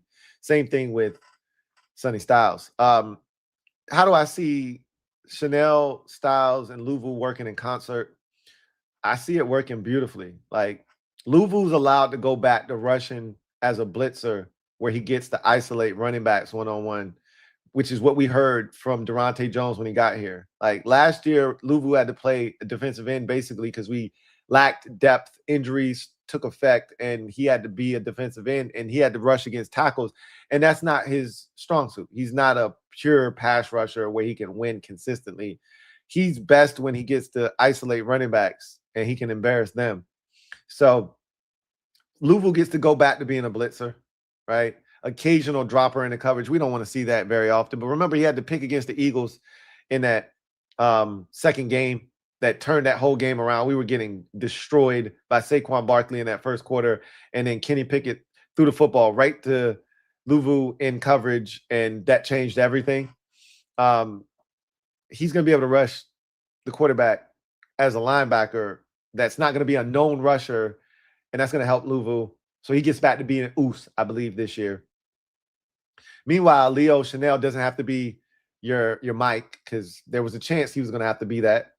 He doesn't have to wear the green dot. You're going to give that responsibility, I think, to Sonny Styles. And maybe you give it to Leo Chanel in Styles' first year, let him get acclimated, and then year 2, he takes over the green dot responsibilities. We'll see how that turns out. He might impress the coaches right away, and they may give him that responsibility immediately. But Chanel is allowed to be that weak side backer that we know he can be.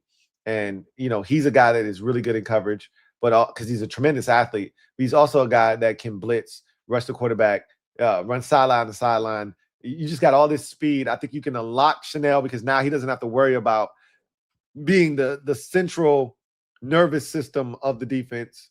That distinction can go to the rookie. Luvu doesn't have to worry about being an edge rusher because we got guys for that now. He can just be Oos. He can be this Tasmanian devil. And then you leave the rookie to communicate to everybody, but more importantly, just kind of be the general of the defense, clean up any messes that may, come about. And I think you kind of figure out what he is going to excel at, whether that's being a blitzer, whether that's being in coverage, whether that's being a little bit of everything. We're going to find out what he excels at in his rookie season, and then you start to concentrate on that. Like, okay, he's a great blitzer. Let's get him in those situations, like we did with Bobby Wagner. Like, Bobby was better coming downhill at this stage of his career, attacking the line of scrimmage. Okay, let's get Bobby in those situations. We might be able to say the same thing about Sonny Styles. Or we might say, hey, Sonny is a dog in coverage. Let's get him in some of those situations. Let's still get him blitzing and coming downhill, but let's get him in those, pass coverage situations, take that away, force the quarterback to maybe hitch once, hold on to it a second longer, and now the pass rush gets to him. You just, there's so much you can do. And I think Chanel is going to be allowed to be himself, right? Unlock him. Oos is getting to go back to being kind of a wild card Tasmanian devil. And Styles allows you to kind of let everybody be themselves, and he can be the general of this defense. So I think there's a nice blend here with what we can put on the field with this addition. Joshua Farish, thank you for the super chat. Greatly appreciate you. Who writes, we will forever remember the Titans. Ooh, Joshua cooking. Cheers to remember the Titans. Do you remember the Titans? They helped us out. Do you remember the Titans? In the first round, yeah. Shout out to Michael, the Michael Jackson biopic that dropped. We remember the Titans on this day. They did it last year, but it was so nice they did it twice. We got to remember the Titans. Shout out to our guy, Joshua Farish. Cheers. Woo!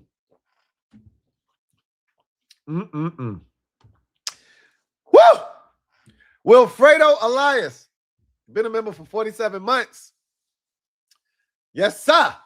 My guy. Like, subscribe, and hit that bell, y'all. Lou the GOAT. I appreciate that. Y'all heard the man public service announcement. Like, subscribe, hit that bell so you don't miss a thing. Deserves all the support after these years he's given us. Hey, look, man. I love the community, bro. I love the Kings. I love Rio, Ed, Rico. Those are my guys, man. Like, those boys put in work, and they are so great at what they do, man. I love what this community has become. And it's so many people. Kay's take. We got a female that's out here trying to get in here and create a space for herself. I love it, man. I love my role in all of this. I recognize my role in all of this. And I've told Rio this before. I've told Rio this. Y'all don't tell him I'm telling y'all this. But I've told Rio this. I say, bro, you the star, bro. You got it. You that guy, bro. You know what I'm saying? Like, my role was I brought everybody into one space. I crawled, I walked so Rio could run. And he fast as shit. He just got to run, bro. He got it. And I know what my role is. I know what my place is. And I'm so content, bro. I'm the OG. And I'm comfortable. I need my nap. Rio get up first thing in the morning and he getting after it. I got to go to sleep. I wake up with the kids in the morning. I get them off to school. I got to go back to sleep. I'm the OG. I've been here for over a decade, man. And for those of you who've been rocking with me for over a decade, man, much love to y'all, man. I really, truly appreciate y'all. I ain't going nowhere. It ain't like I'm signing off. I ain't going nowhere. But I know what my role is. I know what my place is. And I appreciate y'all for just accepting me and rocking with me this entire time, man. It's been This has been my 10th draft. Early in the game, my guy Reese was like, yo, I've been rocking with you since the first one of these in 2016. That's 10 years, bro. 10 years. Key himself was like, bro, I've been here for all these shit since 2016. Bro, that's a decade worth of drafts, man. Do y'all understand what I'm saying? When people weren't doing this shit, I was doing this shit. I was in the field. I was outside when everybody else was either asleep, not ready, or inside. I was outside. Everybody's outside now. And I'm still outside, man. And I take pride in that. I'm still outside. So shout out to all of y'all that have been rocking with me for a long time, man. One of one athlete quarterback in the offense and defense. So excited for the mob. Hashtag mob, hashtag raise hell. Look, I'm not going one of one on defense with Sonny Styles yet. Like, my guy Ethan Dykes already calling this man a Hall of Famer. He called him a Hall of Famer before we even drafted him. I'm not going that far. I'm not going that far. Here's what I will do. I will tell you that he's a dog and he's going to be a really good football player, and he's a Pro Bowl caliber player with all pro type talent and traits. Let's see if he puts it together, if this coaching staff can get the most out of him. But I'd rather have a guy with the traits of a Sonny Styles than not have a guy with the traits of a Sonny Styles at the linebacker position. That is for sure. I digress. So on to the next one. Hard to move on when we always regret one, but I don't regret my guy, Frankie, baby. Hey, my guy. Aloha, Frankie, baby. It's been a while.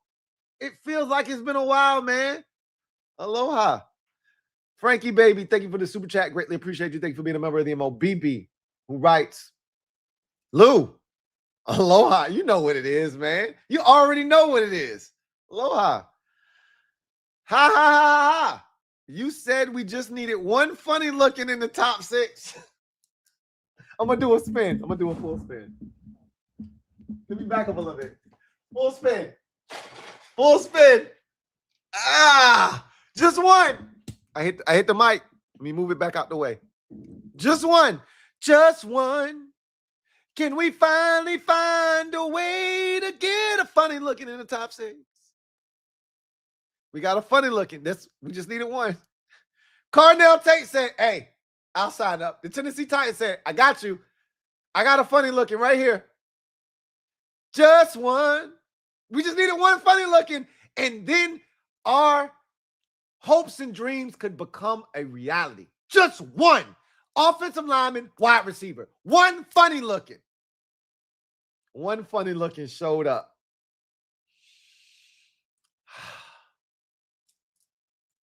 I know we done toasted to the Tennessee Titans like 12 times tonight. Make it 13. Shout out to the Tennessee Titans. You know, we're going to add some sauce on this one. This is real glass right here. You probably thought this was plastic. This ain't plastic, baby. It's real glass. This is from Tiffany. This is a Tiffany and Company glass. Oh, you fancy, huh? Oh, you fancy, huh? Yeah, I am fancy. Shout out to the Tennessee Titans and Tate. Titans take Tate. Shout out to Rico. Titans take Tate. Woo!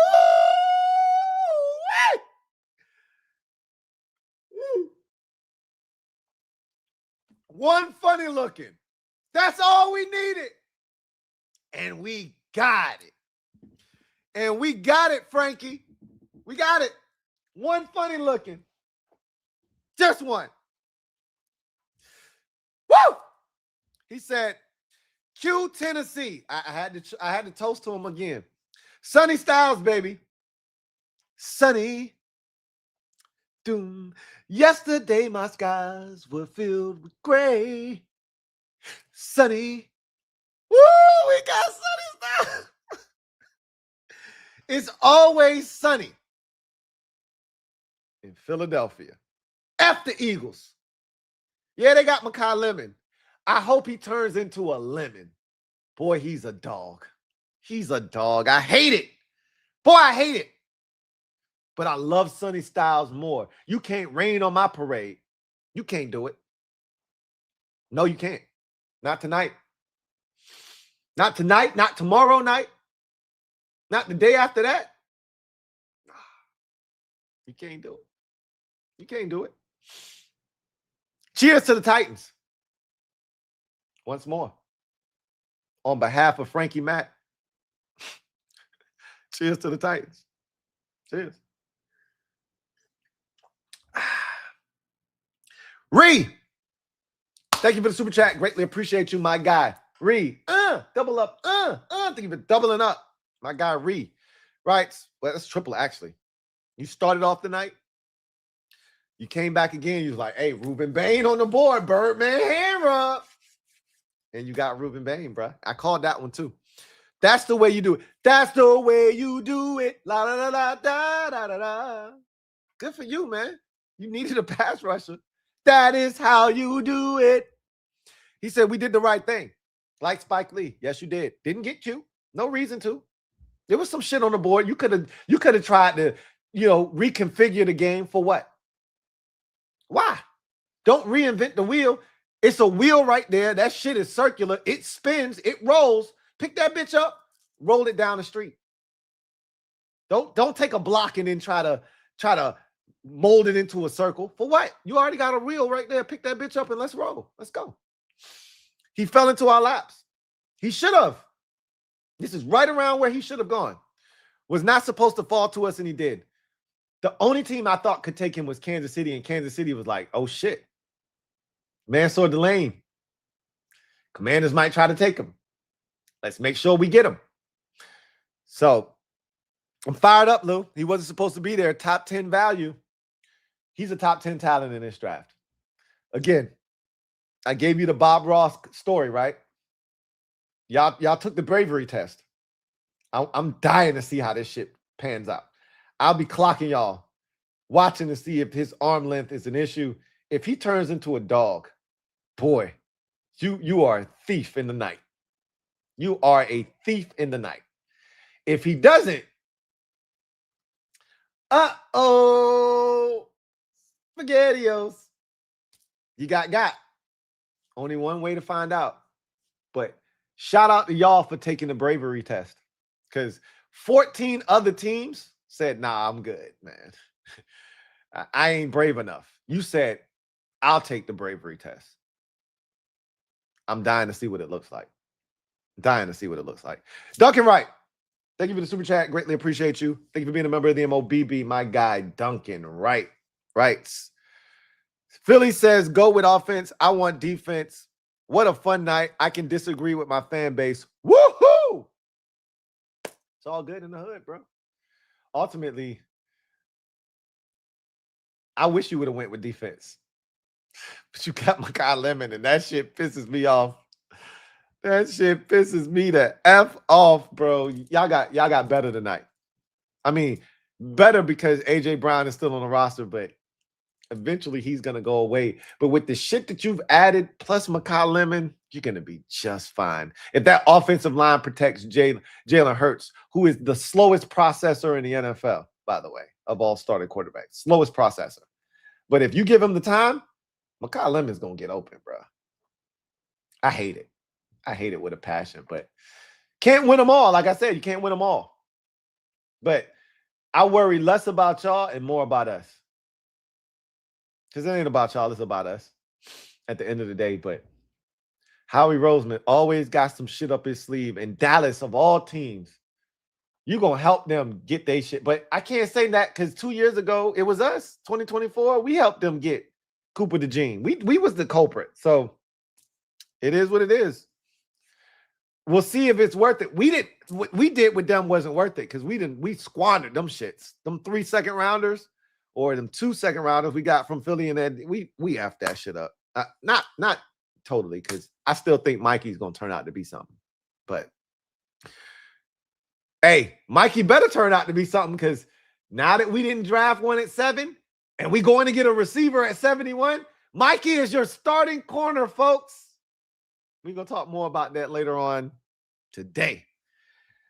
Speaking of which, let me check my lineup one final time. I know this game got to be over now. And did they finish getting blown out? They did. And my shit ain't hit. My shit ain't hit. Boy, it's Anthony Edwards. He ain't have to do it tonight though. They were able to win comfortably, so he ain't have to do it. But that's the type of shit that bothers me. When stars don't beat stars, that bothers me.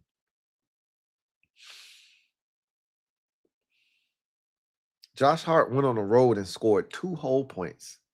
The only thing that didn't hit on a beautiful ticket, Josh Hart went on the road and scored 2 whole ass points.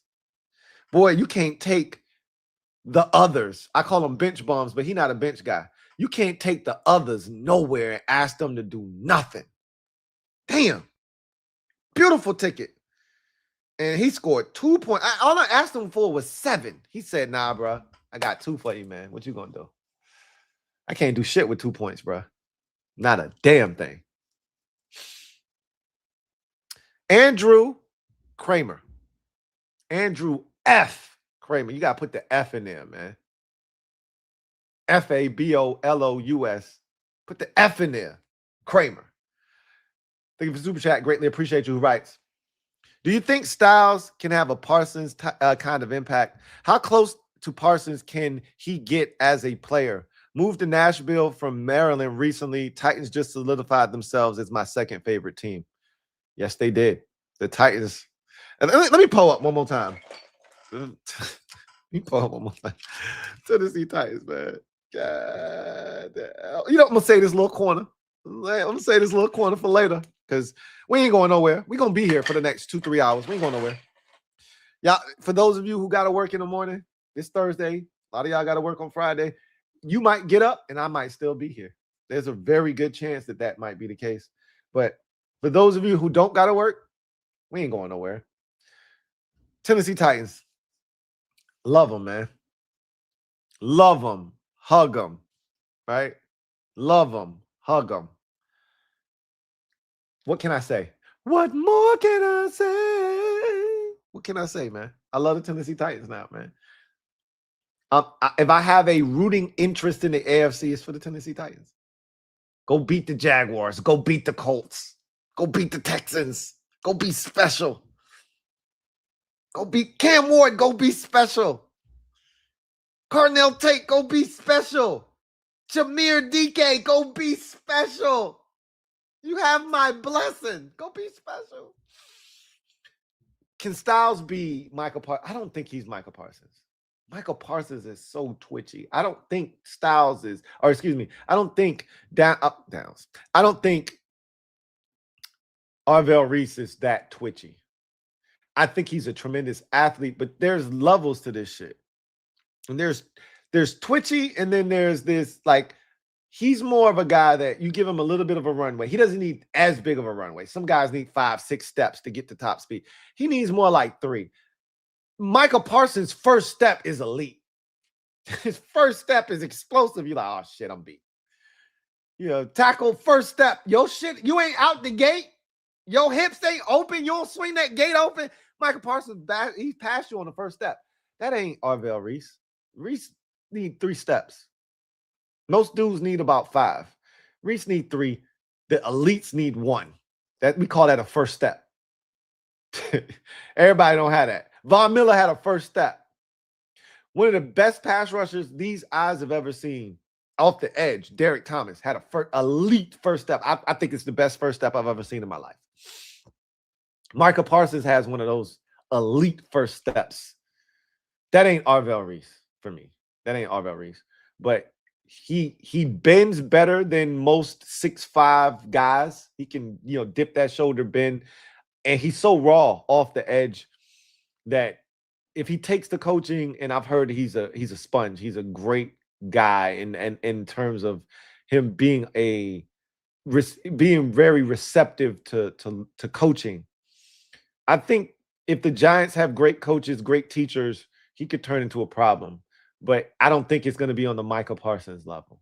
I don't. But I think he could be really good. Really, really good. As far as the Titans are concerned, cheers. Cheers. Cheers to you moving from Maryland to Nashville and having an affinity for the Titans. Cheers.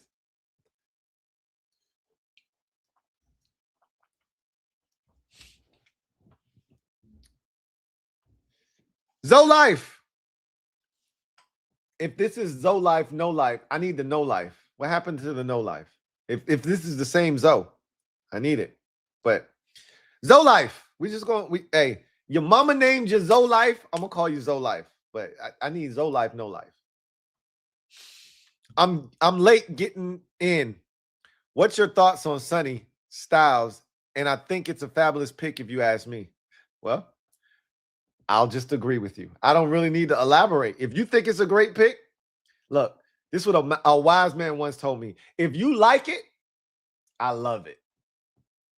That sums it up. I think it's a phenomenal pick. Phenomenal. You like it, I love it. And I loved it before you liked it. How about that? Skins again. Thank you for the super chat. Greatly appreciate you. Thank you for being a member of the MOBB. My guy. Skins again writes, oh, Lou. Uh-oh. Where's the love? I told you you weren't getting the love. Where is the love? Where is the love? I said, I told you weren't getting love, bro.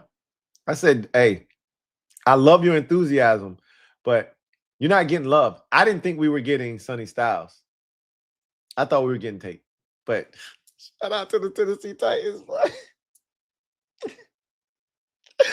You gotta love when a plan comes together. Hold on, let me shake it. Let me shake it. Oh, let me shake it. Let me shake it. Shout out to the Tennessee Titans. Let me shake it. Let me shake it. Shout out to the Tennessee Titans. You about to make my vein pop out my forehead. There it go right there. Shout out to the Tennessee Titans. You know, y'all all seen the gift. Y'all all seen it, man. Oh, shout out to the Tennessee Titans. I'm good, Door Gunner. Narcan not needed. I'm proud of you for not needing a Narcan. I'm proud of you because I was afraid. It was fans like you. I told you I watched Bob Ross, and he was on PBS, and they always talk about viewers like you. And I was afraid for love stands like you. I was afraid I was going to need to break out the Narcan for y'all. Adam Schefter was pumping that. He was pumping that poison, and I told y'all, hey, don't inject that poison. That's a dangerous pack Adam Schefter pushing over here on these streets. He says, I'm cool with Sonny. Dude plays with heart. Let's effing go. Cheers to that.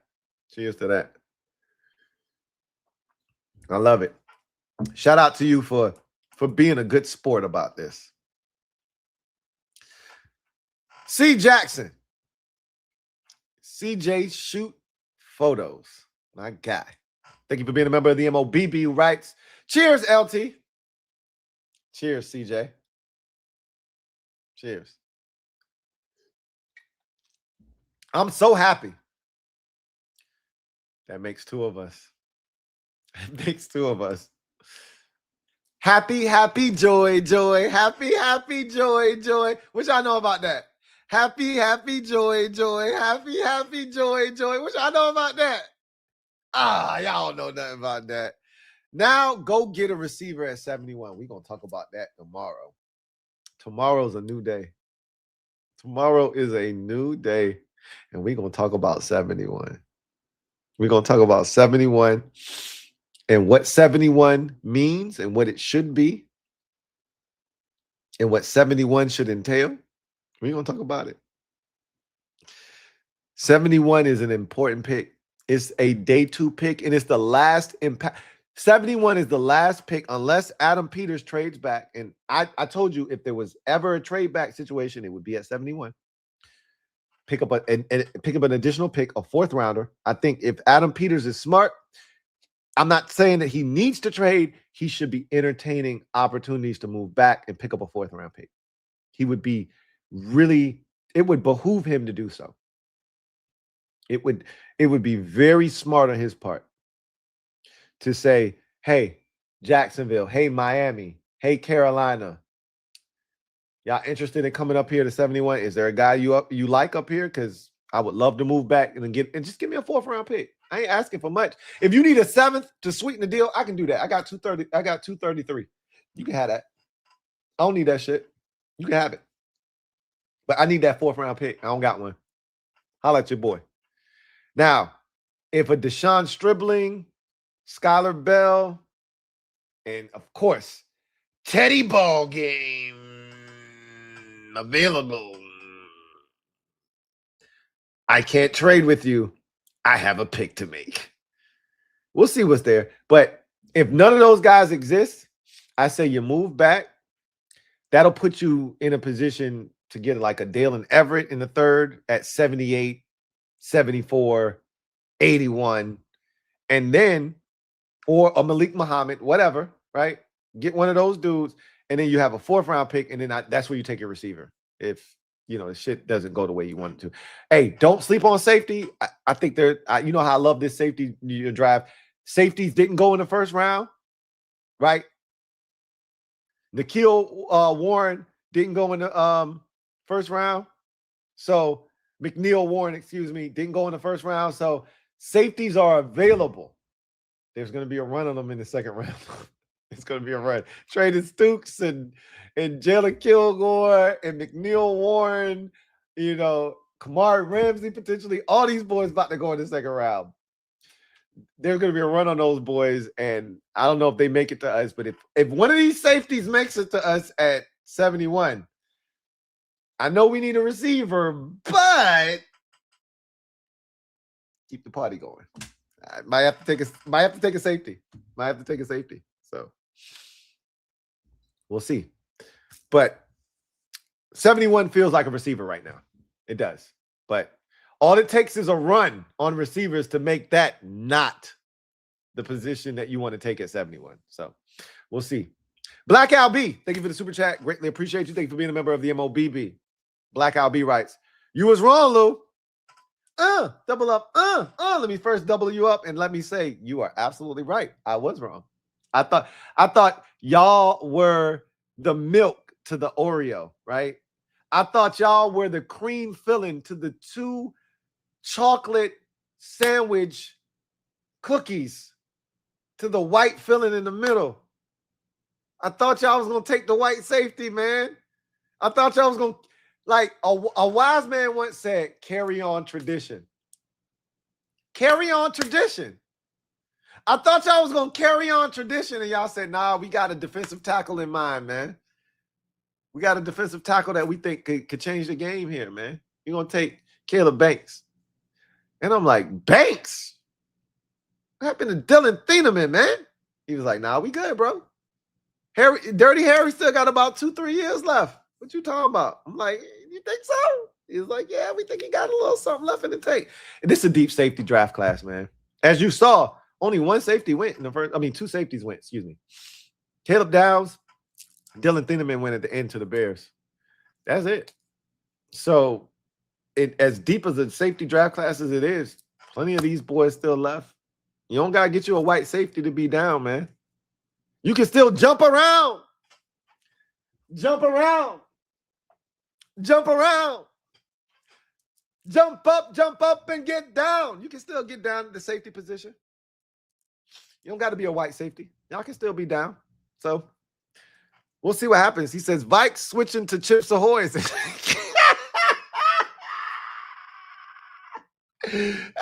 Go on. That's why I love you, man. That's why I love you, because you be on that shit with me. I used the Oreos earlier. You said, nah, bro, we over here on some Chips Ahoy shit, man. We used to kill Chips Ahoy's in my house back in the day, man. We had Oreos and we had Chips Ahoy. We had vanilla wafers too. What you know about vanilla wafers? We had vanilla. I wasn't a big vanilla wafers fan though. My dad loved them shits. I was effing up some Chips Ahoy's and I was effing up Oreos. Double stuff. Give me the double stuff Oreos. Open that bitch up. Eat all of the goddamn filling. And then you eat the cookies last. And then I would do some real nasty shit. I'm a nasty dude, man. I would do some nasty shit. I would eat the 2 cookie fillings, right? And then I would spit a little bit on my lip, wipe it off. And then it would, man, I'm tripping, bro. I would do some real nasty shit. But the Oreos were really good. But Chips Ahoy's, that's where it was at, bro. Maybe y'all going with a brother at safety now, man. Maybe it's time. A wise man said it's time. It's time, man. All right, we gonna see, man. It's time. Maybe it's time for y'all to switch it up. Maybe y'all in that Brooklyn state of mind, man. Or, excuse me, New York state of mind. New York state of mind. It's time. It's time. We'll see.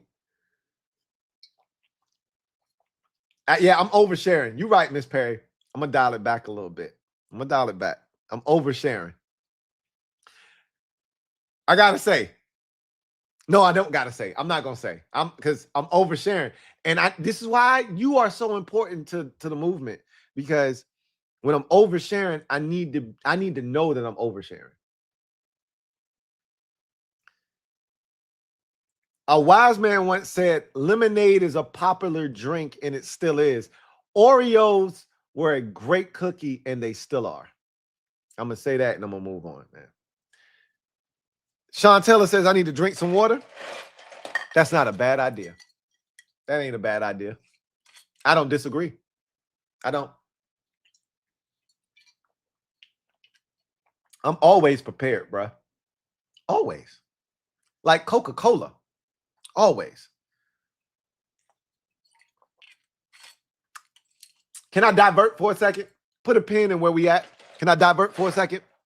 So let me talk some movie shit with y'all for a second. I've been on my movie kick here lately because there was a series of classic Black movies that I missed out on that my wife was like, because I challenged my wife challenged me. Like, I be challenging my wife Black card sometimes, and then she challenges mine. And it's what keeps us, we spar. It's what keeps us sharp. You know, I got to dodge her and throw the jab. I got to live behind the jab, right? So I challenged her. You seen this movie? She ain't seen it. I'm like, you ain't Black. And then she was like, oh, really? I see this movie, and I challenge you this. And I'm like, nah, I ain't see that shit. She was like, you ain't Black. And I'm like, I ain't bet. So I hadn't seen Boomerang. I know. Look, you got me. I hadn't seen Boomerang. I hadn't seen Love Jones because I'm not a rom-com guy. I'm not. But I will admit, I love a good rom-com.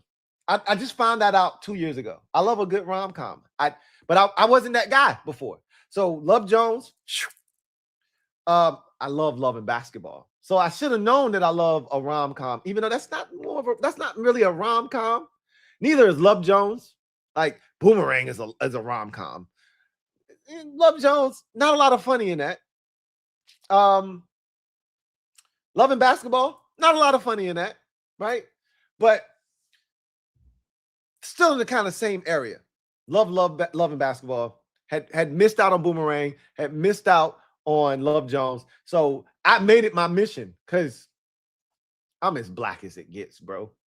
So for the culture, I had to go watch them. And they were really good. So there was another movie on the list. She was like, have you seen Ray? And I'm like, nah, I ain't. None of them docu picks. Ray, Ali, none of them shit. I ain't seen none of them shits. So I just been picking them off the list one at a time. I'm like, okay, I ain't watched Love Jones. Let's watch this one. I ain't watched Boomerang. Let me watch this. I ain't watched Ray. Ray was really good. I just watched that like a month ago. It was really good. I say that to say this. It's never too late. It's never the wrong time to do the right thing. I bring it full circle to my guy, the Black Al B. It's never the wrong time to do the right thing. You passed on safety in the first round. You can get it right in the second round, though. And there's plenty of good safeties left. Go get you one. Go get you a Chips Ahoy, man. You might not be good in the Oreo. Go get you a Chips Ahoy, man. I love it. I love it. My guy. He said, F them Oreos, LOL, skull. F them Oreos. Yeah. Get you a Chips Ahoy, man. Get you a Chips Ahoy. I love it. Shout out to my guy. Joe, hey, my guy, Black Al B, man. Love him. Love him.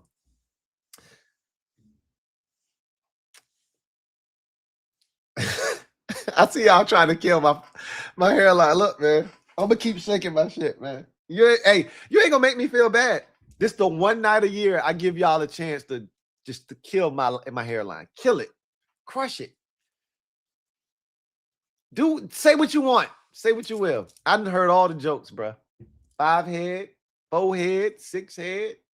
I done heard all of the jokes. Hairline, back here, salute back here. I done heard all of it. You ain't gonna make me feel bad, man.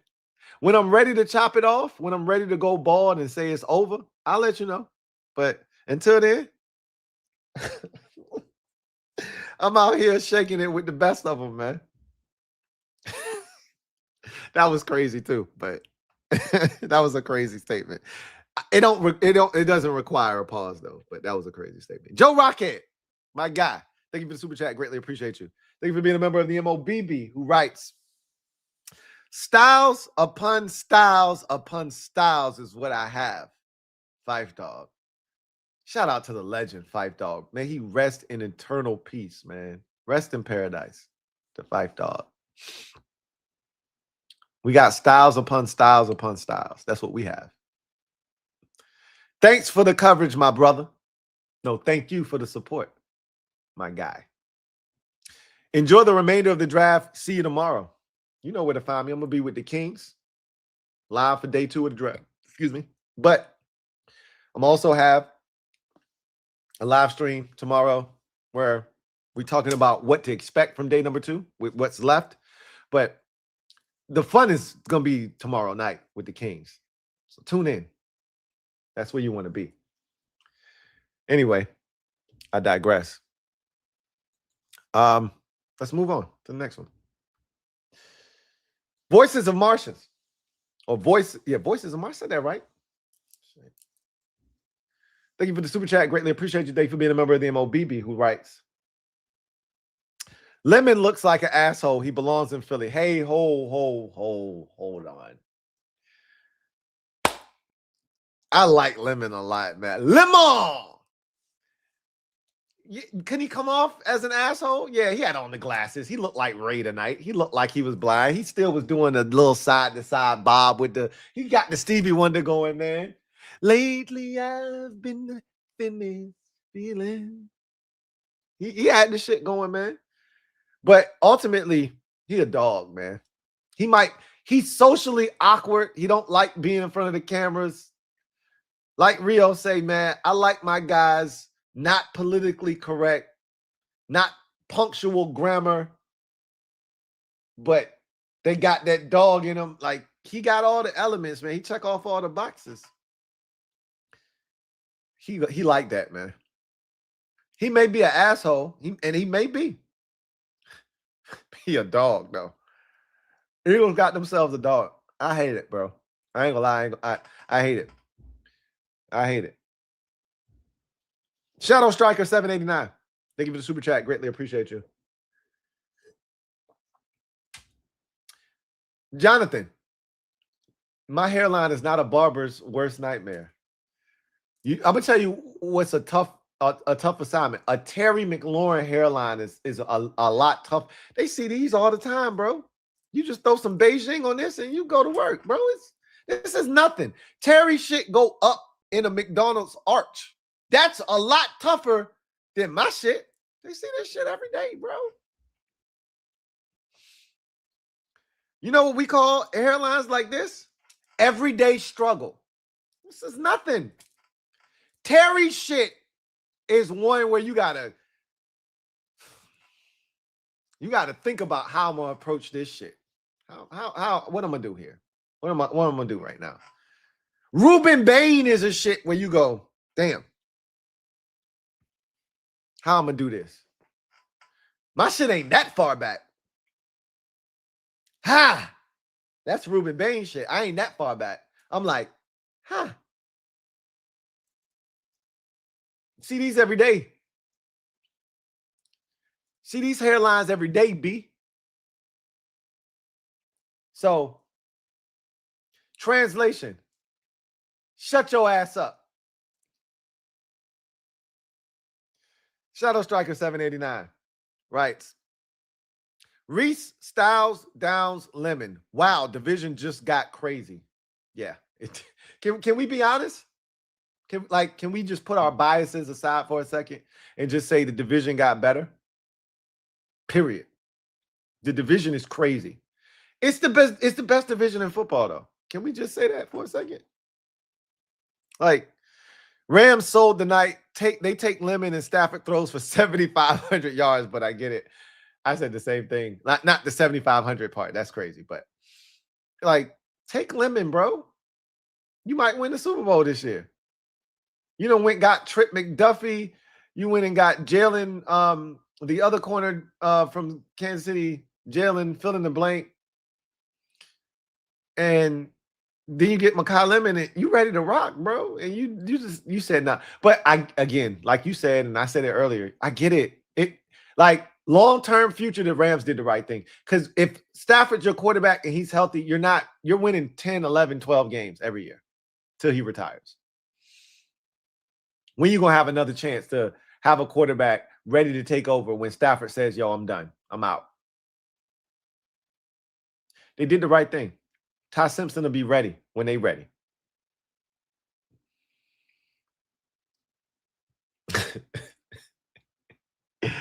He said you got the Paul Pierce championship special. And then I need a headband there. Hey, I need a headband there. I need a headband. That's what you're telling me. I need a headband because I got the Paul Pierce championship special. I need a headband.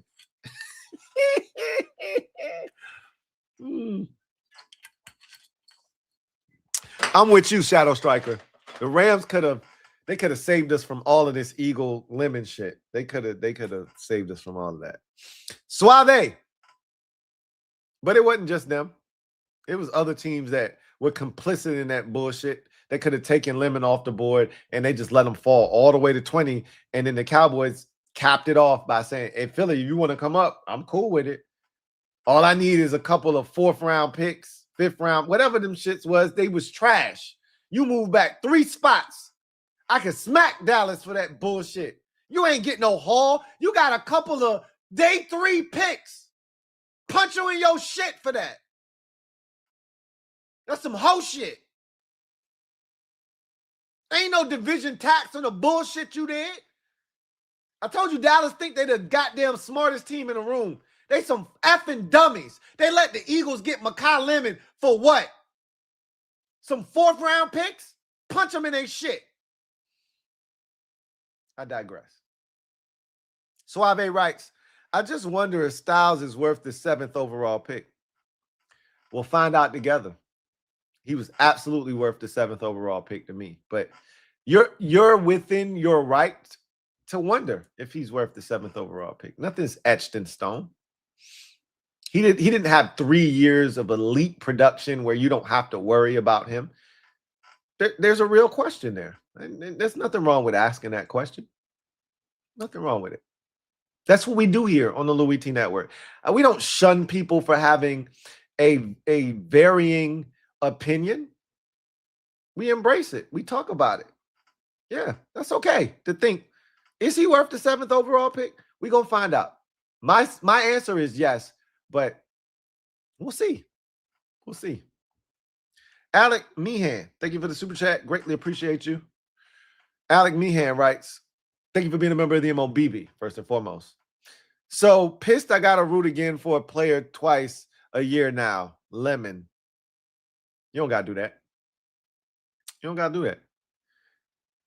And I'm assuming that's root against favorite player twice a year. And you don't got to do that. Don't root for him at all. I mean, if you really love him that much, then you got to root against him twice a year. You said fight on, so you a USC fan, so never mind. Never mind. You just answered my question. Praise Jesus, we got our boy Styles, though. Hashtag HTTC, hashtag fight on. Had we gotten a receiver or something less desirable at 7, it would have been a much, much tougher pill to digest. With the Eagles getting Lemon, with the Giants getting Reese, and with the Cowboys getting Downs. But we got ourselves a dog that's right in that conversation with all of those guys in terms of top-tier talents in this draft. And so you got to feel good. There was an off-the-ball linebacker that was elite. There was a pass rusher that was an elite. There was a running back that was an elite. And there was a running back that was an elite. We got one of the 4. We got one of the 4. And I guess you could throw a quarterback in there. I'm not a big Fernando Mendoza guy, but a lot of people seem to think he's a really good quarterback and would have done well if you would have put him in some of the drafts that we thought very highly of, i.e. the 2024 draft. That's cool. I think he's a good quarterback. I don't think he would have finished, for me, ahead of any of the top 3 quarterbacks in that draft class. And I think he would have been really flirting around that Bo Nix range. He would have been a first-round pick, no doubt. But he wasn't better than Daniels, May, or Williams. But some think he was better than Daniels. Some think he was better than May. Whatever the case may be, we got one of the elite blue-chip players in this draft class. That's all I wanted. Just give me one of them dudes. And if he doesn't pan out, well, I told you, all I wanted to do was swing for the fences. I'm trying to hit a home run, bro. I'm going to swing out of my shoes, and if I miss 3 times in these pitches before I make contact in the field of play, so be it. So be it. But what I didn't want to do was just choke up on the bat and try to make contact. That wasn't what I was looking to do. I'm not trying to advance a runner. I'm not trying to put the ball in the field of play. I'm trying to hit this bitch out of the damn stadium, out of the ballpark. And we took a hack. And I love it. And I think the guy that we swung for is a guy that's going to end up depositing the baseball in the seats.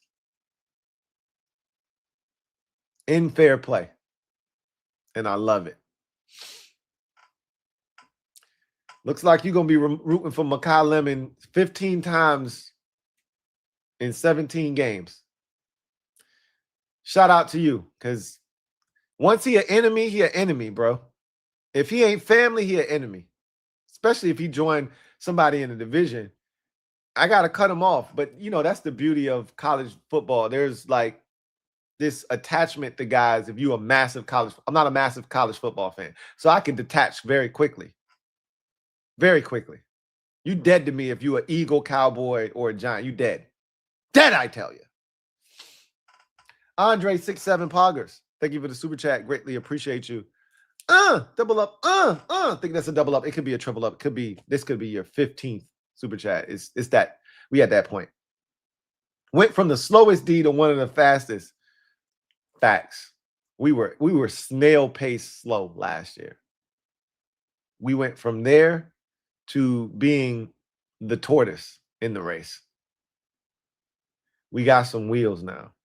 We like a cheetah or a bobcat. I love it. I love it. Futuristic Willie. Thank you for the super chat. Futuristic Willie writes, let me hear it, Lou. I'm ready. He didn't lie to me because he said he'd taken BPA. He didn't lie to me. No, he didn't. No, he didn't. He didn't lie to us. I told you he ain't lied to me yet. And until he does, I have no reason to believe that he will. I have no reason to believe that he will. Futuristic Willie. Till he does, he all right with me, bruh. He all right with me. He all right with me. That's another song. I could have just dropped another gem on y'all, but I'm going to spare you right now.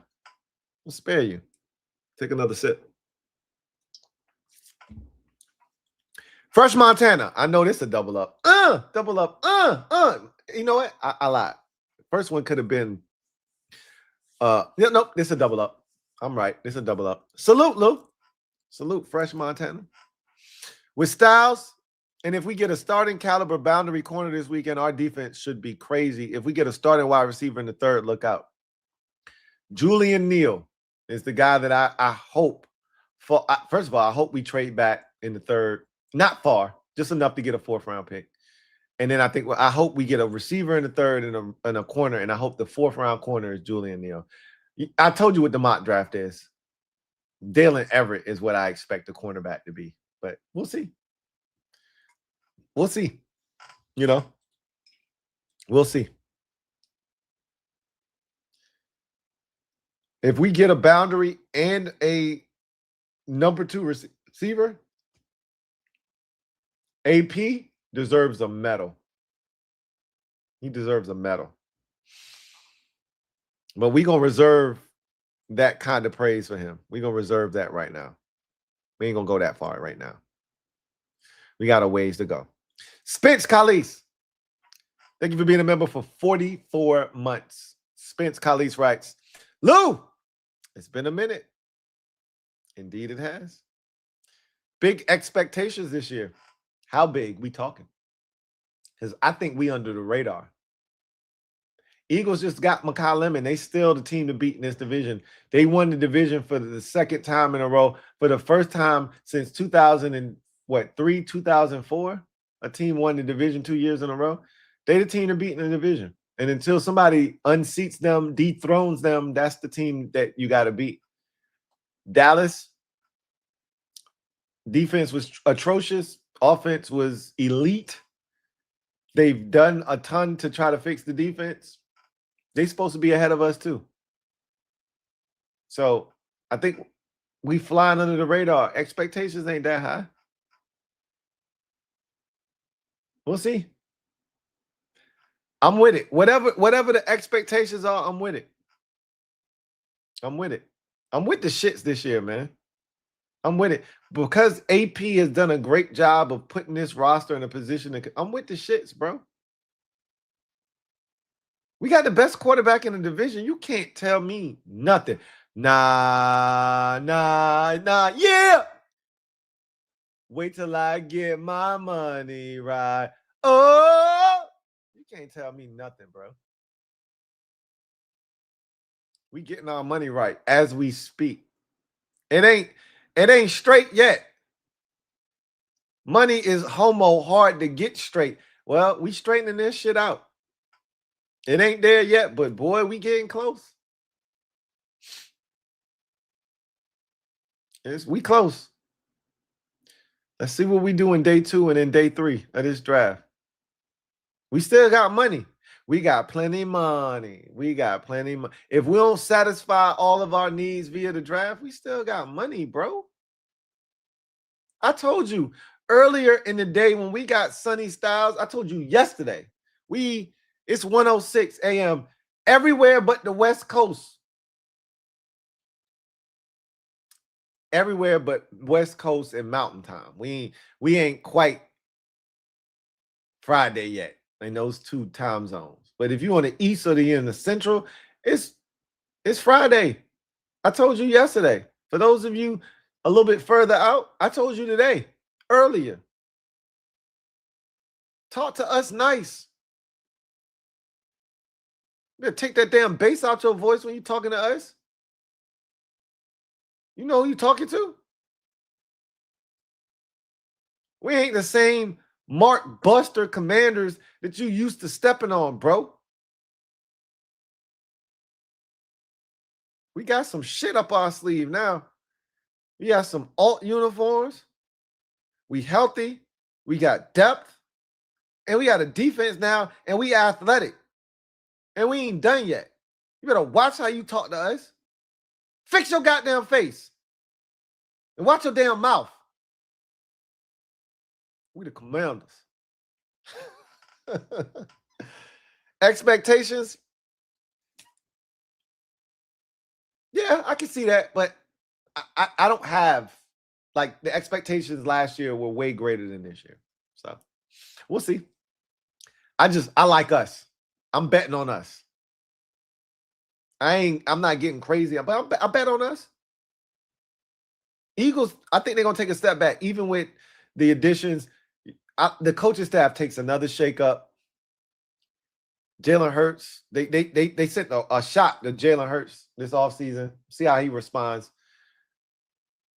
Coaching staff, they lost their offensive line guru. I just more changes, offensive, defensive court. I just want to see what it looks like. I just want to see what it looks like. At some point, the magic pixie dust, that fairy pixie dust got to run out in Philadelphia. Feels like they've been running off of that shit for a minute. That shit got to run out at some point. Midnight Lace, thank you for the super chat. Greatly appreciate you. Midnight Lace writes, hey, Lou, can I get a sunny day taking the clouds away? Yeah, we talked about that, man. We talked about that. Sunshine, sunshine, brighten up my day, never go away.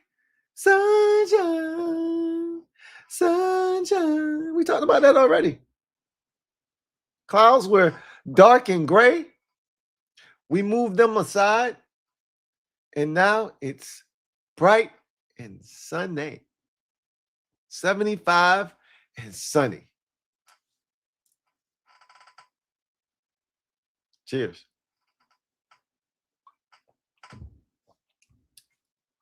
Going Commando.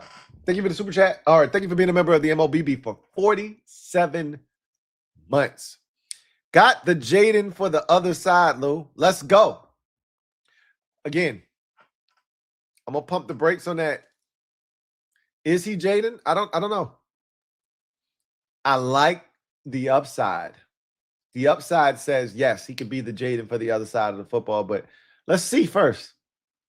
If he turns into a Fred Warner type, then we absolutely got the Jaden for the defense. And if that's the case, and that's what I project him to be, by the way, but I need to see it first. I'm not one of those that, immediately says that's what we got, but I'm excited, bro.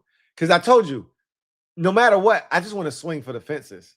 We might strike out at 7, but that's what you do at 7. You swing for the fences. I don't want to double in the gap. I ain't looking to leg out a triple, slide head first into third base.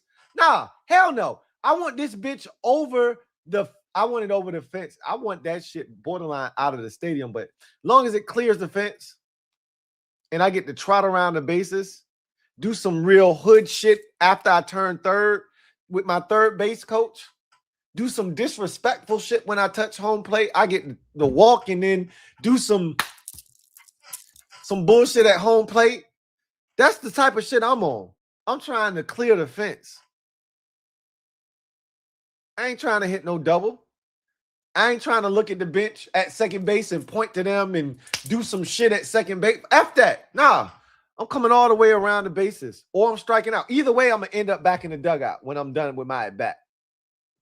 Either I'm hitting that bitch over the fence and I'm trotting the bases, or I'm walking back to the dugout with my head down with the walk of shame. But either way, I did the thing that I was supposed to do at 7. I swung for the fences. That's all I asked for. They did it. It's no shame in that. If he doesn't work out and he turns out to be the B word, I'm going to be disappointed, but I'm not upset because I would have did the same thing. Same thing. No hesitation. I hope we got the Jaden for the other side. I hope you're right. John Perez, thank you for the super chat. Greatly appreciate you. My guy JP writes, don't forget Jets have 3 first rounders in 2020. Jets are loaded, bro. The Jets are loaded, man. Oh, man. The Jets are loaded. I told you they can do whatever they want. They could do whatever they like. Yeah, they traded back into the first round. That shit ain't even make a dent in all they picks, bro. I don't even know what they gave the Bills to trade back into. Shit don't matter. It don't matter. They got so many picks. This shit don't matter, bro. They got picks this year. They got picks next year. They sold at the deadline and they cashed in. But that's not the key is, what do you do with those picks? It ain't getting the picks. You can get the picks. We've seen teams acquire picks. It's what you do with them that's important. We saw the Browns acquire picks. That Julio Jones trade with the Falcons once upon. We saw them. What you do with them picks? Not a damn thing. We saw the Rams acquire picks in the Robert Griffin III trade. What you do with them picks? Not a damn thing. Stedman Bailey. What was the tackle out of Auburn that they took at number 2 overall? Ass cheese and ass cheese and a hot ass and cheese sandwich.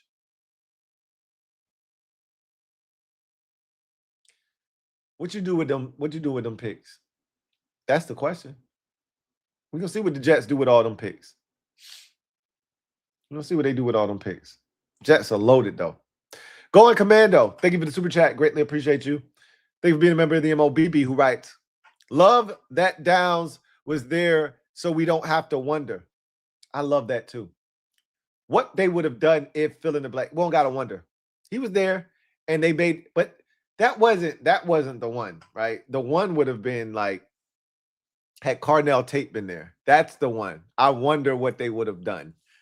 I honestly didn't want to see because I'm afraid they would have taken Cardinals. Just like if Femi Oladejo was available last year in the second, they would have taken him. I don't really want to see that shit.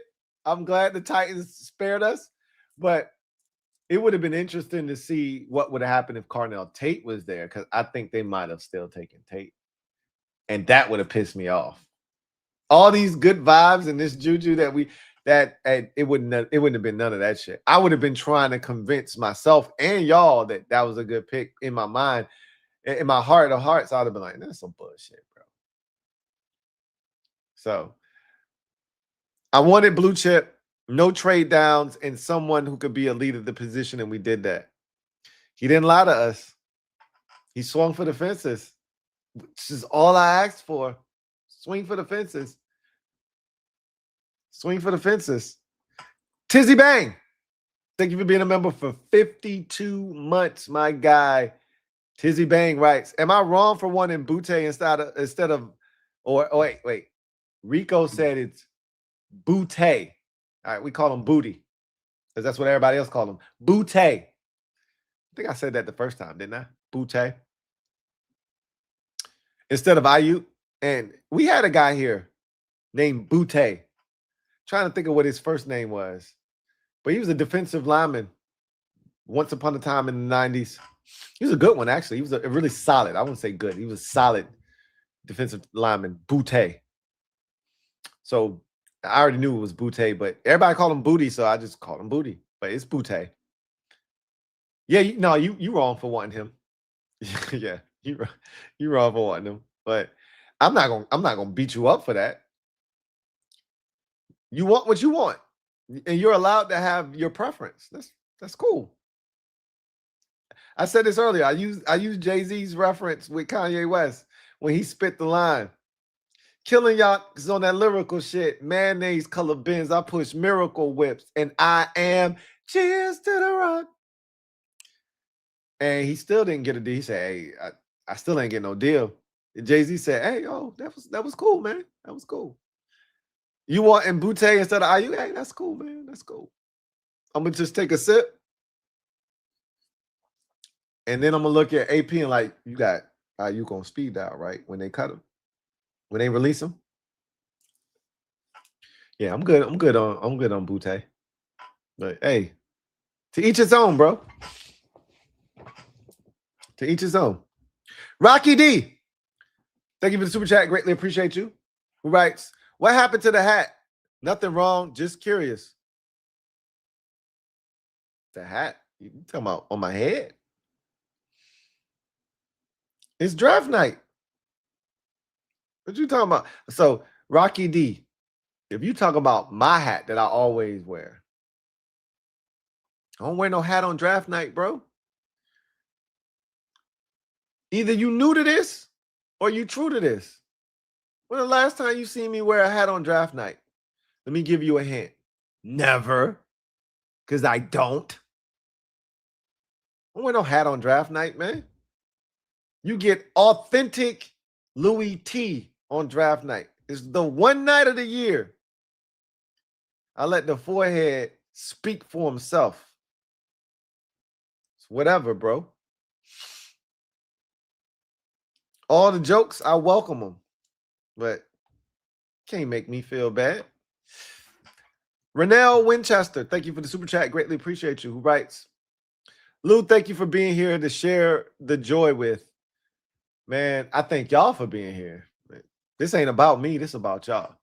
If there were 10 people out here, I'd have been gone a long time ago, bro. It's because y'all here. It's still 670 of y'all out here at 1 o'clock in the morning on the East Coast, and we've been live since 8 p.m. We 5 hours in, and we probably going to be here another 2-3 hours. It's y'all that keep me going. So shout out to y'all. I appreciate y'all. It's the other way around. Shadow Striker 789. Thank you for the super chat. Greatly appreciate you. Double up. Thank you for doubling up. Who writes, wow, per rap sheet, Eagles tried calling Lemon and got no answer. Realized he was OTP with Pitts. So they traded up over them to get him. Howie the GOAT, not gonna lie. Is that true?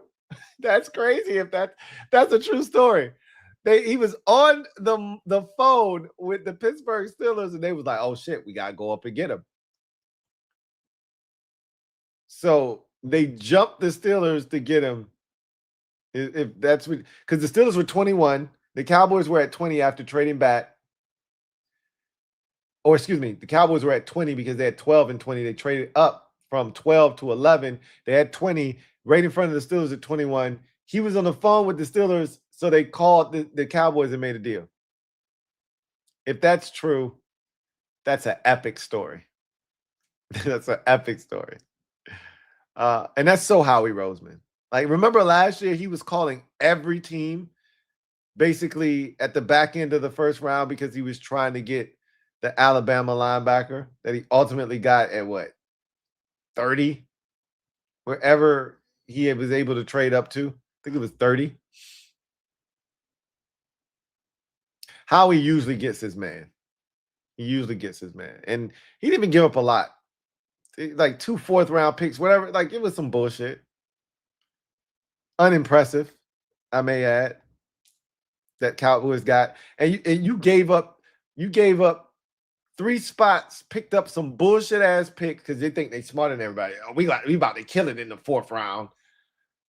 To do what? To get the Eagles a chance to get Mekhi Lemon. You stupid. I call that dumb. That ain't smart. You ain't getting no 2nd-round pick from them. You ain't getting no 3rd-round pick from them. I don't think. Let me not be too definitive in that. They might have got a 3rd-round pick. If you got a 3rd-round pick, then I rest my case. You got me. My hands up. I think they got like 2 fourths though. It was like 133 and 137 or some bullshit like that. They got like 2 4th-rounders, if I ain't mistaken. 133 might be a compensatory pick. Them shits might be compensatory 3rd-round picks. Them shits 4th-round picks, man. Them shits ass. No, them 4th-round picks. The last pick in the 3rd round is 100. Anything over 100 is a 4th-round pick. You got 2 day 3 picks, man. You don't go sit your dumb ass down. You got 2 day 3 picks for that shit. Smack your dumb ass. Giving up Makai Lemon because you want to prove you smarter than everybody else. Smack Jerry dumbass for that bullshit.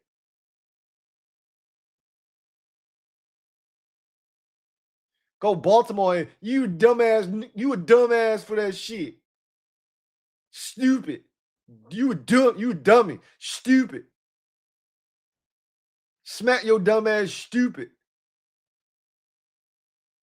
Dumbass. Anyway. HK Hawkins writes, Durante got crazy weapons to work with. That was the goal. When we first hired him, and I watched the Commanders log. I may talk about that tomorrow. We got so much shit to talk about tonight. I ain't gonna hold y'all on the Commanders log shit. But I did get a chance to watch it. But the whole purpose behind hiring these coaches and then getting them to, and they keep telling us all offseason that these coaches have done a tremendous job of kind of laying out what they are looking for in players. And they've done a great job of going out and getting guys that provide the kind of flexibility and versatility that they're looking for. So, anyway, they gave Durante a ton to work with, and we ain't even done yet. He might get him another starting caliber corner and a safety, another safety to work with before it's all said and done. Who knows? You trade back, you might be able to pick up an edge rusher. Who knows? We ain't done yet. Derek B, been a member for 55 months. My guy, Derek B, writes, you underpromised and over-delivered. Hell yeah. That's what you're supposed to do, Derek B. That's how the OGs do it. You underpromise and you over-deliver, bruh. The worst thing you can do is overpromise and under-deliver. We've lived through that for the last 15 to 20 years, bruh. We underpromise here and we over-deliver, and that's the best thing you can do, man. That's like finding money in your pocket in a pair of jeans that you ain't wore in 2 years. You just put them shits on and you reach in your pocket like, what's this shit? And you pull out $100. Oh shit, man! Look at this shit. You pull out a dub. Shit, a dub will make me happy. The hell with $100. A dub will make me happy.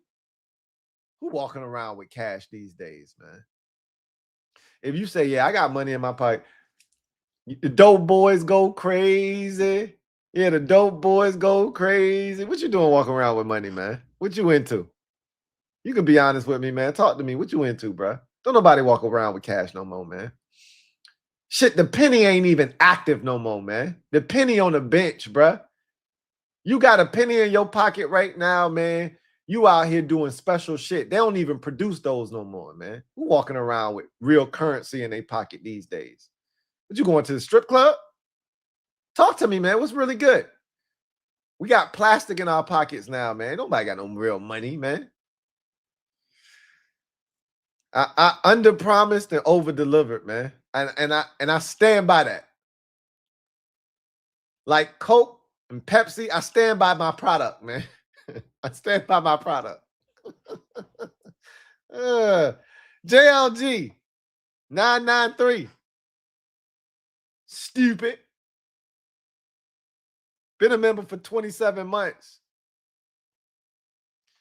Thoughts on Styles at Sam? He's versatile enough. Yes, he is. He could absolutely be a strong side backer. He could be. But why waste him when he can be the brains of the operation on defense as your Mike? That's the question. Yeah, he can play Sam. He can play Sam. He can play Wheat. He could be a Will. He could be a Sam. He could be both. Why not? But why waste him when he can be the brains of the operation as a Mike? And still, because we gonna be in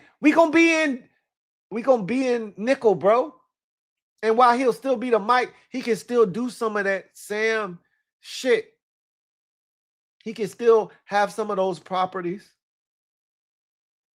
So at the end of the day, you got a versatile Mike that can do a little bit of everything.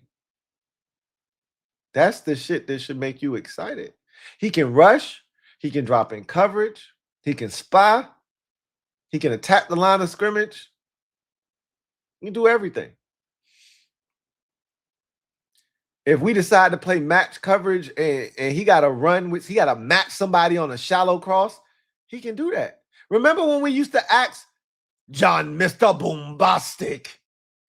John Mr. Bombastic. We used to ask John Bostic to match in coverage on shallow cross. Remember when we asked Jamin Davis to match Christian Kirk in week 1 versus the Jacksonville Jaguars in match coverage on a shallow cross? Remember what Christian Kirk was doing to this man? Remember when we asked Cody Barton to match in Denver against the Denver Broncos? Remember when we asked him to do that and how bad that shit turned? We actually got a dude that can match. He's sitting there, middle of the football field, match coverage, shallow cross comes across the field. That's his responsibility. He got to run with it. He can run with it. Doesn't it feel good to have a guy that can actually do that? Because over the last 20 years, I ain't met a linebacker here in Washington that could do that yet. Those who know, know. Squat you like a jelly bean. Because I'm bad. We ain't had one of them. I ain't met one of them linebackers that could do that yet. Until now. Cheers. For those who know, you know. Don't worry. I'm going to get my music head shit back going. I got my tower back. My baby's back. I'm like a proud papa, man. I'm rubbing my baby right now. I need to clean her a little bit. I'm so happy. C-Jack, thank you for the super chat.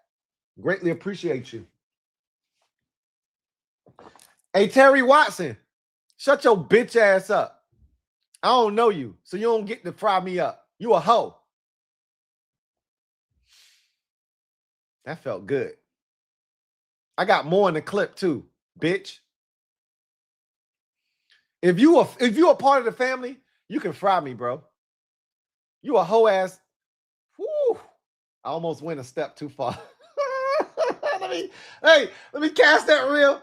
Let me reel it in a little bit. I almost went too far on Terry Watson.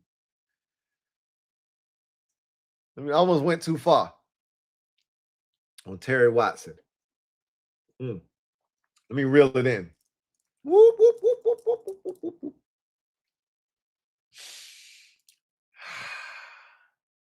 Your mama got an 8 head. And your daddy.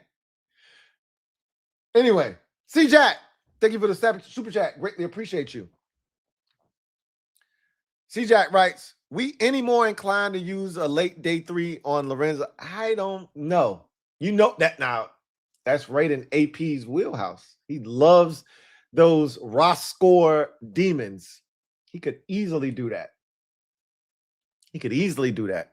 But I don't think they're just going to do it for the sake of saying, oh, we got a chance to add Sonny's bro to the roster, so let's just do that. If they look at the board and that's what they feel like is the right thing to do, then that's what they're going to do. So we'll see. I'm not going to just throw that on them. I don't think that's what they're going to do. I'm going to be honest with you, but we'll see what happens. Commander Hove. Thank you for the super chat, or thank you for being a member of the MOBB, who writes, Louie Tee is the Louie Teeth, right? LOL. We got Sonny. Let me pull up one final time. I got a whole nother bottle upstairs. I don't need to crack that open, man. Real problems would ensue if I crack that bottle. I'm gonna top this one off, finish this right here, and we gonna leave it at that. If I go get the other bottle, that means I'm gonna have to eat 2 more slices of pizza in order to finish this stream. And I don't know if I feel like doing that. So cheers. We got Sonny. Cheers to that. Yeah, Terry thought shit was sweet. He thought he was just gonna be in the comment section talking shit. You talking shit, bitch? I hear your jokes. And I don't know you. You are funny looking. So you got to pay the cost. You got to pay. You might actually be good people. I don't know you like that, though. So until I do, shut your bitch ass up. See how I got serious right there? It's all love, though. Nah, it ain't.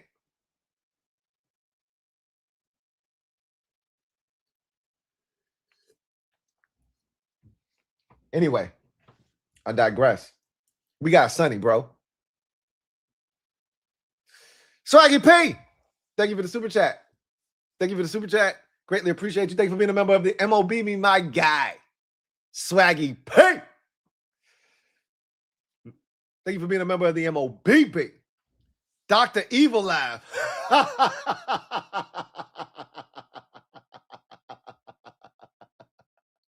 I got range.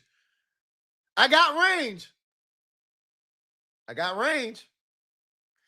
This defense is coming together like I planned. You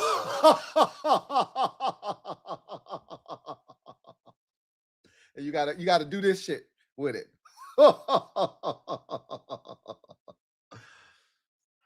Cheers to day 2 and building the future. Cheers to that. Let's get JD5 some weapons now. You said it, not me. You said it, not me. But damn, I agree. You said it, not me. But I agree. My name is Louie Tee, and I approve that message. Cheers. Let's get him some weapons, man. 71, 74, 78, 81, 80. Move back if you choose. Get him a weapon. On some Woody Woodpecker shit. That was terrible. That was terrible. That was a terrible Woody Woodpecker. That was a terrible Woody Woodpecker. Let's get JD5 some weapons. I agree with that. Ricky D. Hustle.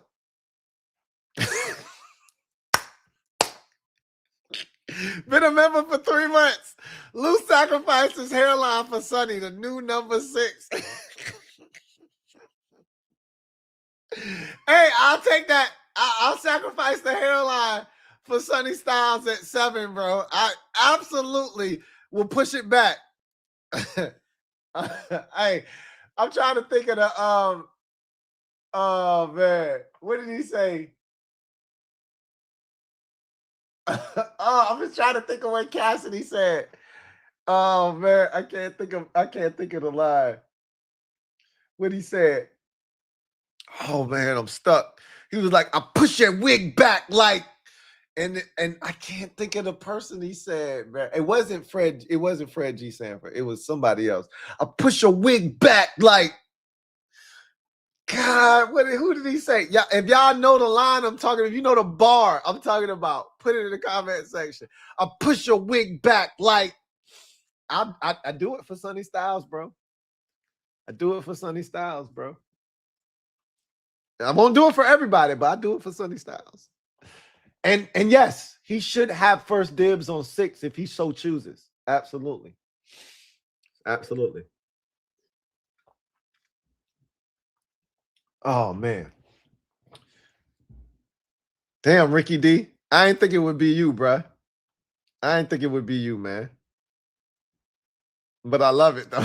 I love it, though. I love it, though. I love it, though. Andre Poggers. Thank you for the super chat. Greatly appreciate you. Andre writes, they get Hurst at 71 and it's an A+ draft. If they get Hurst at 71,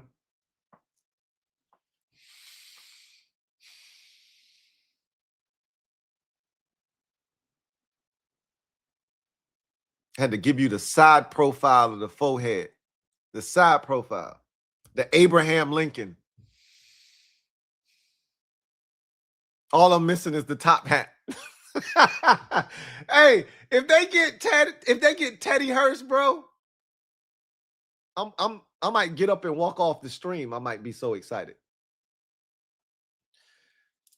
I'm not sure. I don't think he's gonna be there. I think you gotta look at Deshaun Stribling, I think you got to look at some of these other receivers that potentially could be there. Skylar Bell, I think, might be there at 71. I think that's a guy that'll be there. I don't think the good thing is we haven't had a run on receivers. I think we only have 4 receivers going the first round, so that bodes well for us. But that doesn't mean that 9 of them boys can't go in the second round. That's more likely than not what's going to happen. Like 6 or 7, possibly up to as many as 8 could go in the second round.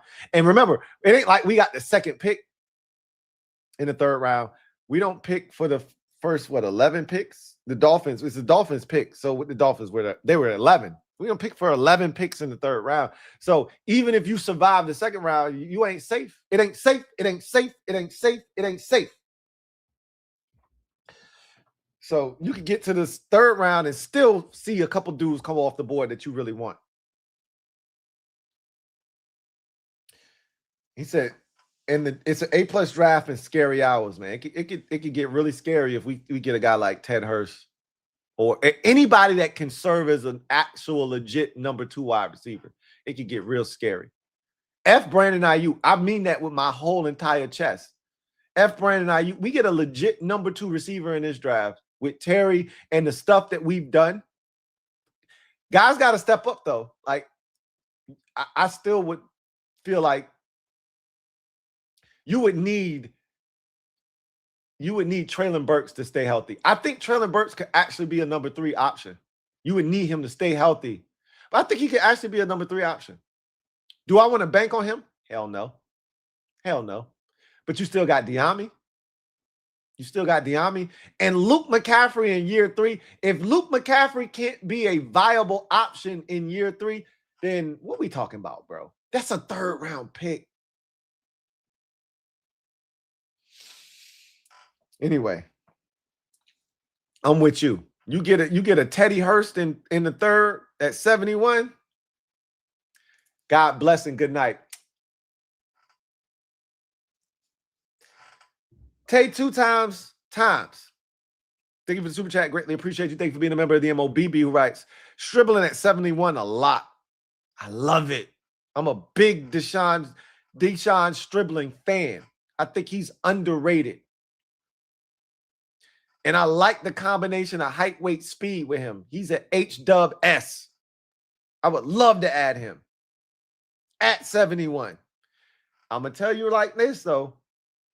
The Eagles were very heavy on him. Now that they got Lemon, I don't think they're doubling down at receiver. That's one team off the board, but there are others. He went on an entire league world tour. Tribe Called Quest world tour at the end of the draft process.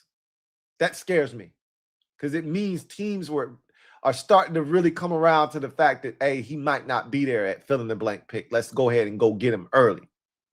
Early.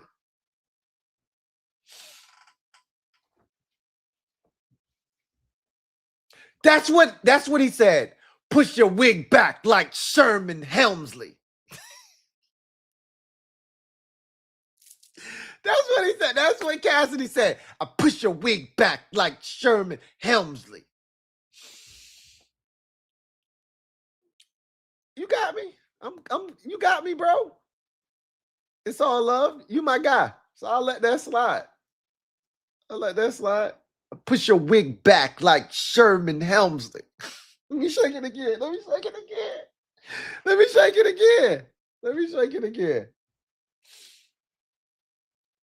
I hope Stribling is there at 71.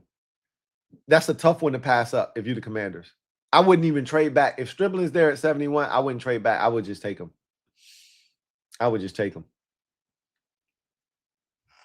Too shifty. Thank you for the super chat. Greatly appreciate you. Who writes, I love our pick, but damn, we need weapons for JD. And you can still get them, bro. You can still get them.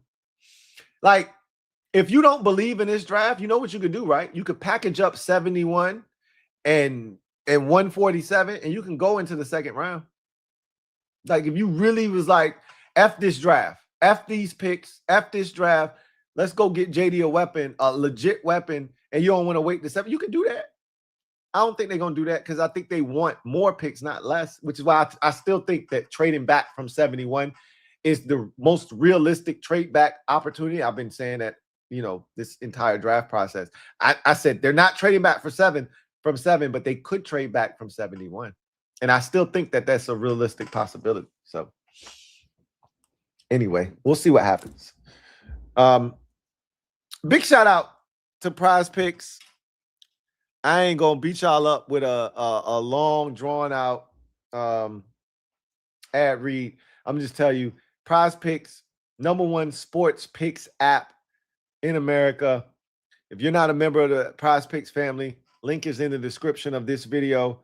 Click that link. It'll take you to where you can download the app if it's available in your area, available in so many states across the U.S., including California, Texas, and Florida. If you aren't a member of the Prize Picks family, this is an opportunity for you to do so. Click the link. Use the promo code HMA. HMA. Get you an opportunity as a first-time user. Play $5. Get $50 instantly in bonus bets.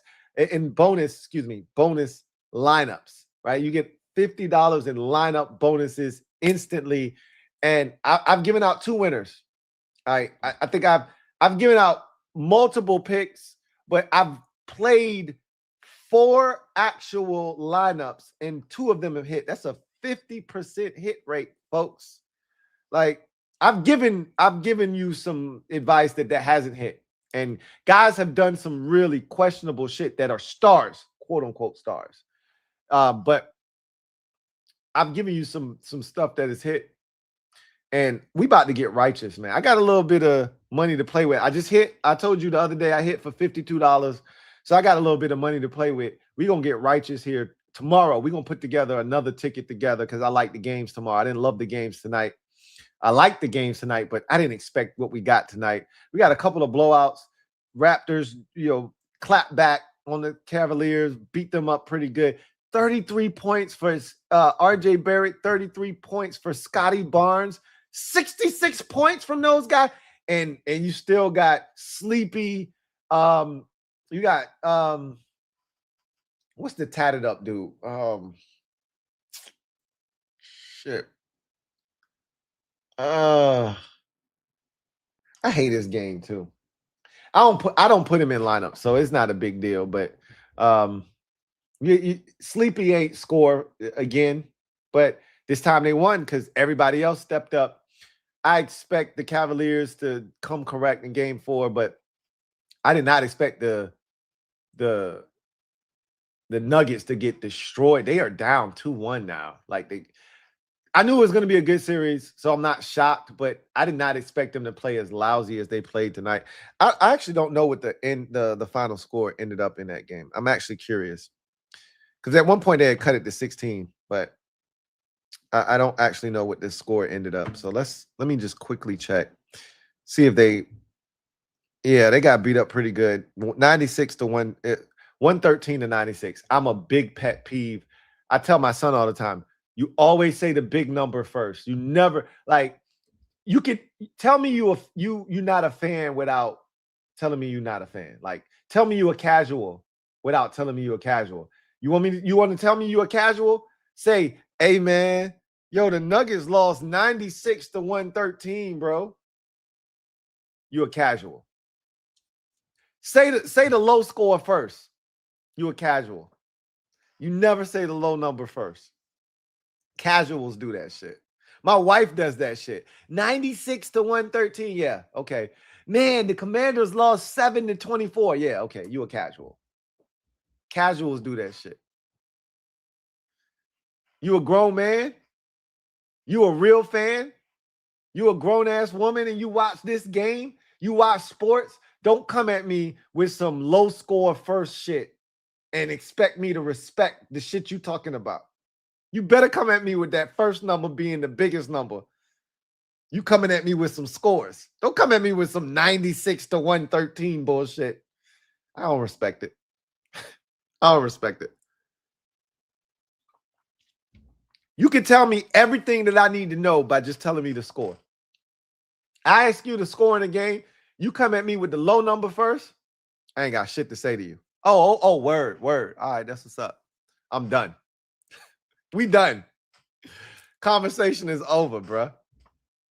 Brandon Ingram. That's him. B.I. Sleepy Ingram. That's what I call him. Sleepy Ingram.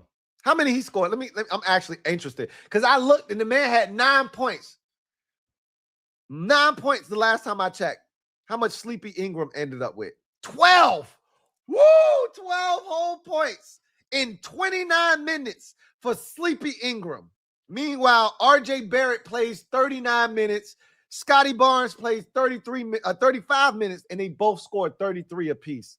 Man, Sleepy Ingram is a role player, man. He's a role player. What a disappointment. I'm very disappointed in Jacoby Walter, too. That's my three-point marksman, and that man went 0 of 3, 0 of 6 from the field, 0 of 3 from three-point land. He hurt my lineup tonight. He hurt it bad, but a couple of blowouts in a really close. That Knicks Hawks series, really good series. All right, I'm back on track. Big shout out to Prize Picks for sponsoring this stream. I'm back on track. Let's go.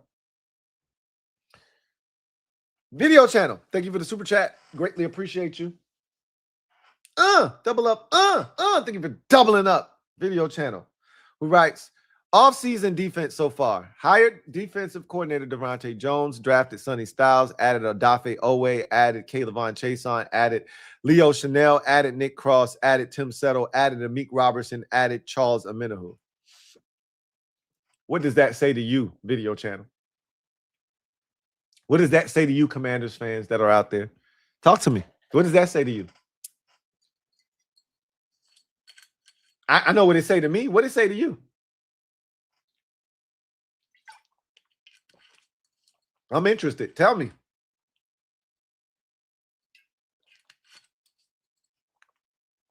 What that say to me is we got better. I can't speak for you. That says we got better. A lot better, by the way. And we don't even know what Devontae Jones finna do here. We just assume he finna be nice. We don't know.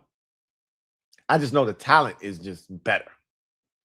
If the coaching is better, which I assume it is, well, shit. Look at us. Look at us. Who would have thought? Not me. Not me. Who would have thought?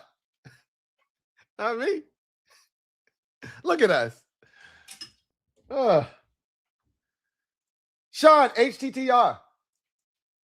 Thank you for the super chat. Greatly appreciate you. Thank you for being a member of the MOBB. Who writes, I don't see the hype around Styles or any of these DNs or linebackers. Downs and Tyson's I would have taken over Styles. I don't see nothing that shows dominance from either of those DNs or the linebackers. Blue chip, question mark, NA. Okay. So you would have taken Tyson, and I love his talent. Number 1 wide receiver in this draft. Injuries are the issue with him, and you can't go injuries aside because injuries are part of the conversation and the discussion. So no, you can't just say no. He's the most talented receiver, and there's no but. There is a but. You have to say but. Every year of his collegiate career, this man suffered some sort of injury that caused him to miss games. Hamstring this year. The year before, it was a collarbone. The year before that, it was an ACL. You can't dismiss that. Will he get to the league and just be healthy? He might be able to just be healthy. And if that's the case, damn, he's going to be a legitimate number 1 receiver because he's super talented. But what that you saw in college suggests that that's going to happen at the NFL level because you haven't seen that yet. As far as Downs is concerned, love Caleb Downs. I don't have anything negative to say about Captain America. other than the position he plays is not valued, and the NFL spoke loud and clear. He doesn't have the height that you're looking for, the speed you're looking for, the weight you're looking for. He doesn't fit the height, weight, speed requirements to push him up a draft board. But then again, we saw a guy last year that went second round to the Seattle Seahawks, was a chess piece for them that helped them win the Super Bowl. And he had all the requisite, height, weight, speed requirements that you look for. And he still didn't go in the first round. Shit, he didn't go in the top 5. He didn't go in the first round. Safety position just ain't valued that way. At the end of the day, you don't have to love Styles. The defensive end, Arvell Reese, I totally get it. Totally good. Because 1 year of production. What is he at the NFL level? He hasn't shown you enough as a pass rusher. I haven't seen enough as an off-the-ball linebacker. That's a total projection. If you're talking David Bailey, you saw plenty. And if you didn't, we ain't watched the same film. Had 7 sacks his last year at Stanford, and then he had double-digit sacks this past year at Texas Tech. And in the playoff game against Oregon, he was the best football player on the field. I mean, I don't know what else to tell you. You ain't seen enough? Fine. I'm not going to argue with you because beauty is in the eye of the beholder.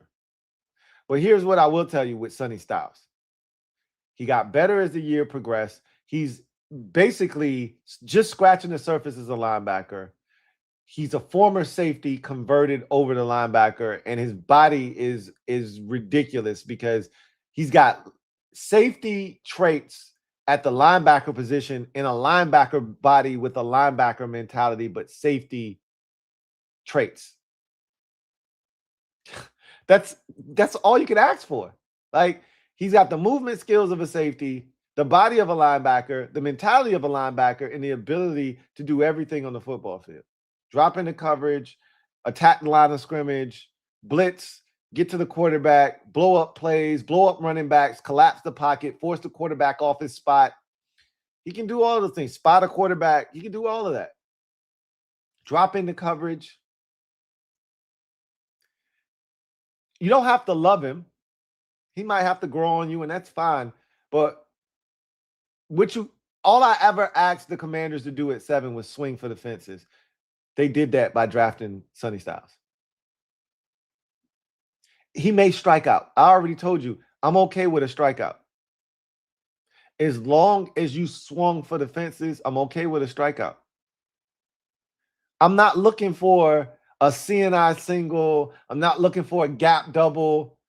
I'm not looking for a head first slide in the third, close play at the bag triple. Either it's a home run or I'm looking to strike out, but I'm looking to swing big at 7. We earned the right to swing for the fences, and they did that. You can question the pick all you like. You're free to do that. Sonny Styles he's still a raw prospect, if we're being honest. He's just scratching the surface. That should get you excited. If you like Arvell Reese, and you don't, clearly you said you don't buy into any of the defensive end, so you don't buy into Arvell Reese, and I get that too. I'm not the biggest Arvell Reese fan myself. But I will not deny that there is immense talent there, and I would have taken him in a heartbeat had he fallen to 7. Because there's tremendous upside. You're swinging for the fences. That's what you do at 7. That's what you do at 7. And if they'd taken Tyson, that's a swing for the fences too. But it's a swing for the fences for all the wrong reasons. It ain't a swing for the fences because you're buying into projection. It's a swing for the fences because his ass could get hurt on the first snap of his rookie season because that's what his injury history has said. He ain't going to stay healthy. By October, this man going to be nursing some sort of injury. That's what his injury history says.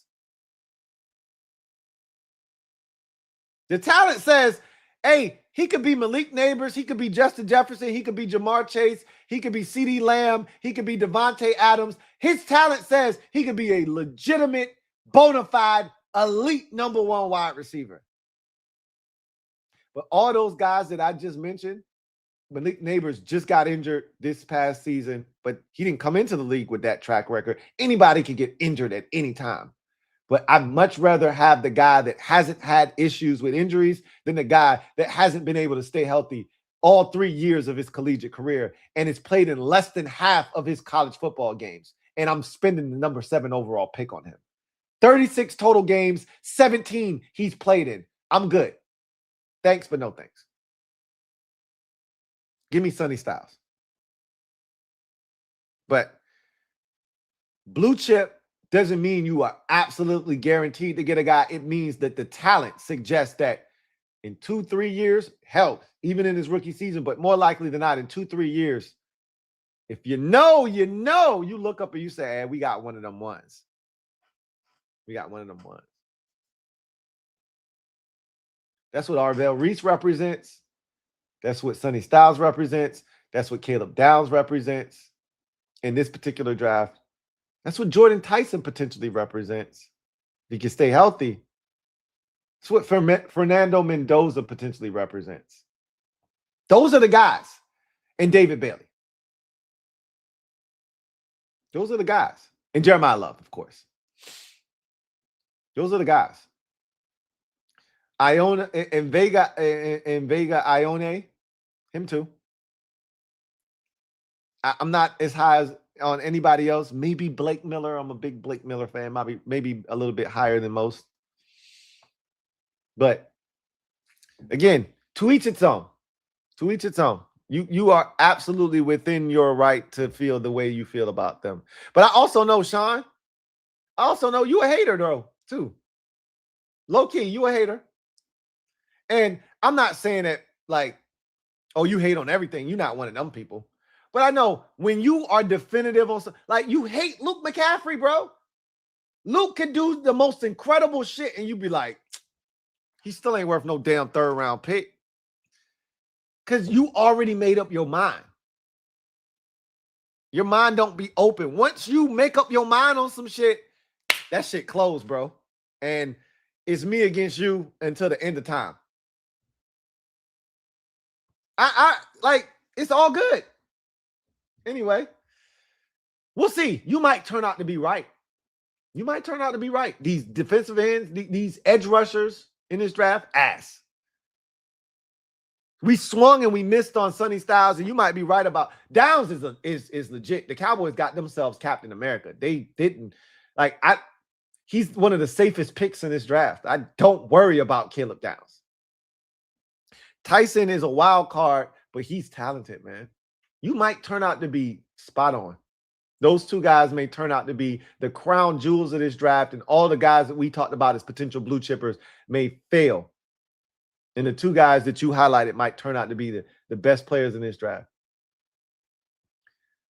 I just wanted to swing for the fences, and we did that. I can't be mad with the results. Can't be mad with the results. Andre, 6'7" Poggers. Thank you for the super chat. Greatly appreciate you. Who writes, Titans my second team. Thank you for saving us from us. Cheers to that. Cheers to that. Thank you for saving us from us. 2 years in a row. Because we was absolutely drafting Femi Oladejo last year. And I still think we were going to draft Cardinal Tate this year. If Sonny Styles was available, I think they were going to draft Sonny Styles regardless. I do. Would have been interesting to find out. But I'm good. Don't test me to try to move me over. Yeah. I'm good. I didn't need the test. I didn't need the test. Don't test me to try to woo me over. Yeah. Don't test me. I'm good. The Black LB. Thank you for the super chat. Greatly appreciate you. Double up. Thank you for doubling up. Yo, Lou, I'm over here pissed about the draft. I pulled up on that Heathcliff episode to cheer me up. It did not disappoint. What did I tell you about Heathcliff, man? What did I tell you about Heathcliff, man? Heathcliff, no one should terrorize the neighborhood. What did I tell you about Heathcliff, man? one of the best 80 cartoons ever. And I stand by it. Like Pepsi and Coca-Cola, I stand by that product. And I stand by that in the 90s too. You are hard-pressed to find somebody like Heathcliff was ahead of his time, bro. Whooping ass in the streets. Defying the odds every episode. Alter ego that's out here wooing the women in the streets. Sonya. Man. He had a crew. You know, that was big in the 80s. He had a crew. The Alley Cats. Man, Heathcliff was ahead of his time, bro. I put that shit up against any 90s cartoon. F the 80s. Put him up against any 90s cartoon. I had the tape. My dad got the tape from the flea market. It was like 3 episodes crammed into one. It was a movie. Heathcliff the movie, they called it. That's what got me on the Heathcliff. And then I went back and I binge watched all the Heathcliff episodes. That was my guy, man. Love Heathcliff. Heathcliff. It was Leafcliff. It was Meatcliff. It was Beefcliff all along. He says, it was Beefcliff all along. That's why I love you, man. Blackout me. We here, bro. We here. I wouldn't lie. I wouldn't lie to you. I wouldn't lead you astray. I'm glad it cheered you up. Because y'all came with a crazy pick out of nowhere, bro. Like, I wish I could try to convince you that he nice, but I'm like, my hands are tied. I'm like, I don't know. He's an athlete. That's all I can tell you. You risk it all for an athlete. We're going to see if he pans out or not. But nothing wrong with going all in on the athlete, but I'm very specific when it comes to defensive tackle. You better be able to get after the damn quarterback. Now, he wasn't the top 15 pick, and I'm really specific when it comes to defensive tackles in the top 15 pick. You better be able to get to the quarterback. Get you a defensive tackle that can do both. Y'all weren't picking in the top 15, so I'm a little bit more lenient, but Dylan Thinnamman was right there. You had a chance to get the Oreo. You can still get a Chips Ahoy in the second round, though. You can still get a Chips Ahoy in day 2. And there are a lot of good Chips Ahoys in day 2. So it was Beefcliff. It was Leafcliff. It was Meatcliff all along. Oh, man. I'm going to go watch that shit. You got me. I'm going to go watch that shit over the weekend. I don't have VHS anymore, so I can't watch the tape, but I know that episode is on YouTube somewhere. I'm going to go find that shit. I'm going to go watch it. Yo, that cat, he was a like a Italian mobster cat that came into the neighborhood. He was the I forgot his name. Oh my God. But he had on the suit, right? He had the suit on. He had, "Hi, I can make you an offer you can't refuse." I'm gonna go watch that shit. You tracked it down. Send me the link. DM me the link to that. Because you clearly you found the episode. So DM me the link to that shit, bro. I need it. I need it in my life. I need it. Jason Files. Thank you for being a member for 49 months. Yo, Lou. We got our guy. I am pretty okay with what else we do, HTTC. No. Don't settle. Like Rio told me, if we get Jeremiah Love, I don't care what else we do in the draft. No, we got 5 more picks. You can't settle for the rest of the draft. I don't want another 2024. You get Jaden Daniels and all the other picks is just, maybe we hit some. No, we got 5 more picks, man. Especially 71. The third, day 3, it's a coin flip. Whatever, right? No 4th rounder. 4th rounders are close to day 2. Third, everything 5th and beyond is like whatever. So that's all our picks in day 3. So I'm like, it's whatever. 71, I need it. And if you trade back and pick up a 4th, I need both of them. Not both. Both with 2 F's, no TH. Both of them. And if you just draft 71, I need it. After that, you do whatever you like. You could do whatever you like. Yeah. Do whatever you like. Do whatever you like.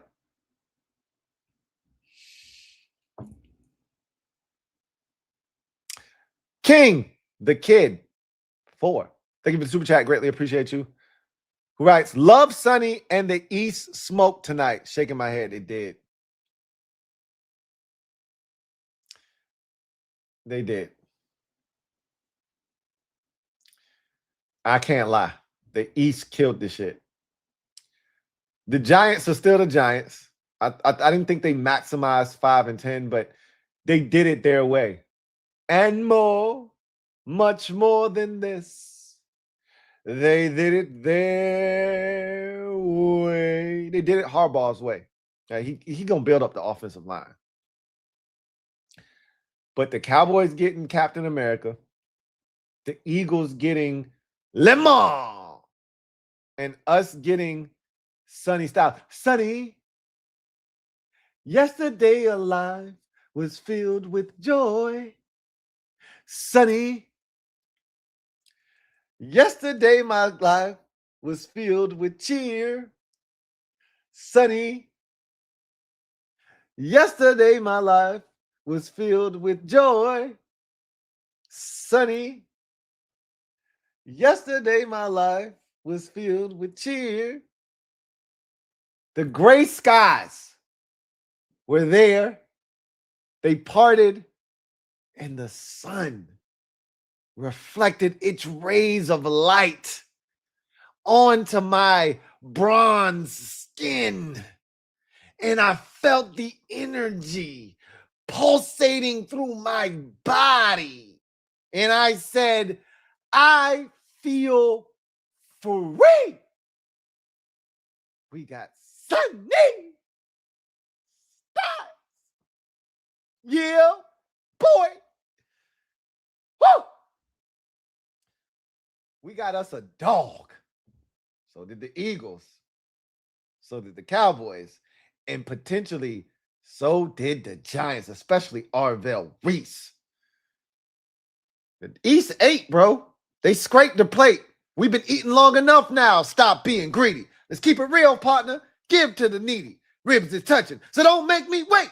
F around and I'm going to bite you. Scrap the plate. East ate, bro. Clean the whole entire plate up. I hate it. I wanted to laugh and point at these boys. Ain't no laughing and pointing going on, man. Everybody came away with some shit they can be proud of in round 1. Everybody came away with some shit that they can be proud of in round 1. Jack Miller, been a member for 28 months. Greatly appreciate you. Jack Miller writes, Lou, what cornerback do we get to keep up with Lemon? Lemon, we got slots, bro. I shouldn't say slots with an S. I believe that Amik Robertson can do work, but he going to be a tough cover, bro. I'm going to be honest with you. You got to have an elite slot corner to be able to keep up with the likes of a Makai Lemon. That's going to be a tough ask of anybody, to be honest. I'm just keeping it a buck with you. He's a dog. So, like, we got Lemon. We got Lemon. And we're going to see what we do tomorrow. I don't trust, obviously, I don't trust Mikey in the slot to cover a guy like that. He's struggled in the slot, but I do trust Amik Robertson. But again, Amik, you could argue Amik is better on the outside than he is inside. So we'll see. I just think your best bet is to get to the quarterback and then have linebackers that aren't just covering blades of grass, but understand the concept of zone coverage. Like, okay, this dude is getting close to I'm gonna just match him. Like, F it. I ain't gonna just stand. Hey, I'm guarding my blade of grass. I'm just dropping into my coverage and then just stand there. Nah, you look to your left, you look to your right, and then you see a dude over here sitting out. Let me just hedge over here to him. And if the quarterback decide to throw it to him, I'm gonna either break the bitch up or I'm gonna pick the shit off. That's what the elites do. Like, I'm not just going, like, for too long, I've watched guys, I'm guarding my zone. Hey, I'm guarding. Hey, I dropped into my zone. Here I am. Hey, I dropped into my zone. Here I am. Here I am. How do you do? I dropped into my zone. You ain't doing shit. You a hoe. And they finna take advantage of you. Nah, don't do that. Find the guy that's coming over from the opposite side of the field that's going to sit down right. No. Hedge him. Ain't nobody over here threatening you. Hedge him. Go over there. Take him away or bait the quarterback. And then as soon as he let that bitch go, you jump in front of it and pick that shit off. Hopefully that's what we got in Sonny Styles and Meek Robertson and these guys that we brought in here. Nick Cross, all these boys. Hopefully that's what we get. It's gonna be tough to keep up with Lemon. He a dog. I'm gonna keep it a buck with you. I'm gonna keep it a buck with you.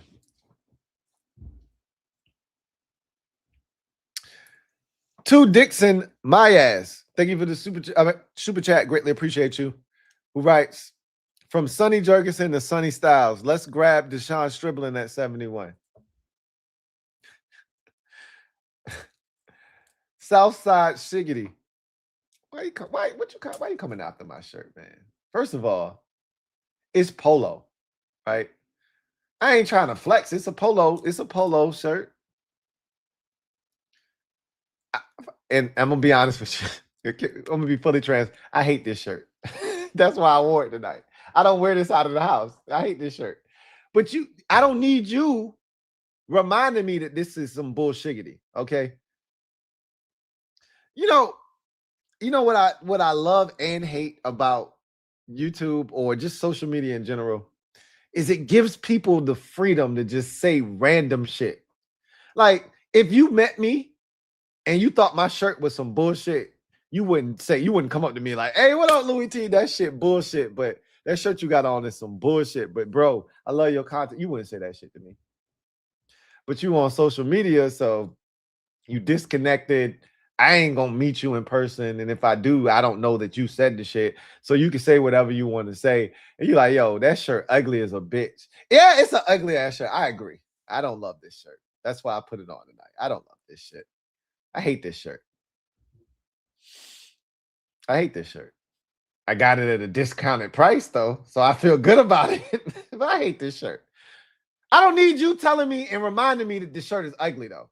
Why do you feel the need to say that? Why? I'm curious because I'm a lurker. I don't post shit like this, so I need to know. Like, I'm curious why you need to tell me that my shirt ugly. What is the satisfaction that you get out of that? You want somebody to double down on that shit with you? Like, yo, that shit ugly as a bitch. You feel good about that? Like, what's the purpose behind that? I'm curious. I'm seriously, this is a real question. You got an answer? No? I'm lit, bro. My bad. No, but you said it and you meant it. You said it with your chest and you meant it. So don't stand 10 toes down in it. Like, tell me why you felt the need to say the shit. I'm lit too. But I just want to know. Because people be saying shit and I'll be like, why? Why did you feel the need to come into the comment section and say that shit? Like, what do you get from that? What is the satisfaction that comes with saying some shit like that? I just want to know. Then maybe the next person that says some crazy shit, I don't have to spaz on them because maybe I have a better feel for why they did the shit they did. I don't know. I'm just trying to, I'm a why guy. I'm a psychology mate. I'm always looking to, I just want to know why. If you don't have an answer, then that's cool too. If you tell me, I'm lit, bro, don't pay me no mind. Okay. All right. That's what's up. Anyway, I digress. I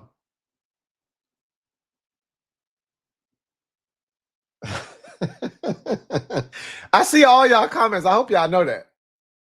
I see all y'all comments.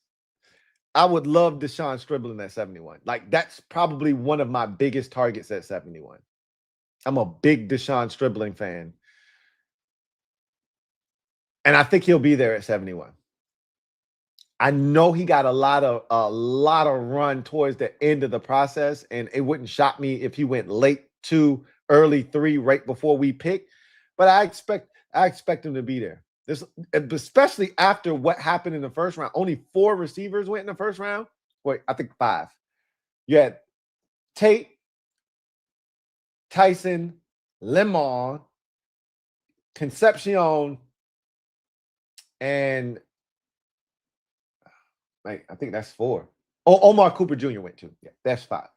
So 5 receivers went in the first round. I think I said 5 or 6 was the number. I think I said the number was 5. And I said I would be shocked if 6 went, but I said the number is 5. And it ended up being 5. And I told you Chris Brazel the second wasn't going to be one of them. I told you I thought Casey Concepcion, even though Brazel is my 5th rated receiver, and I think Concepcion is my 6th. Let me confirm that for you. I don't want to make up some shit. Concepcion is 6th and Brazel is 5th. I thought Concepcion because of the run after catch ability. And I think there's a Tennessee bias in that. And that's legit. That's real shit. That's real spill because we humans. It's hard to be able to just ignore the fact that these Tennessee receivers ain't been shit in the league. The guys that have come out of that Josh Heupel system ain't produced in the NFL. So I hate it for Chris Brazel the second, but he got to wear that shit. That's unfortunate, but he got to wear it. Anyway, Deshaun Stribling is a guy that I'm interested in for sure. Hopefully he's there at 71. I think he will be. Sean, HTTR. Thank you for the super chat. Greatly appreciate you. Double up. Thank you for doubling up. The call between Styles, Peters, and Josh Harris is already out on the Washington Commanders page. I just watched it on TikTok. Oh, they always put that out. They always put that out immediately after it's done. All the calls are going to come out soon as they happen, basically. We'll have all of them, and they're going to mash them all together on a Commanders log episode when they do their draft episode. They're going to mash them all together, and we're going to get all of them. But we're going to get them individually one by one as they happen. So I'll be taking a look at that, after this stream is done. I'll be taking a look at that as well. Can't wait. I want to see if he cracks a smile. I hope he does, but I wouldn't be shocked if he doesn't because he conducts himself like a machine, and machines don't have emotions. So I'll be interested to see if he smiles. Like, he probably going to get a bunch of yes, sirs. Yes, sir. Yes, sir. Absolutely. Yes, sir. Because he strikes me as that type of guy, but I hope I'm wrong. Show some personality, show some, we'll see. He might just be a machine. And if he's a machine, if he's the Terminator, so be it. So be it. So be it. I wouldn't be mad at that either. DJ, been a member for 37 months. Greatly appreciate you, who writes, ready to see that stare down Lemon gonna give Hurts, LOL. After Hurts overthrows him or stares at him as he's open, but doesn't love the window that he's in and doesn't cut it loose.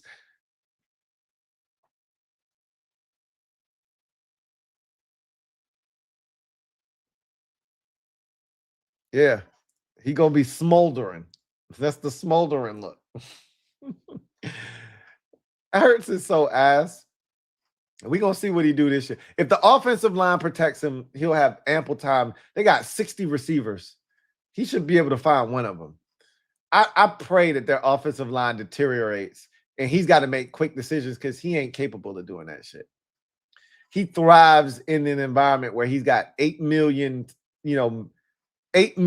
hours to throw, or he gets a clear, definitive one-on-one. He don't miss that one-on-one on the outside. He hit that shit to A.J. Brown or Devontae Smith like clockwork. But you take that shit away and you force him to read the defense. He can't do that. That's when you get the Chargers game with 4 interceptions. Make him read some shit, put some pressure on him, and tell him to sit back there and find somebody to throw the ball. That's when you get them 4 interception games. Mr. Rogers, been a member for 46 months. Really appreciate you. My guy, Uncle Jay, writes, just got home and Lou on one. All right, you already knew what it was, man. You already knew what it was gonna be. He liked me at the live part. Hey, you was definitely he was definitely on way. He said, I wanted love, but Sonny was second on my list. We appreciate you, Lou. I appreciate you, Uncle Jay. Really appreciate you. And the same thing here. Number one for me was, well, he was 3 on my list. One was a guy that I knew we weren't going to get, and David Bailey. 2 was Sonny Styles, or 2 was Jeremiah Love. 3 was Sonny Styles. Knew you weren't getting Bailey, so in effect, Love became the de facto number 1, and Styles became 2, and shit, Love was going at 3, so that was anticlimactic. Before we could get settled into the draft, Love was gone already. So it was Styles, and I'm so blessed. We're blessed the fact that he fell to us. Shout out to the draft too. Let me give them some credit for the seamlessness of the 8 minutes. That shit went quick, man. Normally the draft be, damn near midnight. Nah, we got out of that bitch at around 11. So shout out to the draft for making that a nice, quick, seamless transition, right? Josh Kirby, thank you for the super chat. Greatly appreciate you. Josh writes, thank you for being a member of the MOBB. My guy Josh writes, you already know. Sonny to the Commanders. We sipping tonight, Lou. You know what it is. You know what it is, Josh. Turn up. All the way. All the way turned up. You know what it is. Rush is variety. B, thank you for the super chat. Greatly appreciate you. Thank you for being a member of the MOBB who writes, what's up, Lou? What's up, Rush? Sonny Mother Trucking Styles. Yeah. Yeah, boy. Yeah. Sonny Mother Trucking Styles. Tell me you akin to Ed without telling me. I love it. Colin Talk Sports. Thank you for the super chat. Greatly appreciate you. Thank you for being a member of the MOBB who writes, Styles, baby. We don't got to watch John Boombastic. Slow linebackers anymore. We don't have to talk about week 18 dub anymore. Cheers, Lou. Cheers. Y'all gonna make me do it. Hey, I'm down to my last little swallow of this wine. Y'all gonna make me go upstairs and get the other bottle, man. That comes with a couple of slices of pizza now, but y'all gonna make me go get it. It's still over 580 of y'all out here, so we rocking. So if I run out, I'm gonna have to go get it. Just that's draft rules. I don't make them up. I just follow them. We don't got to talk about week 18 no more. What's done is done. What's in the past is in the past. We moving on. We got us a dog. We got us a blue chipper. We don't got to talk about it no more. And that's what I said. I forgot who it was that was like, yo, can we just move on, bro? Sick of this shit. I said, hey, until we make our pick, it's a part of our journey. It's a part of our story. It's over now. We got Sonny Styles. It's over. Let's move on. Cheers. Tate, 2 times. Double up. Thank you for doubling up. Who writes, cheers should be for Cards going Love. It caused the domino effect. It did. It absolutely did, because if they trade out of 3 and Arvell Reese gets picked there, the Giants don't go Reese at 5. Obviously, the Titans probably go Tate no matter what. They were going Tate at 4. And the Giants then might have been inclined to go Sonny Styles. And then you find yourself in quite the pickle. Then I think the Jordan Tyson conversation starts. And I wouldn't have been pissed off if they took Tyson, by the way. I would not have been pissed off. I just would have been skeptical. Can he stay healthy? I don't like looking over my shoulder, right? I don't like. I'm a paranoid dude, man. I don't like looking over my shoulder. If I'm walking down the street and somebody walking behind me, I'm looking over my shoulder constantly. Like, what this dude on, bro? Like, that's how I would have felt if Jordan Tyson would have been the pick. I'd have constantly looking over my shoulder. Hey, we good? Hey, bro, just walk in front of me, bro. I'm not comfortable with you walking behind me. Just go ahead in front of me. That's the type of shit I be on. Hey, I don't trust you. You could try to shank me. You could try to choke me out on some Debo shit. Go to sleep. Like, nah, bro. Go ahead in front of me, bro. I don't trust you walking behind me. It's too close. You too close and it's too dark out here. It's late at night. I'd hate to have to whoop some ass out here, man. Because once we engage, it ain't the shit over. One of us ain't leaving this bitch. You know what I mean? No? All right, well, like, okay. I'm just saying. They definitely caused a domino effect with taking Love. It set off a chain of events that allow us to be in a position. The real hero, though, like, we can't run away from the real hero, the Tennessee Titans. We needed a funny looking.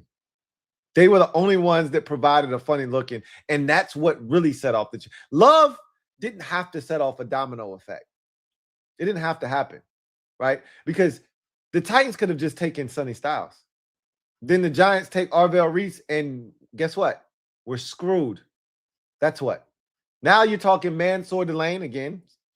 To each its own. I'm not the biggest Mansour Delane fan. I wouldn't have been upset, but I wouldn't have been happy. Not as happy as Sonny Styles. Jordan Tyson, again, wouldn't have been upset. Actually would have been pretty happy, but still questioning the pick because now I got to look over my shoulder. I don't like that. Again, the Titans are the real hero. Let's not bury the lead. As much as the Cardinals deserve some credit because they did a very heroic thing. They took a running back at 3 when they already invested way more money than you want to invest in the running back position. And then they doubled down on the shit, tripled down on the shit. The real heroes are the Titans. And I don't want to bury that lead. Give the Titans their just due. Says trade back at 71, add a 4th, and get a receiver and a DB. I'm with it. That's been my plan all along. Stribling and Takario Davis. I don't hate it. I don't hate it. I don't hate it. I'm a big Stribling fan. I think he's going to be there at 71. If he's there at 71, there's a chance he could be there. If you trade back, he could still be there. You trade back, and again, anything can happen. You can miss out on him, but I think he's going to be there at 71.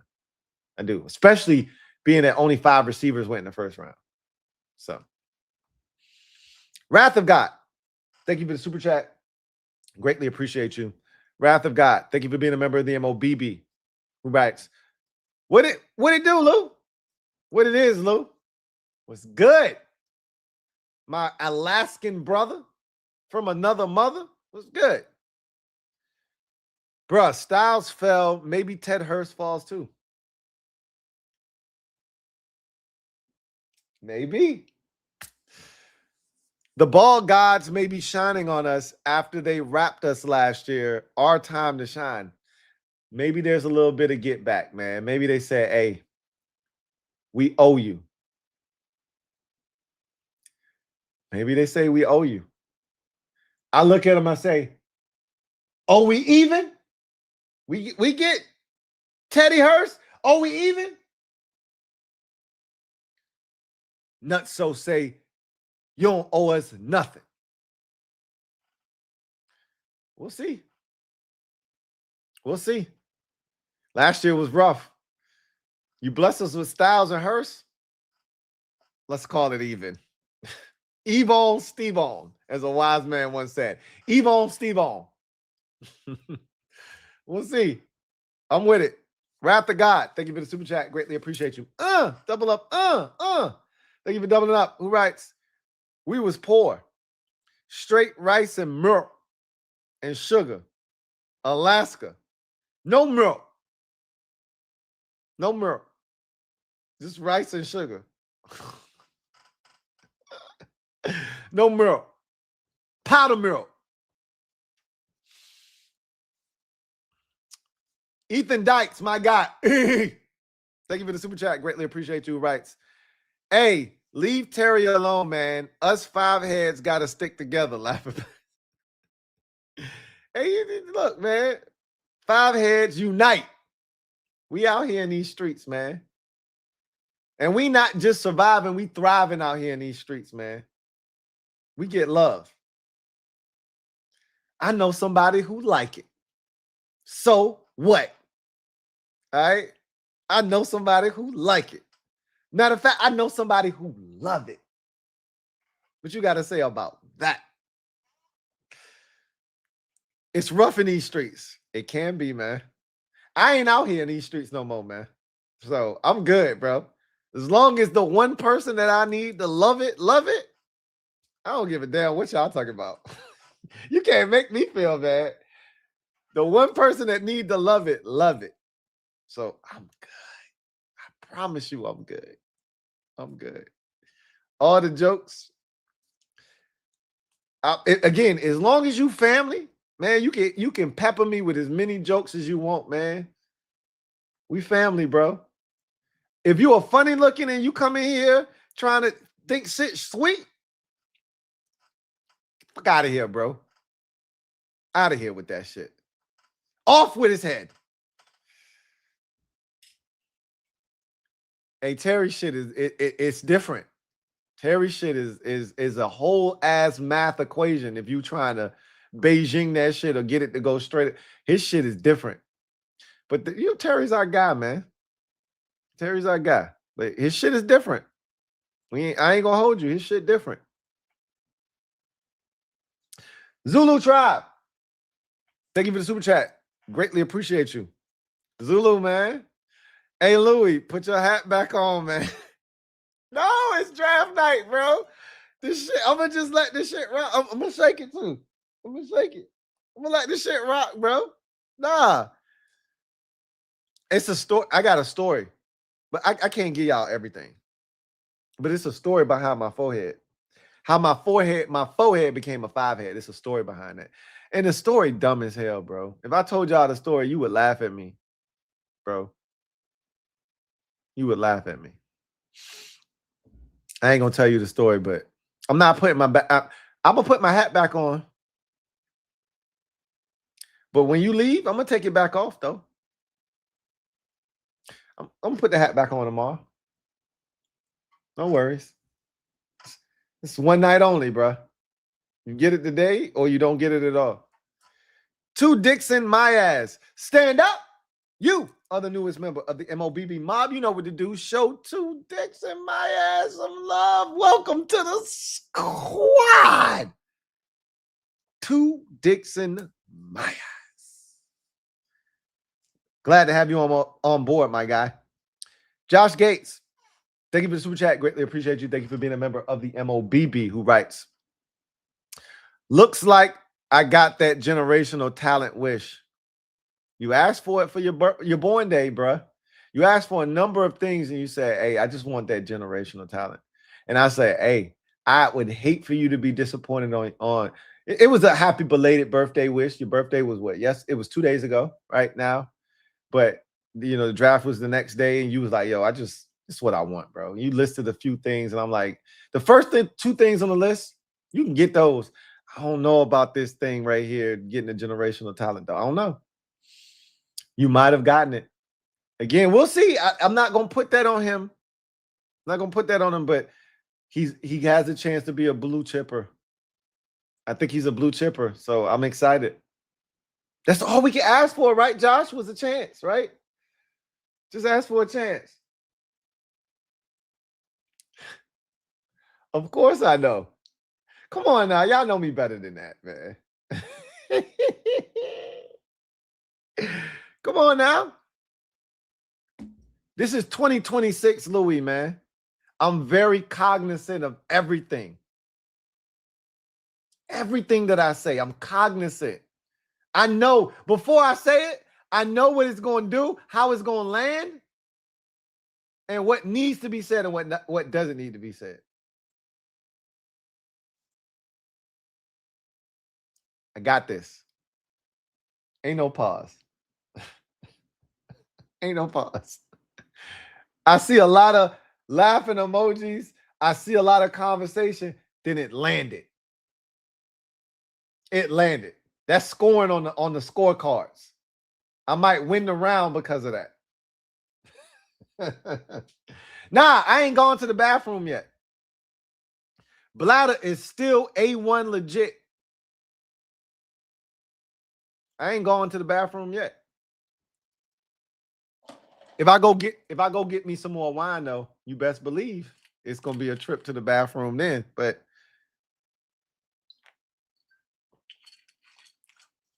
nah, I ain't going to the bathroom yet. Cause I'm like that. I'm a different breed, bro. Shout out to Josh, man. I hope you got your generational talent. I hope that happened for you. Because if it happens for you, it happened for all of us. And that's going to change the game. That's going to change the game. Futuristic Willie. Thank you for the super chat. Greatly appreciate you. Double up. Thank you for doubling up. So does Styles get 6 or is Mikey out of luck? No. Mikey's a vested veteran at this point. When you're going into year 3, can't nobody tell you got to come up off nothing. He here, you a part of the fabric and DNA of this roster. You got a number, you're ingrained. It's 6. It's 6 for Sonny. If he wants 6, he should be able to have first dibs on that. F these veterans that just got here. Y'all go pick some other shit. The first round rook, he get first dibs on whether he want that single digit number or not. And I'm guessing Styles is going to want to rock 6. So we'll see. But Mikey ain't coming off a 0. He been here. So 6 is either 6 or he in some other number. I mean, and it could get nasty if he don't want 6. It could get nasty. Tate 2 times. Thank you for the super chat. Greatly appreciate you. Who writes, rather deal with Lemon than AJ. Gotta fix our Cowboy issues. I agree. I'd rather deal with Lemon than AJ. Because AJ was a physically imposing guy that we just had no answer for. But Lemon creates a whole different set of problems that I got to see if we're ready to deal with. He's a whole set of different problems from the slot. But I'd much rather deal with that problem than AJ. I agree. All right. I don't think Lemon is beating us on a go route on 4th and 5 in the NFC Championship. I don't think he's doing that. So I agree. But Lemon could be look, we had problems with Wan'Dale Robinson with the Giants. If we had problems with him, I got no doubts that we'll have problem with Mekhi Lemon. Now, different set of players, different set of, coaches and circumstances. Okay, I grant you that. But if we couldn't cover Wan'Dale Robinson, we're going to have our very fair share of problems with Mekhi Lemon. So, Cowboys, I just don't know why we can't. Some of it, I think, is Dan Quinn. Too much respect for his former organization. I felt like that in 24. In 25, we just weren't good by the time we got to the Cowboys. We were a shell of ourselves. But we just struggle with the Cowboys. And this has been an ongoing thing for a very long. When we beat the Cowboys, we either beat the shit out of them or it feels like some sort of luck when we beat them. It don't feel like, oh, yeah, we dominated them from pillar to post. Either Dak don't play like he didn't in 2020 and we beat him twice, or if we beat them, it's on some 2019 shit where they miss a field goal late, Dak fumbles in the end zone, we recover. We get a 4th and 1 stop. Like, it's some crazy fluky bullshit that lead to us. Like, we don't beat Dak, bro. Like, I can't explain. I hate this shit, man. Because it ain't even supposed to be like this. I'm sick of this shit, bro. Jaden struggles with these boys. Last year wasn't fair. I don't put that on Jaden's jacket, but it's a part of his resume. But he went out there with Chris Moore, Robbie Chosen, and like, that's nasty, bro. Like, I ain't putting that on him, man. But the year before in 2024, Jaden struggled in week 18 when them boys had nothing to play for. And in week 11 or 12, Jaden was ass in that game up until the very end. where he took us down the field. We scored the touchdown. He got the 2-point conversion, and then we got the 87-yarder to Terry. Jaden was ass in that game up until those last 2 possessions. So Jaden then struggled against them. I don't know what it is, man. I hate it, though. I hate it with a passion. I'm sick of this shit. I hope our fortunes turn against them. I'm ready to start, like, turning the tables on them because this shit, it just has me perplexed. I'm baffled. I'm befuddled as to why we can't perform better against Dallas. It's almost like they in our huddle or some shit. Sick of it. Wrath of God. Thank you for the super chat. Greatly appreciate you. Double up. Thank you for doubling up. You right. Super Alaskan Stone, 94% oil indica. Shit. All legal. Oh, I know about the indica, bruh. Now, I'm more of an edibles guy, but that shit'll put you down for the count. So, you better than me. I ain't got it. I ain't got it in me, bro. So, I can believe it. That indica is no joke. JD Sports Talk. Thank you for the super chat. Greatly appreciate you. Who writes, Harbaugh announced Reese is starting next to Edmonds and rushing on 3rd downs. Mayoa at right guard, probably future Pro Bowler like Tyler Smith. Scary, Louie. Harbaugh going to build that shit up. Again, if Jackson Dart is legit, they could be a problem. If he's not, who cares about all of this shit? They still got to find a quarterback. And I'm not convinced that Jackson Dart is him, right? But I saw enough to know that Jackson Dart has a chance to be nice. I saw enough to know he got a chance. I ain't sold, though. I ain't sold. Give me Tyler Shuck over Jackson Dart in last year's draft class from what I saw last year. But Harbaugh going to build that hoe up. And he going to start in the trenches. And they already had an elite, group of edge rushers. And then you add it to the linebacker core. And all of a sudden, that group looks different. They still got to figure out defensive line, and they got plenty of picks in the draft to do that. But it's going to be interesting to see what they do. I'm intrigued. You got my attention. Tate, 2 times. Thank you for the super chat. Greatly appreciate you. Who writes, what number for Styles? Grayson Halton, defensive tackle in 4th is a steal. We don't have a 4th round pick. So, again, you would have to go with the philosophy that I've been pitching and the strategy of trade back in the 3rd. You won't go too far back, but far enough that it warrants a 4th round selection to come back and return. And then you could do that. Then you can have the luxury of picking a position that isn't necessarily high on the list of needs. 6 is the number for Styles. That's the number that's still available in the single digits. And then you go from there. If it's not 6, I think you probably somewhere in the 40. Which is why I wouldn't 40s, 50s. I wouldn't want to venture down that road. Just get a single digit. Call it a day. Get a single digit. Video channel. Thank you for the super chat. Greatly appreciate you. Video channel writes, Lou! Video channel. Sonny already our most athletic defensive player in 20 years? Question mark. Sean Taylor played 20 years ago. So no, he's not. Sean Taylor was different.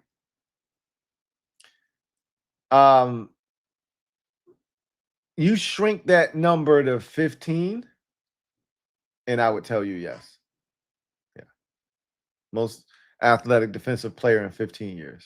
Yeah. I mean, if you want to be technical, you could shrink it to 18. Sean Taylor last played in 2007. You shrink it to 18. That gets you to 2018. We ain't got, 2008, excuse me. You ain't got shit from 08 to 2025 that meets the criteria. But You go back 20 years and you cast that net a little wider and you include Sean Taylor. Yeah, I can't put him over Sean Taylor. Can't put him over Sean Taylor. Imagine Mo. Thank you for the super chat. Greatly appreciate you. Who writes, Louie Tee has returned. Cheers to the 2026 season, y'all. HTTR. Cheers. Uh-oh. I'm out. You know what that means. I'll be back. I'm going for reinforcements. Don't you go nowhere. I'll be back.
All right.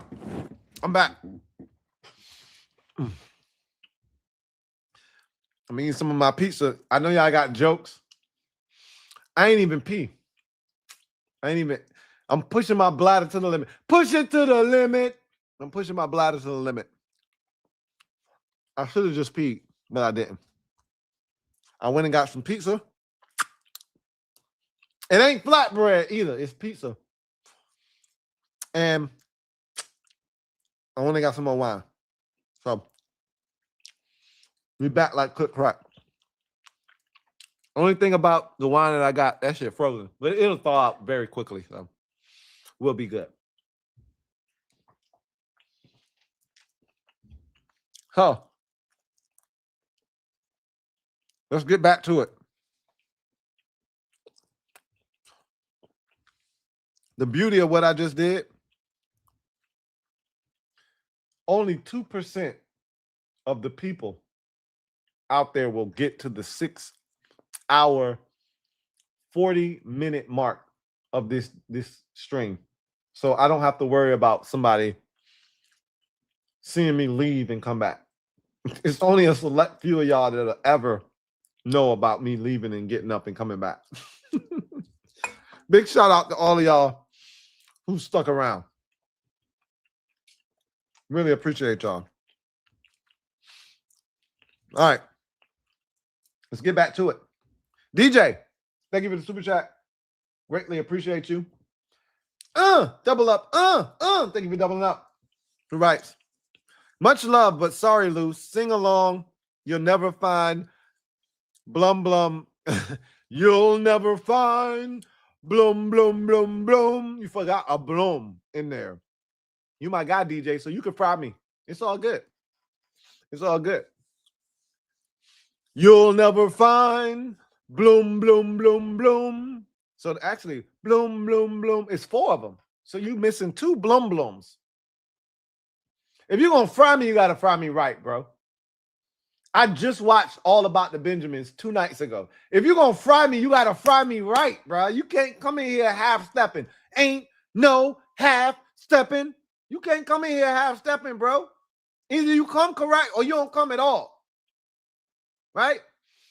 You'll never find bloom, bloom, bloom, bloom, a hairline like mine. You got to come correct, bro.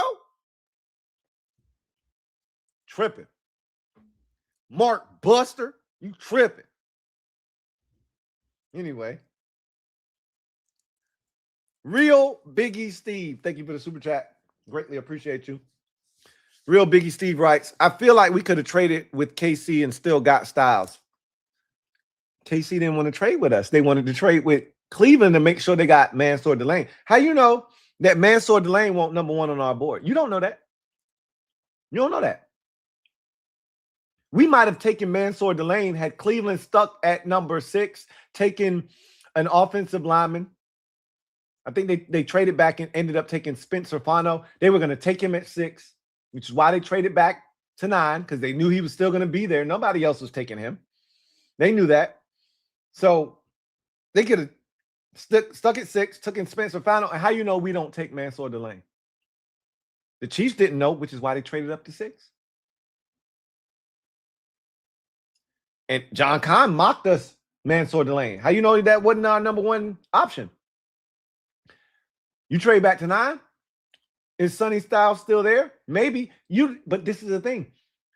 How you know somebody don't trade up to 8 with New Orleans to take Sonny Styles? You don't know that. You can't play that game. You can't get cute. Which is why Adam Peters said, hey, bro, if the right player is there, we ain't looking to trade back. Because we're not playing that game. I was sweating bullets with the Kings the other night. Just trading back one spot with a team that I knew damn well wasn't taking a running back. But AI was like, bro, I'll take any goddamn player. And Jeremiah Love was the highest rated player left on the big board. AI could have just said, we just going to take the best player available at 7, which is Jeremiah Love. And we could have been asked out. You don't play that game. You don't play those games. Now, in real life, if I'm trading back one spot, I know the team. If I'm trading back with a team, I know what they're coming up to get, because I'm going to ask them, what you coming up to take? Because I need to know if I'm trading you this pick, what you coming up here to get, because that might alter what my decision-making process is. At the end of the day, it's hard for you to be able to say that if they would have traded back, they would have still gotten Sonny Styles. It's impossible to say that. Could they have still gotten them? Sure. But you can't say definitively they would have. And you don't know who their number 1 target truly was. They're going to tell us, oh, this was our guy all along. And I actually do believe that, by the way. Like, I believe that outside of a select few, there were probably only 2 or 3 guys that could have superseded Sonny Styles for them in this draft. Arvell Reese, David Bailey, and Jeremiah Love. And I can't even definitively say Jeremiah Love topped Sonny Styles. I think Arvell Reese and David Bailey did. But they kind of figured those 2 wouldn't get to 7. So their top guy was Sonny Styles, I believe. Would have been interesting to see if Styles and Love got to 7, what they would have done. That wasn't going to happen, though. And we knew that. One of the 2 was going to be gone for sure. He says, something just doesn't add up. I feel like an offer was given, but they got scared and picked. I don't think that was the case. And remember, Kansas City traded up in front of us. It's not like they traded after us. Like we had a chance to trade back with them and then they traded with the team after us. They traded in front of us. They wanted to make sure that they got their guy. They weren't sure if we were going to take him or not, which again, there were rumors that Mansour Delane was our guy. So we'll see. Well, we'll never know. We'll never know. Tony Brown, thank you for the super chat. Greatly appreciate you. Thank you for being a member of the MOBB, my guy, Tony Brown. Thank you for the super chat. Barry Curtis. Been a member for 18 months. Barry Curtis, really appreciate you, who writes, cornerback board at pick 71 gonna look good. And all the mock drafts, corner always looks good at 71. A lot better than receiver. Always looks better than receiver. So I'll be honest with you. I'm more confident in corner than I am receiver, but you should be looking receiver at 71 first. And if it's not great there, then you turn your attention to the other positions. Safety, corner, edge rusher. Don't rule out edge rusher either, because there could be a good one there on the board at 71, and you just take that. I'm very interested in what the board looks like. And we're going to be able to go through that one by one with the Kings tomorrow, day 2 of the draft, because we'll be sitting there watching each pick come off the board one by one. So I assume that the cornerback position is going to look a lot cleaner than the wide receiver position, but that would give you more reason to take the receiver, knowing that there's a chance that there's going to be a solid corner still left in the 5th round when you select again. Or maybe that gives you more freedom to trade back, pick up a 4th rounder, and now you can get both the receiver and the corner and feel good about it. You know, we'll see. Tony Brown. Downtown Tony Brown. Double up. Thank you for doubling up. He writes, love what you do, Hitman Louie Tee. I appreciate you. When do you sleep? I do sleep. Trust me. I definitely get my beauty rest, bro. As I've gotten older, I was one of those a wise man once told me, death is the cousin of sleep. And I adhered to that in my 20s big time. And hell, even the first half of my 30s, I adhered to that notion of sleep being a cousin of death. Then I realized as I got into my latter portion of my 30s, no, it's the other way around. Death is the cousin of sleep. If you don't sleep, you will have an early death, because you recharge your battery in your body when you sleep. You're more susceptible to getting sick. You're more susceptible to things happening to you negatively when you don't get enough rest. If you want to add years on your life at the end of your, at the end of the count, sleep is the way to do that. You want to look young when you're in your, 30, late 30s, 40s, 50s. Sleep is the way to do that. I have a greater appreciation for sleep now than ever before. So I sleep, but when I sleep is a lot more uncommon than most. Love the Styles pick. Defense will be nasty in the fall. I like where the defense is heading. I like what we are putting together. We're not done. But I like where the defense is heading. Let's get a receiver, a center, and a corner. I think those are 3 positions that they will come away with in this draft at some point. In what order? Don't know. But I think they're going to add all 3 of those. And then whatever they decide to add outside of that, I think they're going to add a safety. I told you, Bishop Fitzgerald is going to be a pick here. And running back feels like the other pick, Adam Randall. So we'll see. Grande Groove, what up? Grande Groove? Really appreciate you, who writes, I'm just here. I don't know. Aren't we all? Feel like we all just here, bro. All right, that wine loosening up. It's loosening up. We almost there. Kill Switch. Thank you for the super chat. Greatly appreciate you. Big ups to Kill Switch for the super chat.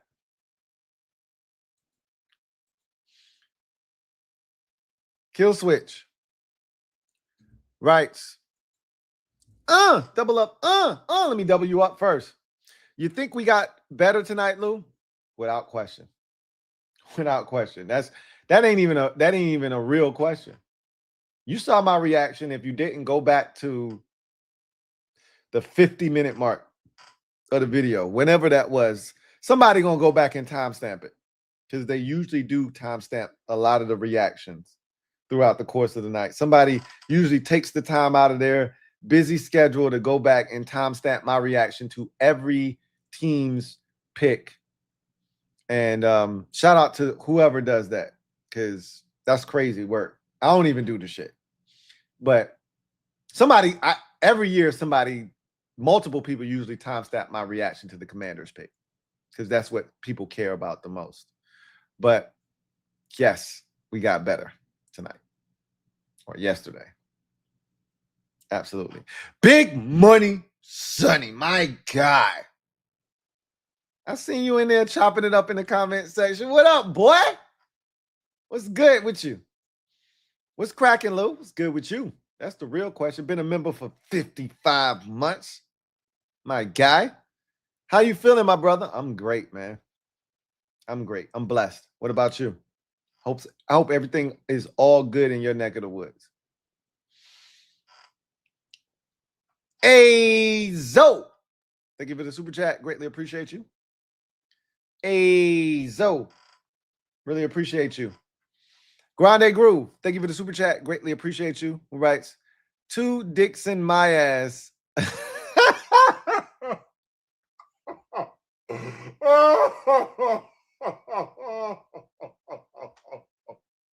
Bro, until you just said that, I didn't realize what that was. Yo, that is crazy. Oh my God. I hate people. I hate people, bro.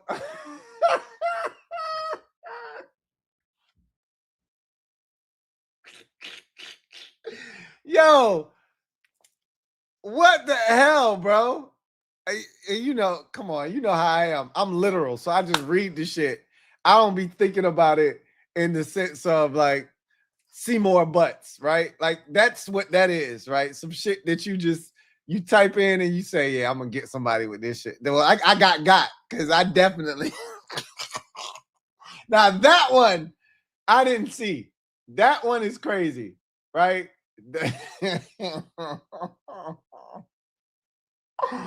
I'm ashamed. I'm ashamed.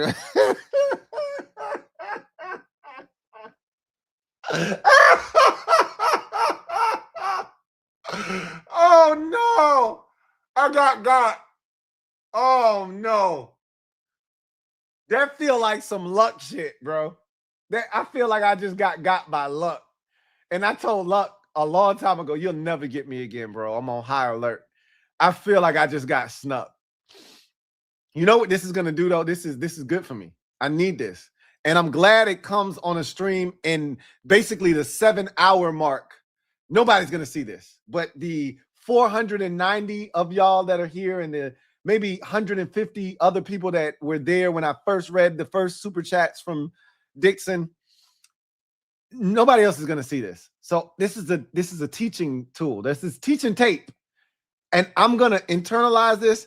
This shit will never, I'm going to be so critical of these names now, because that's how you get now. People get so creative with these names. Boy, I just got really good because I read like 4 of their super chats. Oh my God, I cannot believe I never picked that up. Oh my God. That's crazy. That is wild. Oh, man. That was crazy, bro. Yikes. All right. Thank you, Grande Group. Because they was just letting me read that shit over and over again, and I didn't realize it. Wow. Oh, my God. That was crazy. Oh, my God. Yikes. Zoink, Scoop. All right. I'm locked back in, man. Yo, that was really wild. That was diabolical. Wow.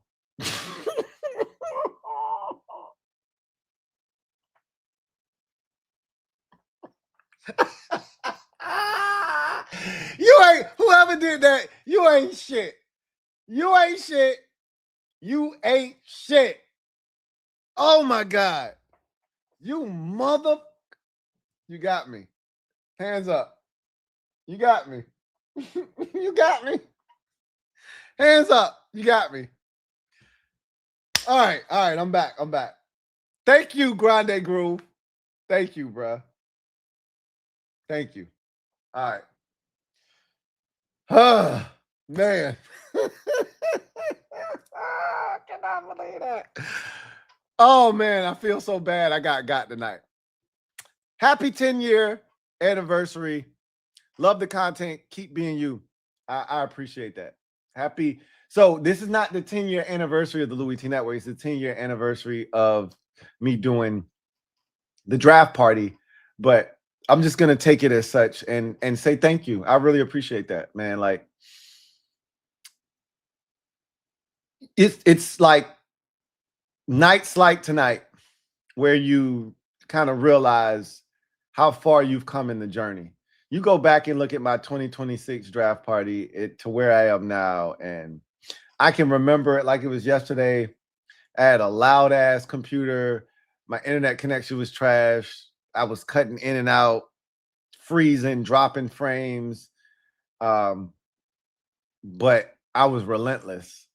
And to come from that to where I am now, night and day difference. So big shout out to everybody that's been supporting me, whether you've been here for, this is your first one, your third one, your fifth one, your seventh one, or your 10th one. You've been here for all 10. I appreciate you all the same. So big ups to y'all, man. Appreciate y'all. Oh, man. My chest hurt now, man. Y'all ain't shit, man. I swear y'all ain't worth a damn. Y'all ain't worth a damn.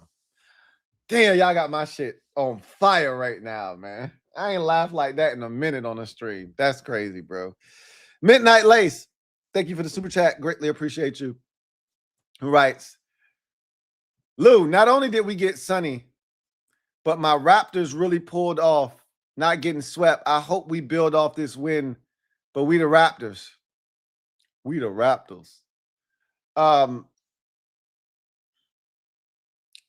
didn't think you were going to get swept. I knew you were going to get one at home. I didn't expect y'all to go home and have two dudes score 33 points in the same game and blow out the Cavaliers. I didn't see that happening.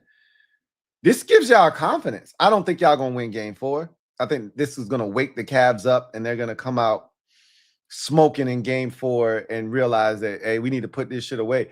I wouldn't be shocked, though, if y'all sneak. Like, it's going to be a closer game, and I wouldn't be shocked if y'all sneak it and go back to Cleveland 2-2, and then they win the next 2 games and win the series 4-2. I wouldn't be shocked by that. But I think you're going to get a motivated, just like I expect Boston to be motivated in game 3 after getting pretty much destroyed and trampled in game 2 against the 76ers. With Embiid on the horizon, like he's coming back at some point, probably game 4. You got to take care of business in game 3. I expect a very motivated Boston Celtics team on Friday. I expect the Cavs to be very motivated for game 4, but we'll see what happens. Brandon, hold on. MC Saba, thank you for the super chat. Greatly appreciate you. MC Saba writes, Lou, double up. Thank you for doubling up. Lou, given Cowboys saying Pickens could be traded at any moment, any chance he gets traded to Washington given our cap space? No. Dallas isn't going to give him away. They're going to want basically a haul for him. And we're not giving him. This is the thing. They're going to want 2027 capital, and we're not giving any 2027 capital away. We're not. So, no, I can't see a way in which George Pickens is a commander. Not one path to where he can become a commander. Cowboys are going to be asking for King's ransom, and we're not doing that. So, I can't see it. Brandon, Been a member for 23 months. Really, truly appreciate you. Brandon writes, celebrate! Can't believe the Cards passed on Reese. Me either. Me either. But I laid this out earlier. And I got all of this shit basically from, I don't want to take credit for this because this wasn't my original thought. I got this shit from Peter Schrager. And I said this earlier. Schrager basically said, look, this Jeremiah Love pick is not just about the football player because he's dynamic and he can do everything on the field. This shit also about drumming up interest in the organization, needing a star that you can get behind. They haven't had a legitimate star in Arizona since Larry Fitzgerald. They thought Marvin Harrison Jr. was going to be that. They failed epically. They thought Kyler Murray was going to be that. They failed epically. They need a guy that moves the needle, that can sell jerseys. When's the last guy that was a top seller in Arizona from a jersey standpoint? Who's the last guy that was a must-see attraction in Arizona that you was like, hey, we got to put them on national TV? Kyler Murray was the guy that made you interested, but Jeremiah Love is the guy that you go, hey, if he out here breaking off 70-yard run, you're going to want to see him. And Arizona, they want to sell jerseys. They want to sell season tickets. They want to sell interest in their organization, and Love is one of the polarizing guys in this draft that can do that. And so Arvell Reese ain't going to do that. Arvell Reese ain't going to do that. He might be the better player when it's all said and done, but he ain't going to drum up the interest that Jeremiah Love is. And I think the Cardinals were just as sold on that fact as they were the football player as to why they drafted him at 3. That's a massive investment. I think it comes with more than just what he can do on the field. So that's what that's why I think they passed on Reese, to be honest with you. Big Money Sonny, thank you for the super chat. Greatly appreciate you. My guy, Big Money Sonny, thank you for the super chat. Thank you for being a member of the MOBB who writes, I mean, come on, Lou. His name is Sonny. You got me, bro. Like, you got it. Y'all different, man. Y'all Sonnies might be different. I'm with it. Big Money Sonny, thank you for the super chat. Greatly appreciate you. Double up. He says, yo, that was luck, bro. No, it wasn't, man. Nah. If it was, you know what I would equate that to? I would equate that to somebody going rogue and incognito for like 4 years. Posing as somebody, showing up at work every day, gaining your trust just so they could get you 4 years down the road. If that's luck. And I told you the first thing that came out my mouth when Grande Groove was like, yo, that's crazy. I said, that's some luck shit, bro. That's the first thing I said out my mouth. Now, I don't think it's luck, but that's some luck shit. And that was really good. That was really good. That was some luck shit. But I'm going to tell you right now, I'll never get got like that again because now I'm on high alert, right? Fool me once. Shame on you. Fool me again. You won't fool me again, right? Yeah. If that was luck, shout out to Luck if that was him, man. He worked hard for that shit.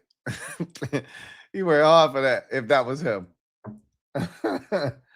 He worked really hard for that if that was him. Lost Camel, thank you for the super chat. Greatly appreciate you. Thank you for the super chat. Greatly appreciate you. Thank you for being a member of the MOBB. Lost Camel writes, been watching a couple years now. Shout out to you, man. Really appreciate you. Mostly a lurker. We here then, because I'm a lurker at heart. But wanted to show some love. I appreciate that. Every now and again as a lurker, you just got to let somebody know, hey, I'm here and I'm alive, man. And I'm supporting. And I appreciate that. He says, I'm in Texas for grad school. So you're around a lot of Cowboys fans, I would imagine. Always repping the burgundy and gold. Thank you for all that you do, making me feel closer to home. I take pride in having a piece of that for you. I know I'm not the only one, but if I can just do my part to make you feel closer to home, to make you feel closer to the burgundy and gold, to make you not feel like you in Texas around a bunch of Cowboys fans, and if you're closer to Houston and it's Texans fans, whatever the case may be, me doing my part, I feel great about that. I feel great about that, man. So that's all I'm trying to do is do my part. So appreciate you, Lost Camel.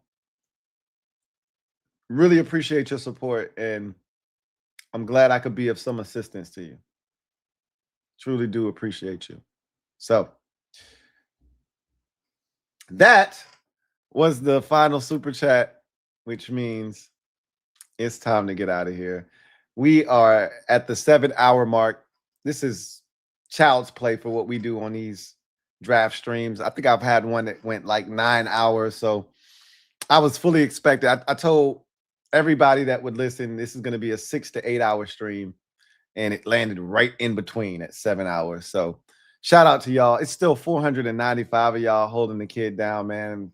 I love y'all, man. I absolutely love y'all from the bottom of my heart, man. From the soles of my feet to the absolute tippy top of my head. Pause. My cranium. I appreciate each and every single one of y'all, man. Y'all are the best. Shout out to Dixon, man. I can't believe that shit. That was wild. Shout out to you, whoever that was. You got me. You got me. You got me. I can admit when I got. You got me. Shout out to the Commanders. We got Sonny Styles. That's more important. We got Sonny Styles. Celebrate!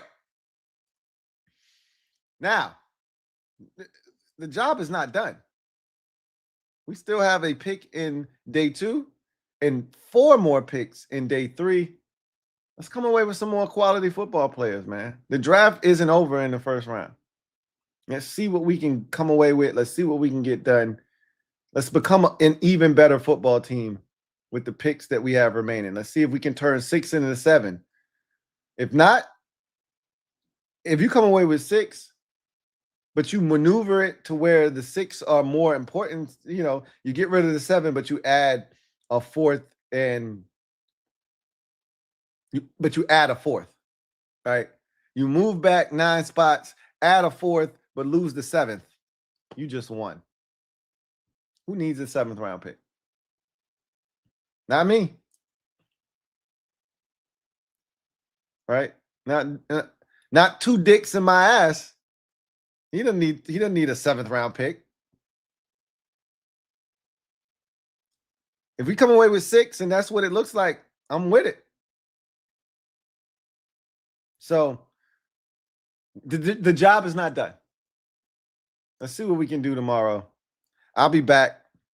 I'm going to give me a little bit of rest, and I'll be back again. I don't like saying that shit, urban survivalist. I don't like saying that shit. I got, bro. I got. And I got to live in my truth. I got to stand in that. That's nasty work. I got. I'll be better. I'll be back and I'll be better. But I'm not afraid to admit when I got. So no worries. I'll be better next time. I'll be on high alert from now on. Anyway, y'all enjoy the rest of y'all night, wherever you are. If you're on the East Coast, morning, man, I appreciate y'all, man. Big shout out to everybody that supported the stream. 7 hours and change. Y'all go be great. And I will see y'all tomorrow when we will start talking about what the 3rd round and day 2 for the Commanders looks like. what's left, what we should be targeting. And it's going to be tough, to be honest with you. Assessing what the Commanders should be going after at 71 is tough because we got a lot of picks ahead of us. A lot of picks. Anything could happen. You go in talking that wide receiver shit, and 10 receivers could come off the board between now and 71. And then what? You ain't taking no receiver at that point. You got to pivot. So we could talk about theoretically what we want to see happen, but what happens in front of us is ultimately going to dictate what the Commanders do. But anyway, I digress. Y'all enjoy the rest of y'all evening. Draft party year 10 in the books for day number 1. A massive success due to you guys out there. I can't thank y'all enough. Truly appreciate each and every single one of y'all. Until next time, you guys have a good one. Tomorrow we will talk Commanders log. We will talk what's ahead in day number 2, what the Commanders should do with 71, all of that tomorrow. Looking forward to doing it. Until then, you guys have a good one. Take care. Peace.